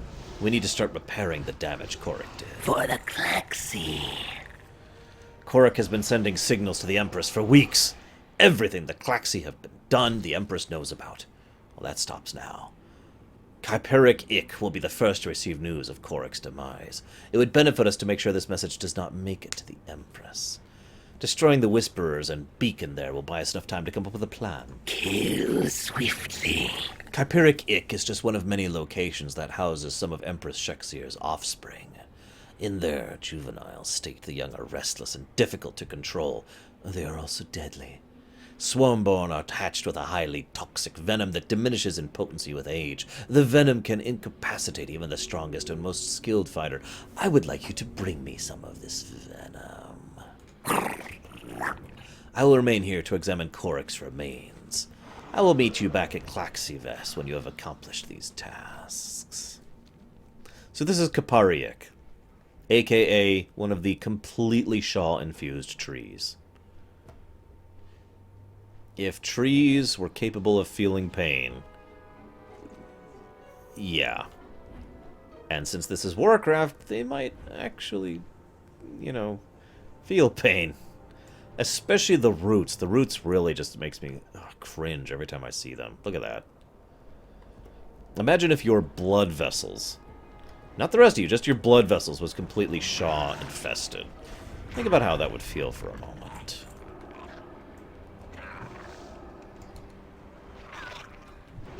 Also, hi, Vivok. Sorry, I noticed you pop in earlier. I just didn't say hi because I was stupid.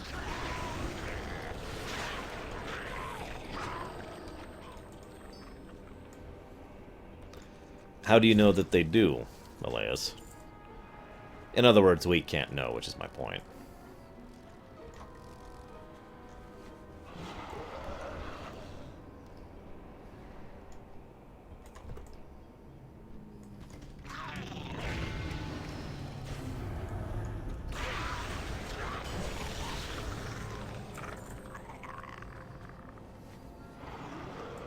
Oh, that's... Eh? No. I felt something similar to that when I went in for surgery once upon a time. It was pretty horrifying feeling.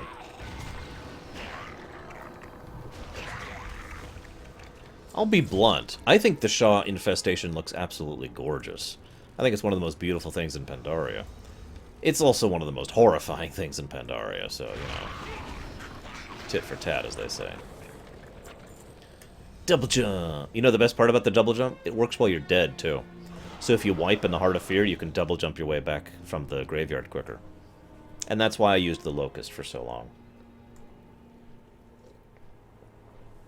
Seriously.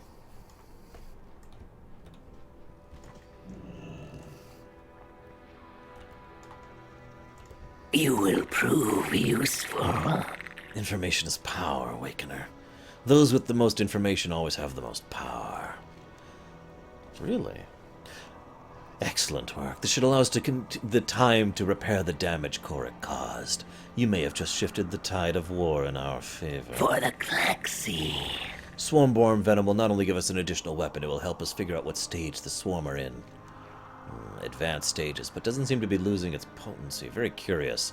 The Klaxxi will want to know immediately. Thank you, Awakener. Preserve the cycle. Seek and Destroy is a fun one. It's hard to explain, but basically, every now and again you'll see a mob that if you kill them, you gain a buff for killing them. It's kind of cool.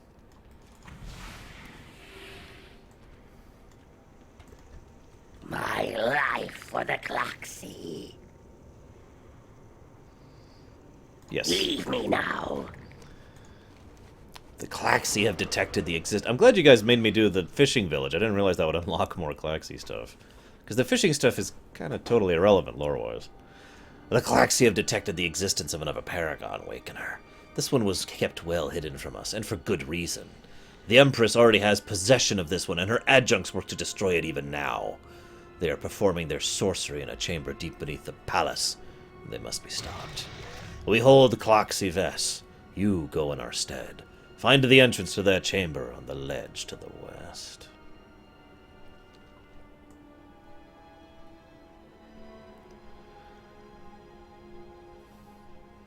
Alright, I think Chaos has gone over the edge. Who wants to kill Chaos? No, you were right, Necro. I completely spaced that. I made a mistake. I actually didn't intend to do the fishing stuff. That's why I was kind of confused, because I felt like we had missed some stuff, like the Empress showing up, for example. And I was right. We had missed it.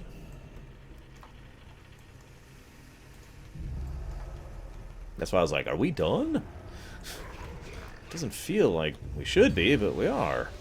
Except we're not. Down you go. Diablo 2 music. Diablo 2 music always gets me very nostalgic for Auchindoun.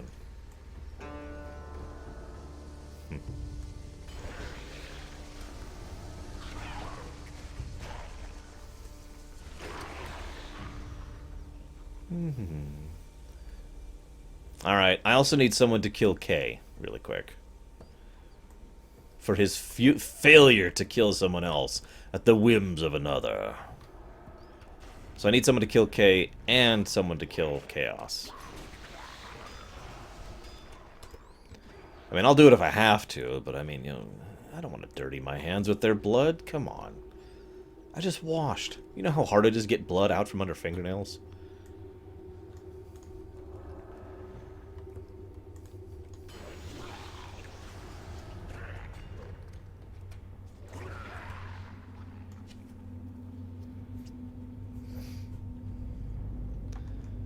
So, how'd you get 0?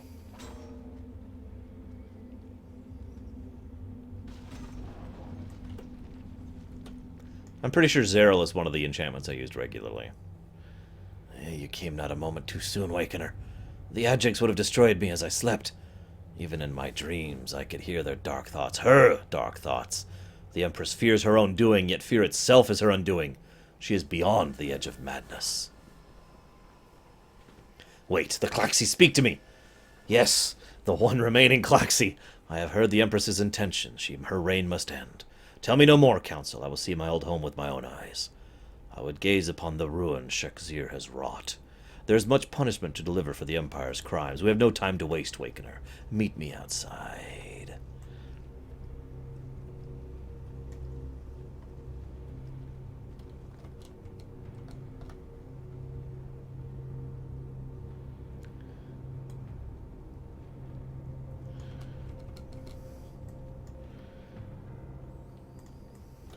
Yes, we can run. If we are to strike against the Empress, we must arm ourselves with weapons. My own choice of weapon is particularly of toxic design.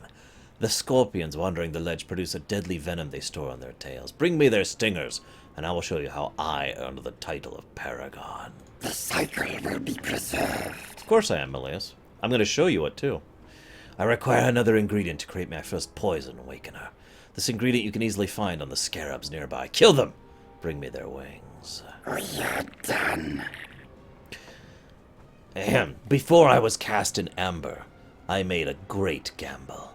I realized amber could perform a miracle that I would never achieve, not even with 1,000 years of careful experimentation.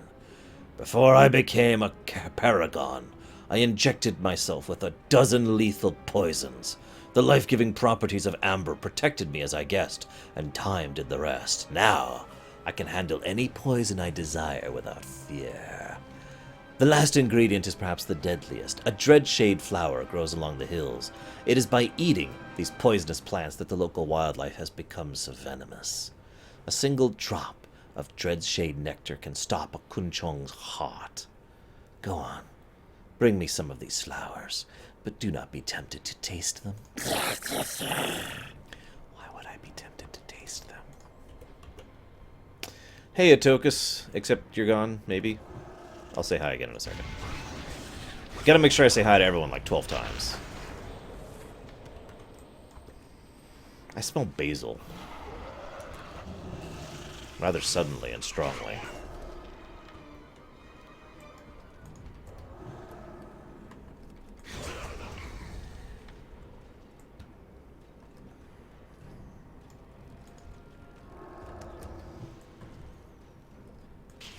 You mean favorite of the non-original races? So that would limit us to Blood Elves, Draenei, Goblins, Worgen, and Pandaren. Am I understanding that correctly? Of those? That's a tough one, actually.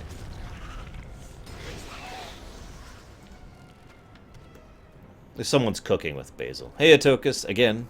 Hi, maybe. Possibly. I don't know.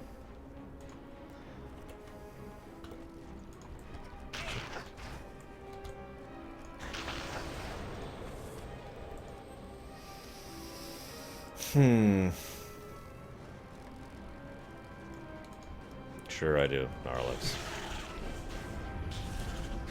Believe it or not, Chaos Rider, no. I'm having trouble picking amongst that group. Obviously, I play a lot of Blood Elves, so I guess I'm a little biased on that point. So I guess I would default to Blood Elves. They certainly had some fun lore, but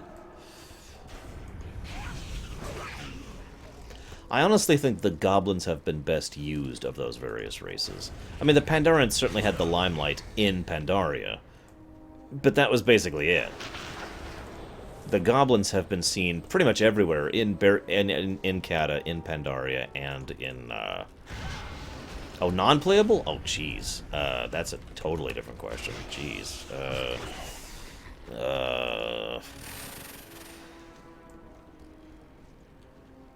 There's nothing to analyze yet, Atokus.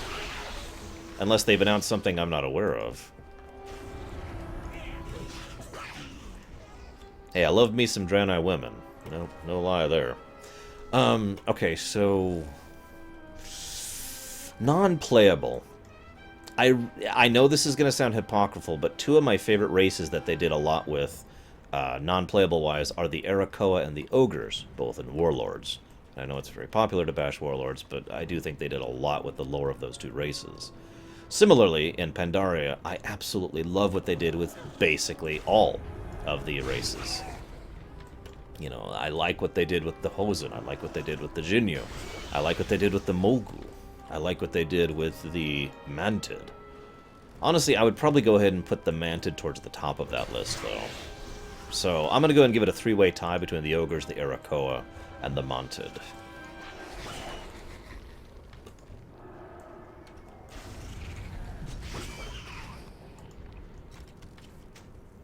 You know, Kay, I am sufficiently cynical that that wouldn't surprise me.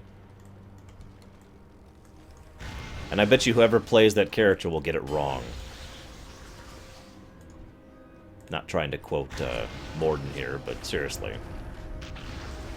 It has to be me. Someone else would get it wrong.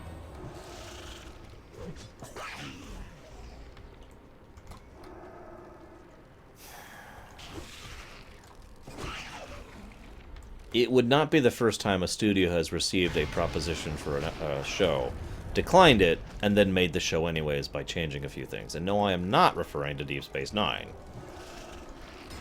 There are other shows that have done this before.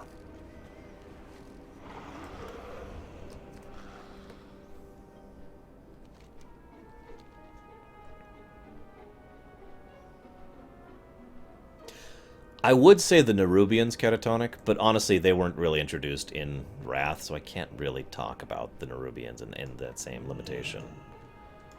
Did you feel the venom tails sting? Such lovely pain.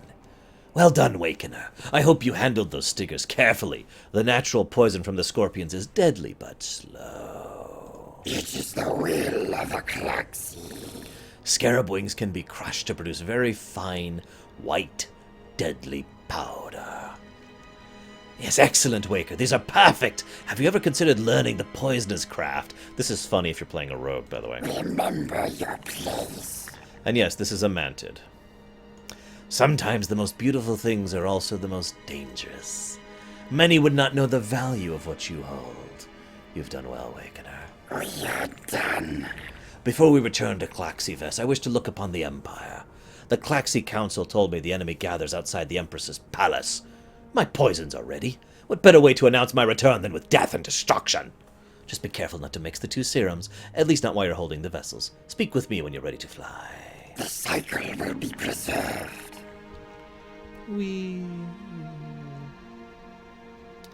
I'm going to talk about it, yes, Diesel. I tried to find a good recording of it, and none of them were high enough quality, so I decided I'm just going to talk about it. How many years have passed since I first entered the slumber? The Vess, the palace, the Empress, all have changed. Is this white light? Oh my god, he acknowledges the Shaw energy. Oh, no, that's not surprising. We know the Mantid could see the Shaw energy, that's right. I see now what disease, spreads across our civilization. The infected must be purged. I see that my slumber was brief. I recognize Tayak there. Just in front of the palace, the Empress's champion of blades. In my time, he stood undefeated. Just look at the Mantid below us. The Empress orders the swarm much too early. Another sign of her chaotic delusions. Something drives them. They are frightened. No matter. Even I can feel the evil that taints their mind. Let us end their madness. So how this works is you drop green and orange.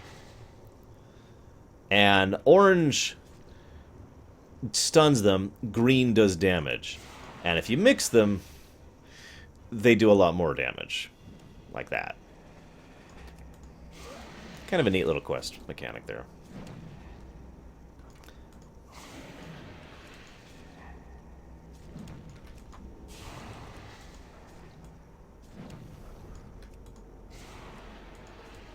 Also, as you can see, you remember how I mentioned how the dailies and the overall approach of the Klaxxi storyline is basically wiping out the Mantid army? I wasn't really kidding when I said that. So, Chaos, we all know you're a diseased, evil thing. It's okay. So, in response to the Naru question, I didn't ignore it, I just was in the middle of reading something. The Naru haven't been relevant because the two enemies that the Naru represent the opposite two haven't really taken the foreground since BC. That would be the Void and the Legion. I have a fairly strong feeling we'll be seeing the Naru again present, at least to some extent, in Legion. And given a few things from the Illidan book, which I've already spoiled for you guys when I talked about the Illidan book, I'm pretty sure we'll be seeing the Naru again pretty soon. Because, yeah.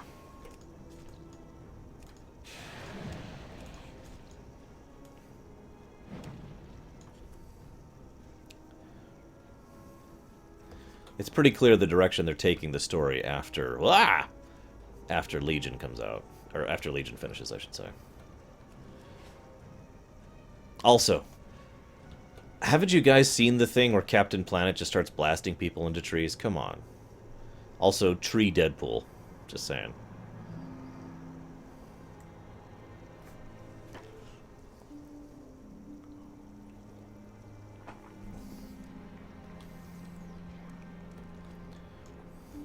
What do you want? Thank you for returning me home. But I fear the war has truly just begun. And give me your enhancement. Your place. This is beautiful. Raining Blood is the enhancement he gives. So, attacking enemies has a 100% chance to inject them with an unstable serum. Upon reaching 5 stacks, your primary target takes extra damage, and all enemies next to the target are stunned for 5 seconds. It's an awesome, awesome augment, and by far my favorite. And... Buy, sell, preserve the cycle. Yep. We are now officially done with the quest here. I would really like to go ahead and continue the story arc proper, so we're going to do that. We're going to go ahead and continue the quest proper. Yay! But this is going to take me a moment because I actually wasn't quite prepped for this. I really didn't think we would get through Town Log Steps today. I absolutely didn't think we would get through Town Log Steps and the Dread Wastes today. So you got to give me a moment to find it, okay?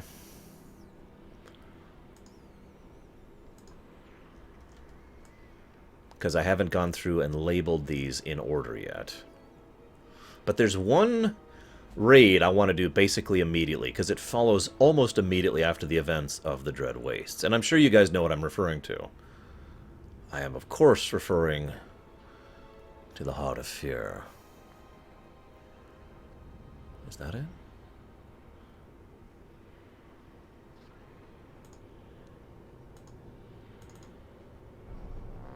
Okay, yeah, that's that. So that would make it this it.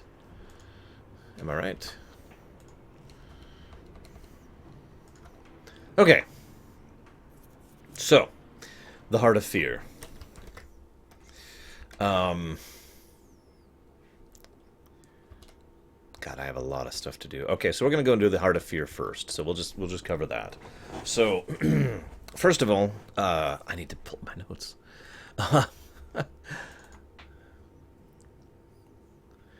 Because I have notes on this stuff. Heart of Fear, Heart of Fear, Heart of Fear. Here we go. The Heart of Fear, the Shaw of Fear, has corrupted the Grand Empress of the Mantid. Her increasingly erratic and paranoid commands have driven the Klaxxi, keepers of Mantid culture, to take aggressive action. Because they are few in number, the Klaxxi are reluctant to willingly accept outside help in destroying the Empress and purging their race of the Shah's negative influence.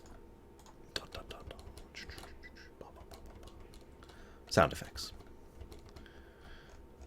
In case you're wondering. 6 starts here. Yes, okay. Sorry, just checking something.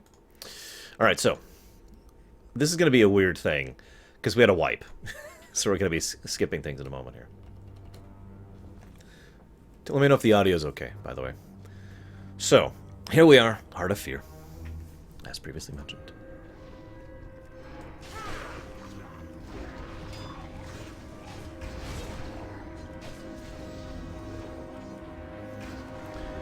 This is kind of screwed up. You see those guys right there? Those are actually the Klaxxi Mantid loyalists, or, if you prefer this interpretation, Mantid who have failed the Empress, who have been impaled there as a sign to others. Take your pick. I like both options. But honestly, the one I prefer more is the idea that those are the extension of our Empress's will. That those are the Klaxxi that Ours is but to serve in her divine name. Failed the Empress. See, remember how I mentioned earlier that I would get to show you what it's like? Never to question nor to contemplate. We simply act.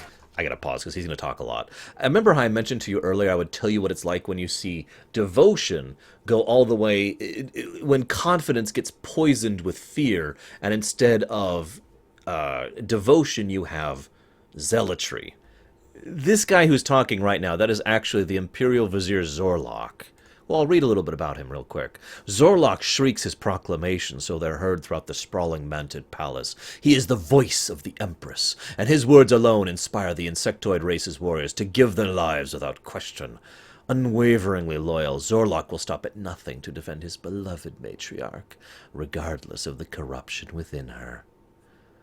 I like that line because it implies he knows she's corrupted, he just doesn't care. Again, when fear influences confidence, we have zealotry. We fight, toil, and serve so that her vision for us is made reality. I would like to give public gratitude to Hylisk Her Pax. happiness is our reward. Her sorrow, our failure. Third, and Janine, and Bragwin. We will give our lives for the Empress without hesitation. She is the light, and without her, our lives will be lost to darkness. For their aid in doing these raids. The chaff of the world tumbles across our doorstep, driven by fear. Her royal storm will whisk them away. Man, you guys think I talk a lot. And yes, Kay. Zealotry is when you're like you're afraid of the whole, if you're confident in something, you don't need to proclaim it constantly. If you are but the waves crashing upon the mountain of her divine will. They may rise again and again, but will accomplish nothing. Ahem. A zealot feels the need to constantly proclaim how loyal they are to whatever it is they are zealous of, because they are afraid of not proving pure enough, not proving pious enough. Either that or they make them stronger, Malleus. I haven't actually looked at them yet, Atokus. Sorry. We will stand firm. And yes, many thanks to them for helping me to fix this. I actually recorded this just a few days ago. Originally, I had all this stuff recorded weeks and months in advance. Challenges us to face these intruders. Also, I just wanted to show this. Occasionally I'll do this. I really like the architecture. Mantid architecture. It's really, really nice.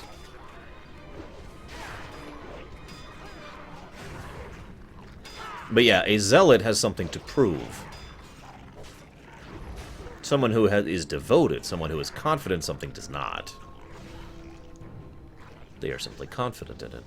And so it falls to us, her chosen voice. So, I gotta pause, because what you're about to see is several wipes. See, and you might be like, how do you wipe on that boss? Well, see, some bosses are harder to go back to with smaller amounts of people, because when you go back to them with smaller amounts of people, sometimes they have a mechanic that, just to name a random example, mind controls 3 members of your raid. We were a party of 3, so we'd be like, da-na-na-na-na-na-na, and then he'd mind control all 3 of us, and because he suddenly has no one on his aggro table, he resets, and the fight starts over. So we needed a little bit more DPS. Don't worry. I brought a little more DPS. See? So now we actually have Hylisk in addition to me, Pax, and Third. So I kind of skipped forward through several of those wipes for you guys. Ahem. You didn't miss anything. The Divine chose us to give mortal voice to her divine will. We are but the vessel that enacts her will. Did you hear that, guys? That was actually immortal. It's been so long since we've heard that. Through the air we breathe, she strengthens our voice. So, I'd just like to say this is a really well-designed fight, in my opinion. It's a fight that fully emphasizes his nature as a speaker. Every attack he does is either sonic related, you know, in terms of audio attacks or whatever, or involves him speaking or inhaling or exhaling, that kind of a thing. It's nicely done. I really feel several of these raids were extremely well designed in terms of their mechanics. Because not only were they fun mechanics, like this, I love this mechanic right here. You have to literally dodge the balls of sonic light he's tossing out. So not only were they fun to fight, but they were usually indicative of the character. In this case, his auditory nature. Yeah, I was trying to get Braegwyn in on this one, but I have no idea, Tokus. I don't even know what they are. I haven't looked at them yet, like I said. So we're going to finish him off pretty quickly here, because we're afraid of being mind-controlled.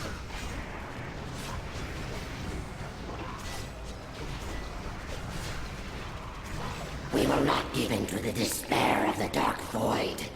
If her will for us is to perish, then it shall be so. Zealotry. I will also say that I find... by the way, this is really important. Pax just went AFK, okay? Keep that in the back of your mind. He's way down here at this fight, so he went AFK.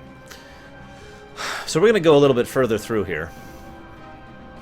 And find our next boss. Yes, you know where you're going, Arsh. This is the military trainer. He's actually one of the older members of the Mantid in general. He was actually around when the previous member, Zeril of the Poisoned Mind, was put into Paragon status. Much, much worse, Night Forwarder. Much, much worse. And more impossible to get rid of. So this is some really well-designed trash. Each one of these larger bosses, the Keepers, all has one of the abilities the boss uses. The boss will, of course, use all of these abilities in conjunction. One technique alone is not enough. They failed their test. Will you? So this is basically... Good. I'm going to finish talking. This is basically one of the most skilled, knowledgeable, venerated, powerful warriors the Mantid have at their disposal. While he is only the second boss in the raid, in terms of one guy fighting you, yeah, this is about as good as it gets. Now, if only my students were here to see and learn from the coming display of martial prowess. He also has a little bit of arrogance about him, and yes, I did see it, Necroblow. Invaders, I, Kayak, Lord of Blades, will be your opponent. I'm not sure what I think about it. It might shoot down my big theory, though, about you-know-who. So this is another fun fight that I have seen many wipes on because people don't know how to pay attention. He has a Meteor Strike. Now, I'm going to go and explain to what that is to you, those of you who don't know what it means. I know I've explained this before during the course of this lore run. A Meteor Strike is an attack that hits an area that does X damage. Now, if it hits one person, it's probably going to kill that person, because X is usually a huge amount of damage. This is the Meteor Strike right here. If two people are in it, it still does the same damage, it's just split in half, because there's two. If three people are there, each take a third of the total damage, and so forth and so on. Therefore, a Meteor Strike mechanic is intended for people to group up to spread the damage out so nobody takes too much and it doesn't kill you. It's a very long-standing ability. It's called Meteor Strike because that's what it originated as, meteors, all the way back in the Temple of Ahn'Qiraj, AQ40, back in vanilla. And several people still call them Meteor Strikes to this day. Heart of Fear, yes, Noralex. Follow my blade. This is the fun part. Heart of Fear was very difficult when it first came out, and progression through here was pretty rough. So you notice how Pax just got yanked from the other room through the wall into the fight? So this is great. So he's generating this wind tunnel. I'm being pushed back constantly. And I have to avoid the whirlwinds he's tossing at me, otherwise I will get shoved all the way back to the opposite end of the room. Now, I'm a warrior, so I don't actually have that great of an ability to zip through here. But certain classes like rogues or hunters or druids usually have a slightly more mobility in getting through here. As you'll notice, I will barely get through here in time to do any damage to him before he was shifted to the other side, which he just did. Because it's timed. He will only stay on one side or the other for a period of time.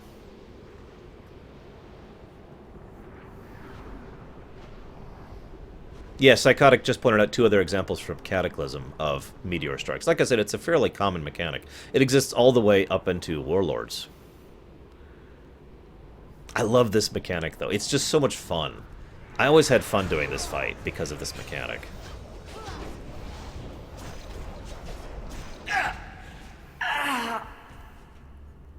I'd always hoped to cut someone like that someday. To hear that sound. But to have it happen to my own prothorax is ridiculous. Poor General.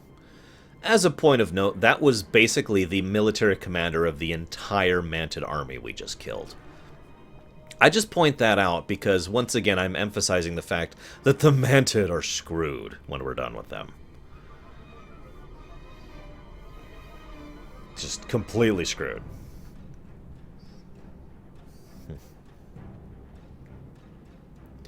And all of a sudden, third is an Arakoa. And I am a Night Elf. You don't... Ironically, they don't really do a lot of Pokemon references, other than the obvious one.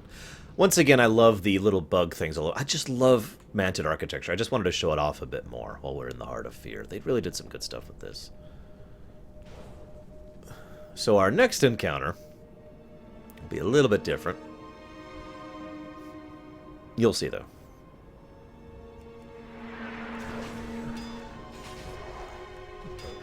So that over there is the Wind Lord. Wind Lord Mel'Jarrak. Pitiful wingless scrubs! You step out into my domain, and I will hear your death screams as you plummet from this terrace! So Wind Lord... In formation! Show them who controls the winds of Pandaria! So, Mel'Jarrak there is basically the Air Force Admiral, the guy in charge of the Air Force. He commands the Mantid's numerous aerial forces, and although he exudes arrogance, he is fiercely protective of his soldiers and enjoys fighting at their side. He believes the Mantid are superior to all other races, convinced his kind cannot be defeated.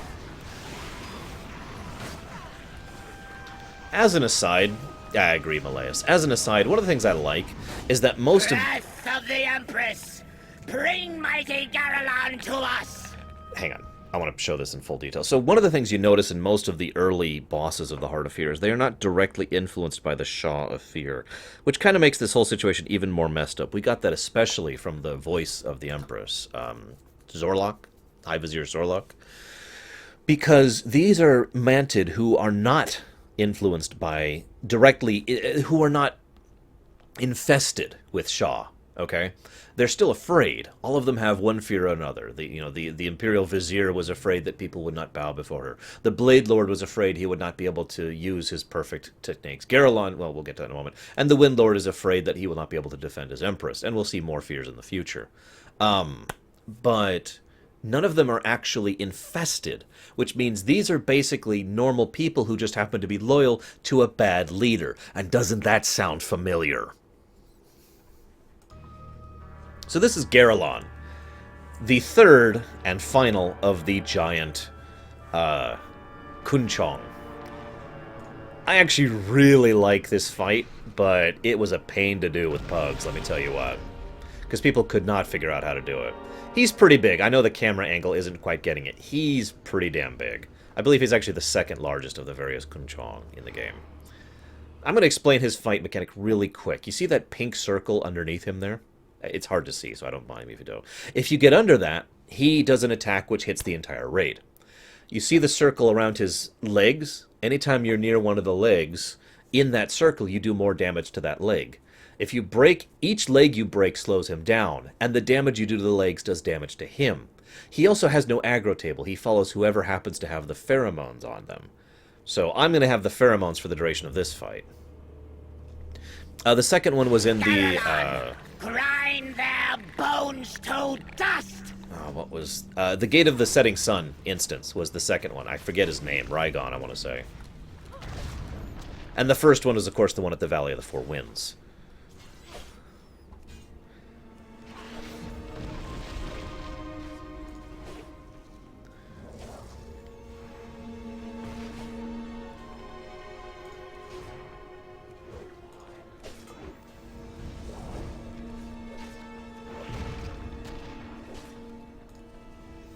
grind them to dust.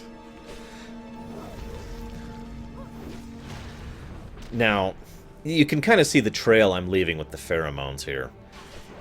There's a whole strategy to this guy I'm not going to bore you with. This is a surprisingly simple fight, because most players basically only really have one job. The tanks have to make sure they're kiting those properly and standing together in the attack, and everyone else needs to be DPSing the legs, and the healers need to be making sure to be healing the entire raid, because the whole raid's taking damage from the pheromones. So that's basically it.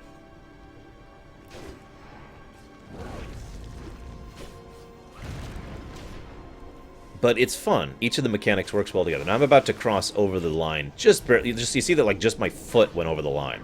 That's all it takes for him to do the slam attack.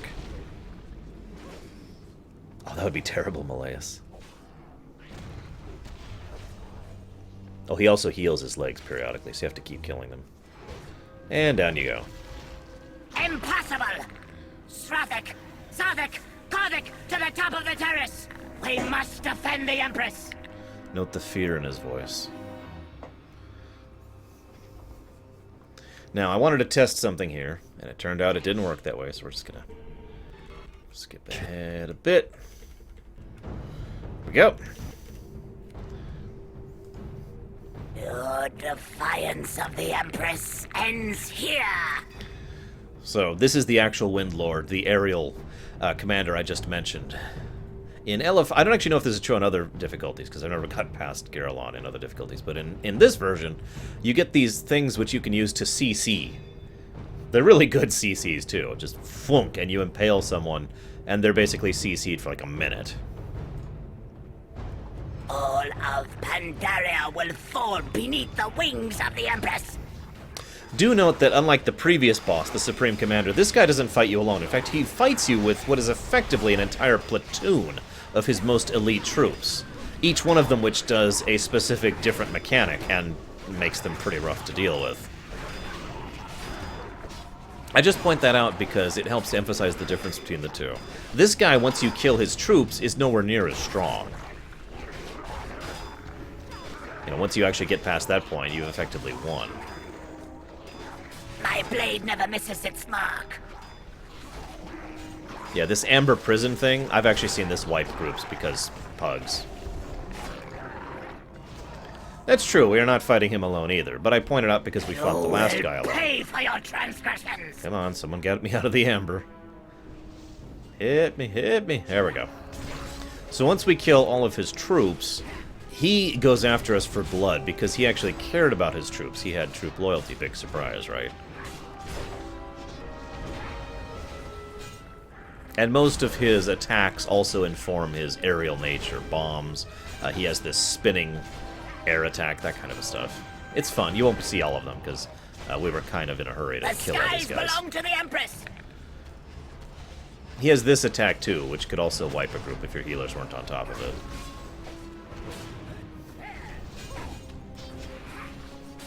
Yeah, no kidding, My blade Diesel. never misses its mark. Down you go. Empress, I have failed you. I hope you've been paying attention to their fears as we go through. Not that Garalon really had a fear, you know, being a giant bug, but whatever.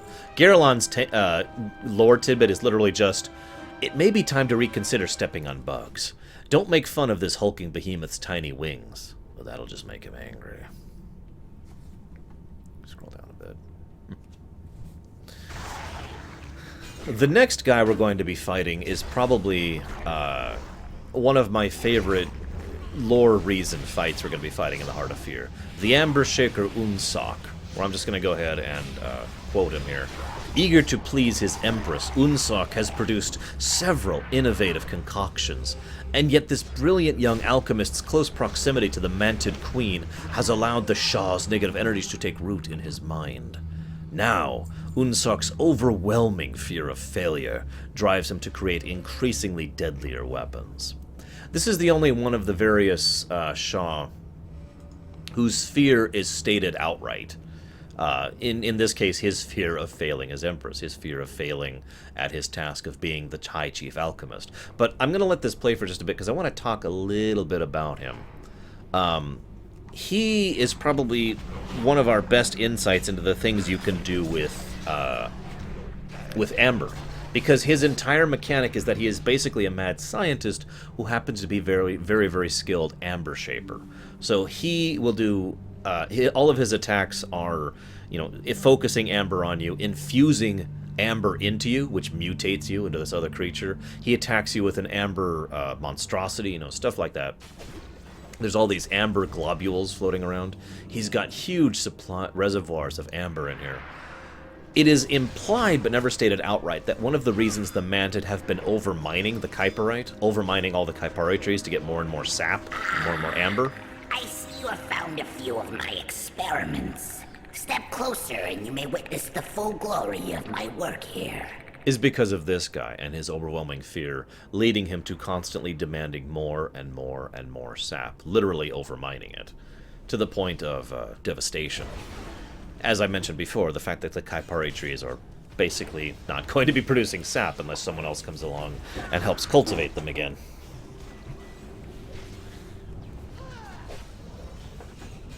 So, unfortunately, Pax went over to kill one of these without me, and I really wanted to show it off the most. That's that one over there. I'm going to just talk about it as we walk over it. So you see the Mushan over there? That Mushan has tons of health and tons of power.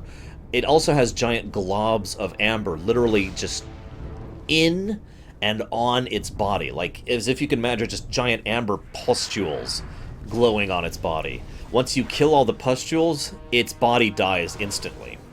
Like that. It just dies in a moment. The idea here being that it became so dependent on the amber that was empowering it that without it, it couldn't even breathe. Also, you notice the Shah influence is getting much, much stronger this far in. And in fact, as I'll show in a moment, the place where the Amber Shaper himself stands is basically completely infused with Shah energy. Way, way more severely than before. As you can see right there, basically. See? Lots of Shah power moving around there. And remember, this particular Shah is all of fear. So this boss has another one of those mind control mechanics, which meant we had to really blow a lot of cooldowns to DPS him down. Fortunately, we had all four of us, so we had enough DPS to outrace his mind control mechanics. You must be powerful to have come this far. Yes, yes, you will make worthy test subjects. What's your step? So that's one of the things he does, basically focusing amber into a globs on the ground like that. And then he pops out his amber monstrosity. From death, feel fortunate to receive this gift. Oh, sorry. First thing... So that's... Yeah, that's literally an amber golem. Just think about that for a moment. Now, what I'm doing is I'm attacking Pax. Pax has been so suffused with amber energy that he has been mutated into a miniature amber abomination. And what we're basically doing in lore is breaking all of the amber off his skin. No, this will not be how my work ends. I will not allow it. I'm using my psychic powers, Malaya's. Charge. Attack, shield wall, revenge. There we go, another shield wall. Sunder, bloodlust. There we go. So his final rage here is he just starts having all the amber just bombarding you. You see it? Just amber shots just bombarding the party. And he will slowly turn all your party into amber. And if you take too long to kill him, he will just completely kill all of your party by turning them all into amber monstrosities. That's why Pax actually died there. It's okay, though. We got him. The next boss is, of course, Shek'Zir herself. The Grand Empress Shek'Zir. Ancient Klaxxi order has come to a mournful decision. The tainted Grand Empress Shek'Zir must be deposed. Traditionally, Mantid rulers are displaced in their old age by a carefully chosen successor. However, Shek'Zir's intended replacement is too young. Seal the gates! Bar the exits! Destroy these intruders! Too young and weak to unseat her, leaving the Klaxxi with no choice but to kill the current Empress. If action is not taken against her soon, all of Pandaria may crumble before the Mantid's ravenous swarms. Now that line right there is part of why some people, and I've talked about this already myself, think the Mantid might actually have the ability to continue to function as a power in the future.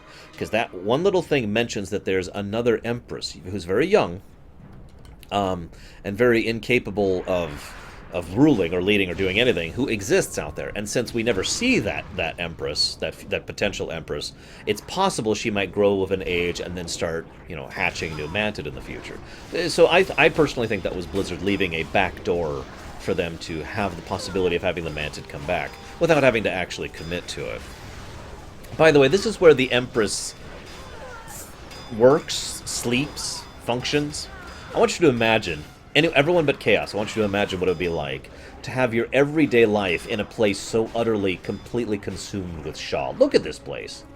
Unlike everywhere else, this place is 100% corrupted. There is nothing left of the original Imperial Palace in this room. This is all fear in here. And it's mentioned that Shek'Zir is so terrified all the time that she is literally insane. Incapable of functioning as a sentient being anymore.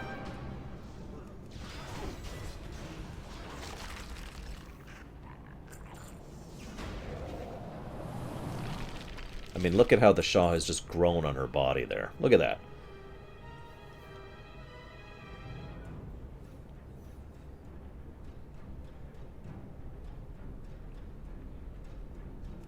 Death to all who dare challenge my empire! One interesting thing about the Empress, though, she is not possessed by fear. Most of the Primes specifically take a host, right? And, possess it directly. But Shek'Zir didn't do that.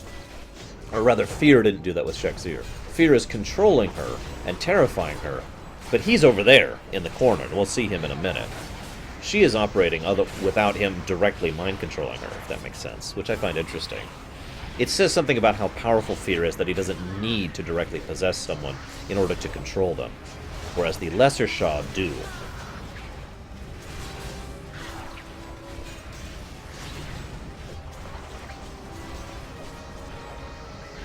And this is just me kind of showing off how she looks. She has a great model here. They did a really good job with her design.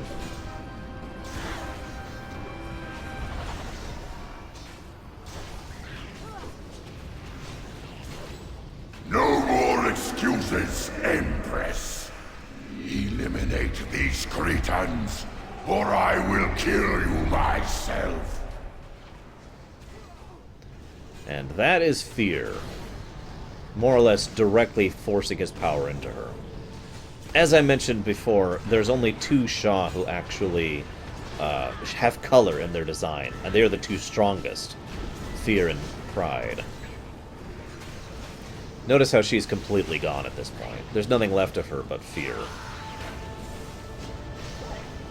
She gets pretty mean in this phase. This is a cool cutscene that I didn't get a perfect shot of, so I hope you could tell what's going on with an imperfect shot.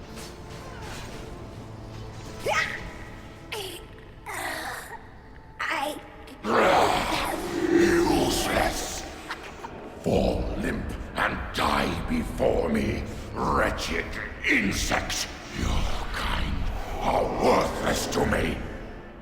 As for the rest of you, seek me if you dare. Like the others, you will all die screaming!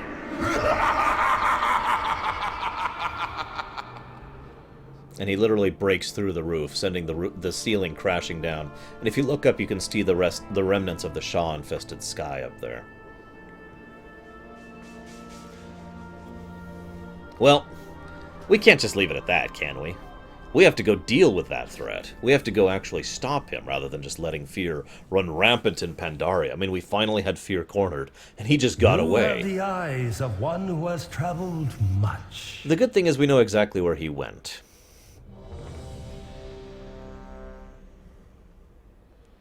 The Terrace, the Endless Spring.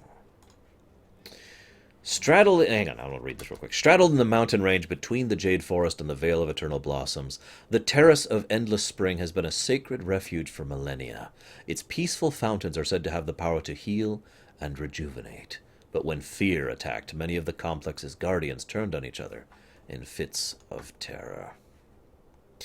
So, what you're about to see... So this place is not actually the originator point of the Titan wellspring of, the Mako, the Titan energy we've talked about before. But this is a place where it is very strongly concentrated. And this was, as it says itself, a refuge where people could go to be healed, or to relax, or just to find some kind of mental, emotional, or spiritual, or physical healing. This all happens very soon after the Heart of Fear raid, in terms of lore, which is one of the... See around it, Tokus, which is one of the reasons I went straight from Heart of Fear to here. Because this basically is the next step of the story right here. You can see Fear is actually dueling with Su Long up there, one of the Cloud Serpents that takes care of this area. It's one of its guardians. This place also has several Jinyu, who were guardians of this place, who are trying to keep it safe, safe for the aforementioned refuge I mentioned. And as you can see, there's lots of Mogu statues all over the place. Really, Deutsch?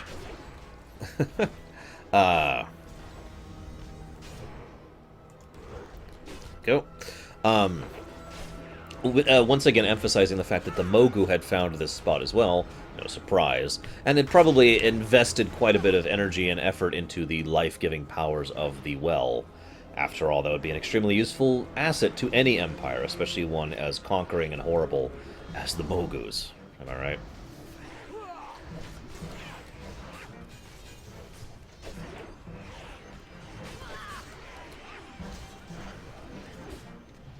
The first boss we'll be facing is 3 of those Jinyu who are defending place, the Protectors of the Endless.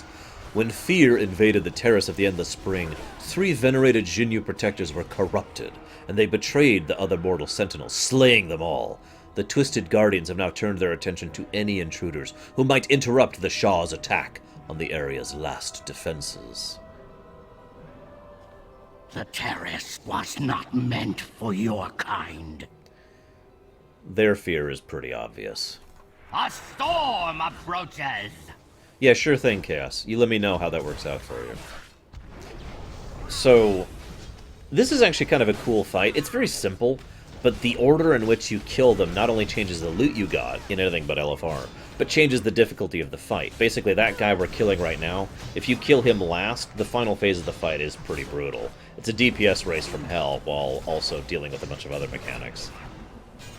But I like this design. It's one of the only bosses, after Wrath, actually, where you could decide the difficulty of the boss fight based on how you fight the boss. And if you remember, I mentioned I was very much in favor of that kind of boss design. I like the idea of basically doing something optional during the fight to make it harder, which activates hard mode, rather than literally flipping a switch that turns on hard mode. You cannot escape the storm! I also like this circular storm ability. It's just cool.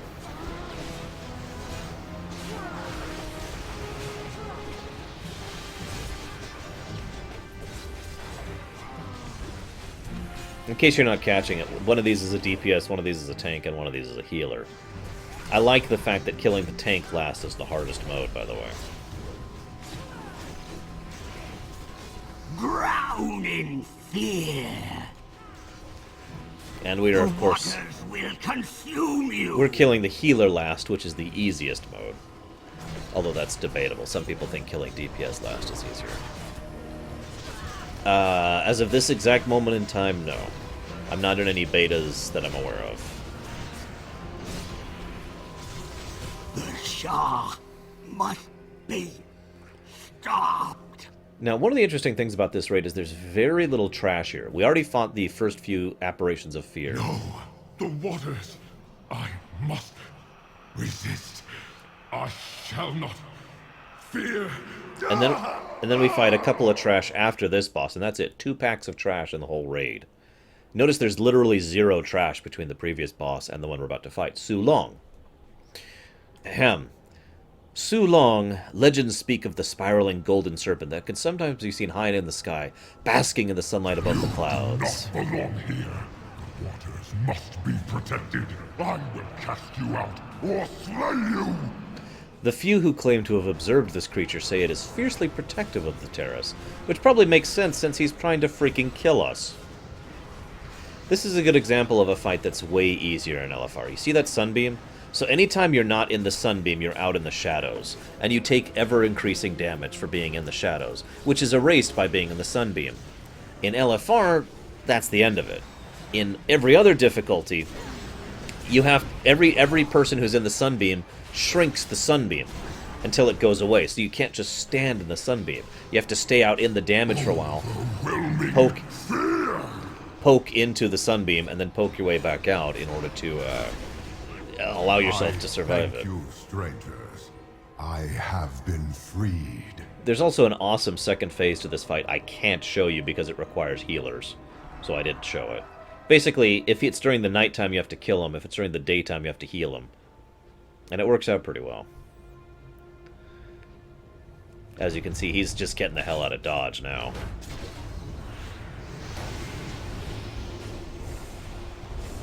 Hylisk just made a comment that he's amazed how in the WoW world, which is kind of funny when you think about it, beating the evil out of someone always works. Which, you know, you have to feel there's something of a message there.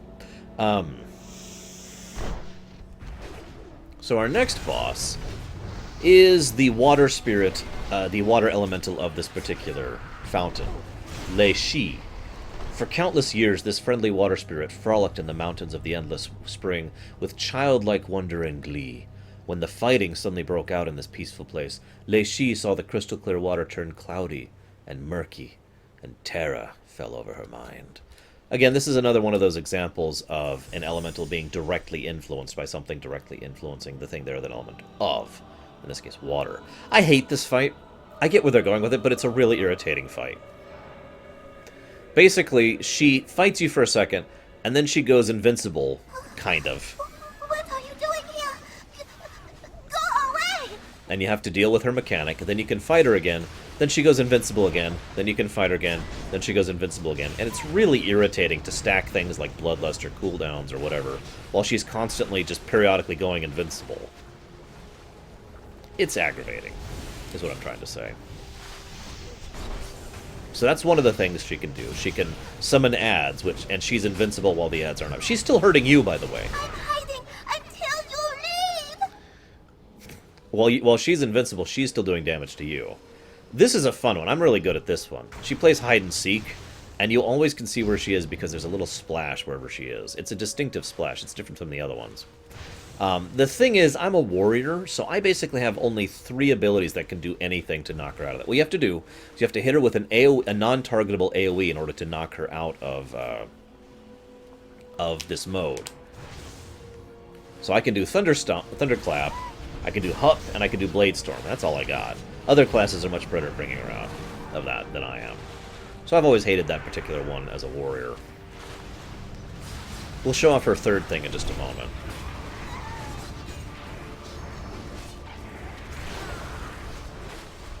You notice how little time she spends not invincible, by the way?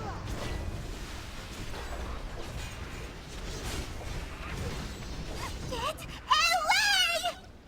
Get away is the one I like most, because it pushes you away from her. But she's still targetable. It's the only one of the 3 that's actually not invincible. Oh, I believe it, Venters. I've only ever done this fight as a holy paladin, so I don't know personally. Also, she hits faster the lower she is in health. Not harder, faster. Did I? Was I? It was so cloudy. I think it's time to fight Fear himself. What do you guys think? Note the water just flowing everywhere here, by the way. Again, this is not actually water. This is not H2O. This is Titan energy. I have to go now. And I'm just kind of trying to show it off as we walk through here.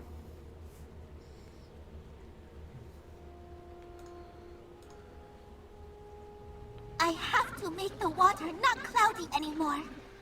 Will you help? That is such a naive lack of understanding of what's going on here. I mean, seriously, think about that for a moment. But no, No, shut up. No. Damn it, Siri.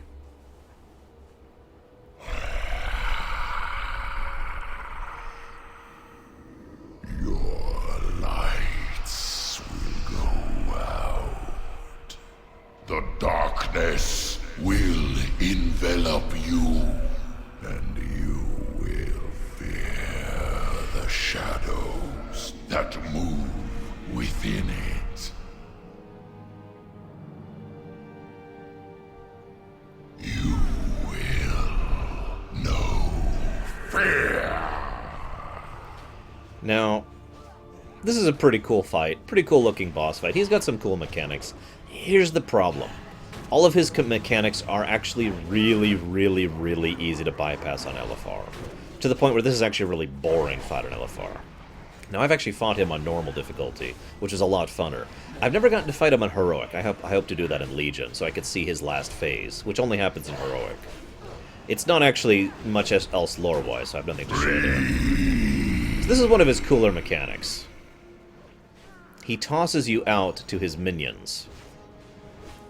Like this.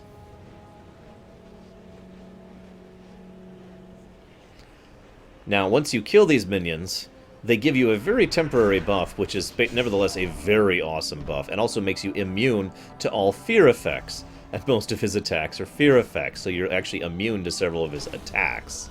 Drown in terror. Flee. See, like that, I was actually standing outside the protective barrier and still was completely immune to him.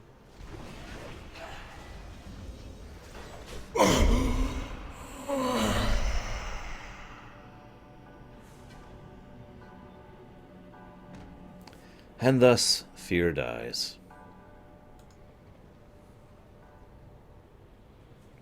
And Third and Pax both got the music off him. I'm still upset at them for that. Because I don't even have that one yet.